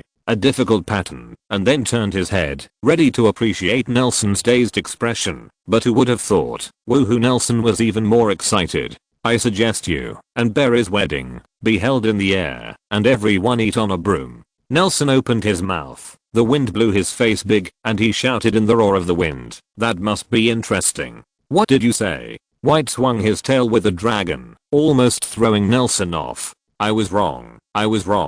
Nelson held the broom and hurriedly apologized. The traditional wedding is still suitable for you. White blushed, but he didn't do acrobatics anymore, just no longer accepted Nelson's words. After a while, Nelson had completely adapted to the feeling of flying, and White turned his head and said, the town in front is Auschwitz. You see, it's very run down. Just land on that hill. Nelson pointed to a small hill ahead and shouted in her ear, "It's the hill ahead, surrounded by buildings. I think on the top of the hill, you should be able to see Auschwitz, the whole of the town." Okay. White controlled his broom to land slowly, and when he was still 1 meter from the ground, Nelson rolled over and jumped off, walking to a viewing platform to look at the scenery below the mountain. "It's nothing." Nelson held onto the railing and gently stuck a snake-shaped sticker to the underside of the railing. "Indeed, it's just a very ordinary town." White walked up to him and had a bird's eye view of the ordinary town under his feet. "Thank you all for your support. Although this book has been beaten, it is slowly moving towards the good side, and various achievements are also slowly rising, and it is not so outrageous. Thank you for your recommendation, collection, subscription, monthly pass, comments and rewards. If you like the book or have suggestions, you can comment more, or come to the exchange group 1,035,870,442, currently less than 20 people, to connect with me. Please beg. I feel that most of the friends who read this book together are students. In fact, they can read the book for free. As for the value-added content such as rewards, remember to consume in moderation. No more today. Chapter 100. The first serious gathering of the Death Eaters was actually studying the Iron Armor curse. Auschwitz is an ordinary town. It is neither big nor small, neither prosperous nor dilapidated, neither famous nor so unknown. In times of peace, it was responsible for the transshipment of sea and land goods for Krakow, the geographic center of Europe duty, and now, the exchange of military supplies seems to be more lively. There are many towns like it in Europe. They are built on mountains and rivers. There are churches and government buildings in the center of the city. Some old towns will build a theater next to them. Anyway, as long as you have seen a small town in Europe, then you can get a basic understanding of the appearance of other towns. What an ordinary town. Nelson held onto the railings. The residential buildings in the town were intact. There was a peaceful scene. The lights were twinkling. There were also 2s and 3s of young people on the street strolling under the street lights. The night market in the southeast corner of the town was also open. Are also good. Maybe the only unusual thing is their clothes. He shook his head. The buildings in Auschwitz were full of German officers. The young people walking on the streets were actually patrolling soldiers. The night market in the southeast corner was actually the construction site is in full swing, and the original residents here are digging the foundation in the cold night. On this foundation with its grand plan faintly visible, there will soon be prisons and graves prepared for them.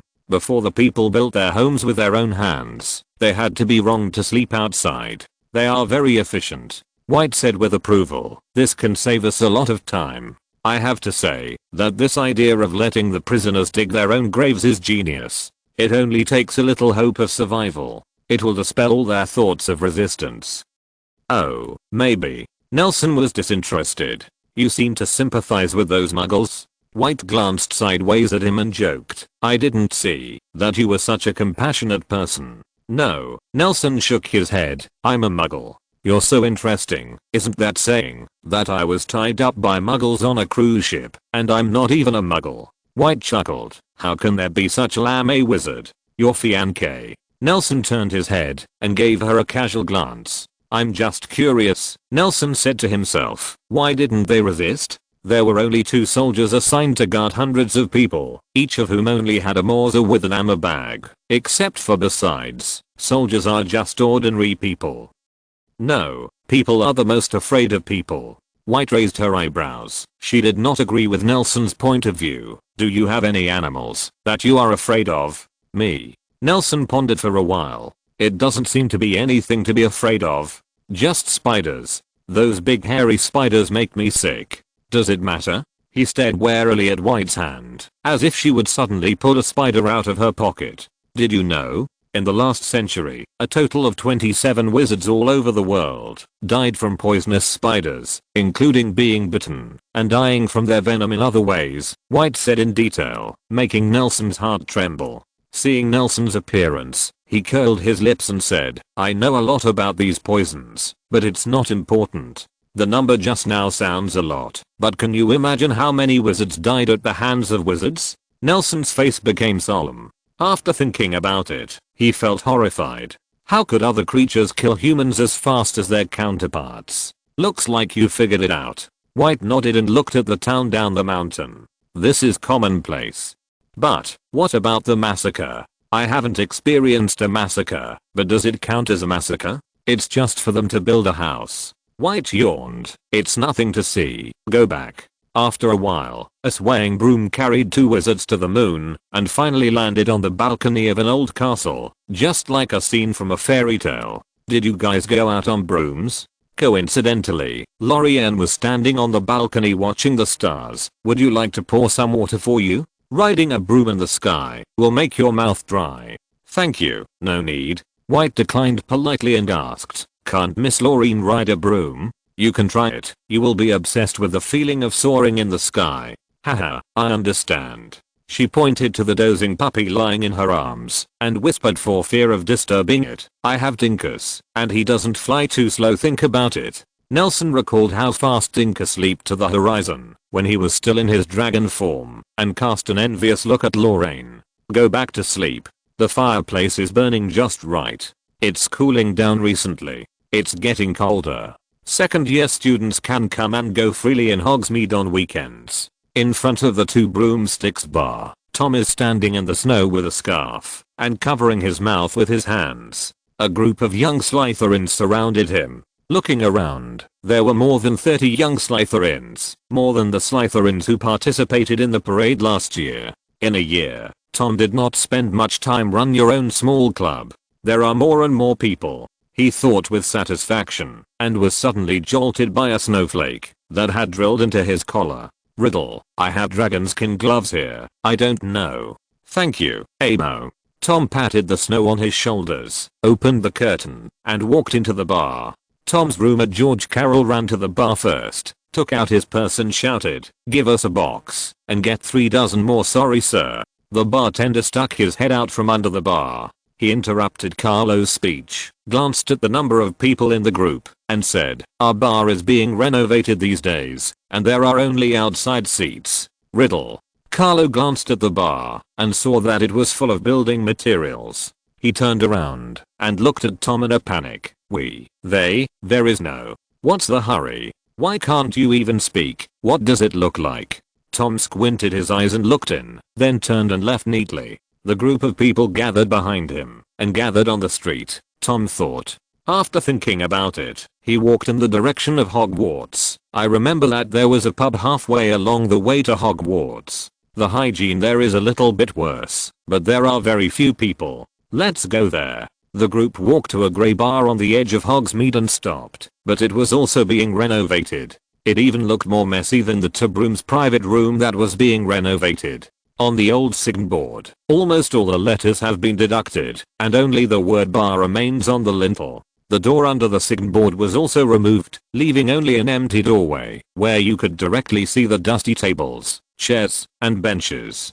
Tom asked tentatively, is anyone there? Yes. Behind the stained bar, stood a thin old man with thinning hair. He was quite clean. Would you like to drink something? Is there a box? We want to find a warmer place to have a drink, and there are more people. Oh, even if you don't tell me, I'll recommend you to go to the box. There just happens to be a box in the bar that's not messed up. The old man nodded. What would you like to drink? Butterbeer, any? You. The old man took out a pair of gold wire glasses from his chest pocket and put them on the bridge of his nose, looking at the group of people who entered the bar. You are Hogwarts students. No wonder. Then you can only have butterbeer, the only non-alcoholic drink here. Butterbeer is piled up over there. He raised his arm and pointed to a few wooden boxes on the corner of the wall and said with a bit of loss, you all drink it. Just give you some money. It won't cost you any money. Tom winked, and soon several attentive young men ran to carry the boxes. He took out his wallet, roughly calculated the price of the boxes of butterbeer, and looked at the boss and asked, is this store closed? It's my first time here. Yes, it's just that I'm going to sell the store. The old man said with a bitter face, my son always wants me to move to Devon, to live with their family. I just found a buyer a few days ago to move. What's the name of this bar? The signboard has been removed, and the name is gone. The old man still grimaced his bitter face and babbled like every old man would do. As for what the buyer wants to call it, I don't know. I don't even know if the bar will continue to open here. But if it doesn't, it's a pity. I'll ask when the buyer comes in the afternoon. Why do you have to open a bar? Tom asked curiously. Anything to say? It's nothing, but this place was a bar hundreds of years ago. The old man explained. When I ordered it from the previous boss, he told me that this was the headquarters of the Goblins' Rebellion back then, and it is a historical site. From then on, it was a bar. The old man's brows suddenly widened, showing an expression of sudden realization after being deceived. I just said, no wonder business has not been good for decades. How bad it is. I must remind the buyer. TSK. Tom looked at the back of the old man walking away talking to himself, sighed, and got into the box. Today, we are learning Iron Armor spell. Tom sat at the head of the long table, tapped one hand on the table, and took a sip of the butterbeer poured over by Carlo. This is the first grade me and Ma have just had. Magic that you can easily cast when you enter school. I didn't expect that there would be people who are in the second year and still know little about spells. The next classmates posed as students and bowed their heads in shame. What shocked me even more was that my brothers, young wizards from a noble pure-blood family, always wanted to sit back and enjoy their success and neglected to train their magic.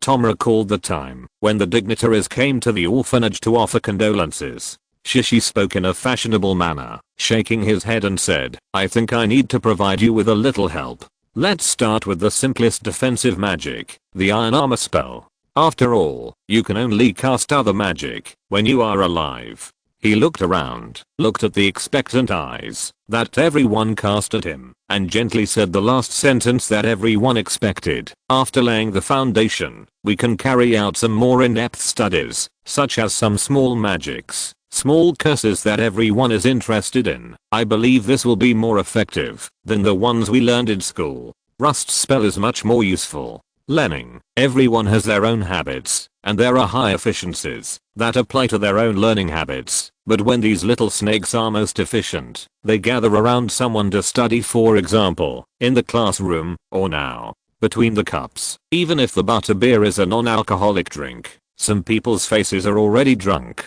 stroking the iron armor released by their own hands, and they can't help but cast their fanatical eyes on the smiling face. The clouds are light and the wind is light. Tom explaining to a first-year freshman. Wealth, power and status are too far away from them, and there is nothing more attractive to a child at Hogwarts than learning a spell that can take credit to parents, show off to friends, and be rewarded by teachers.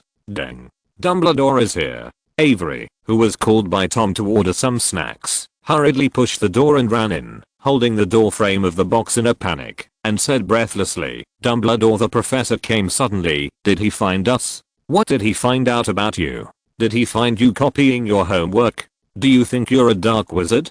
Tom frowned at him. A group of us, on the weekends, come to Hogsmeade for some non-alcoholic drinks. Is there any problem? At most, these first graders shouldn't be here, but so what? What are we studying together? It's the Iron Armor spell, not the death-slaying curse. Avery, why aren't you calm at all? Tom straightened his collar, walked out of the box with his head held high, and closed the door. I'll go to the meeting, meet him. As soon as the door closed, Tom saw the lanky figure of Dumbledore. He was lying in front of the bar and writing something. He immediately greeted him with a smile. Mr. Aberforth, do you know this place too?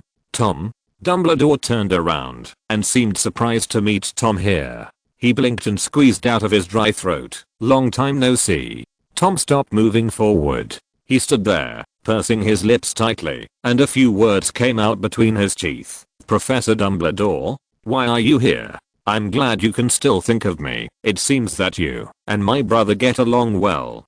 Dumbledore turned around completely. He lowered his head and faced Tom. I want to give him a gift that his brother should give. After thinking about it, I think a bar should be a good choice. Maybe.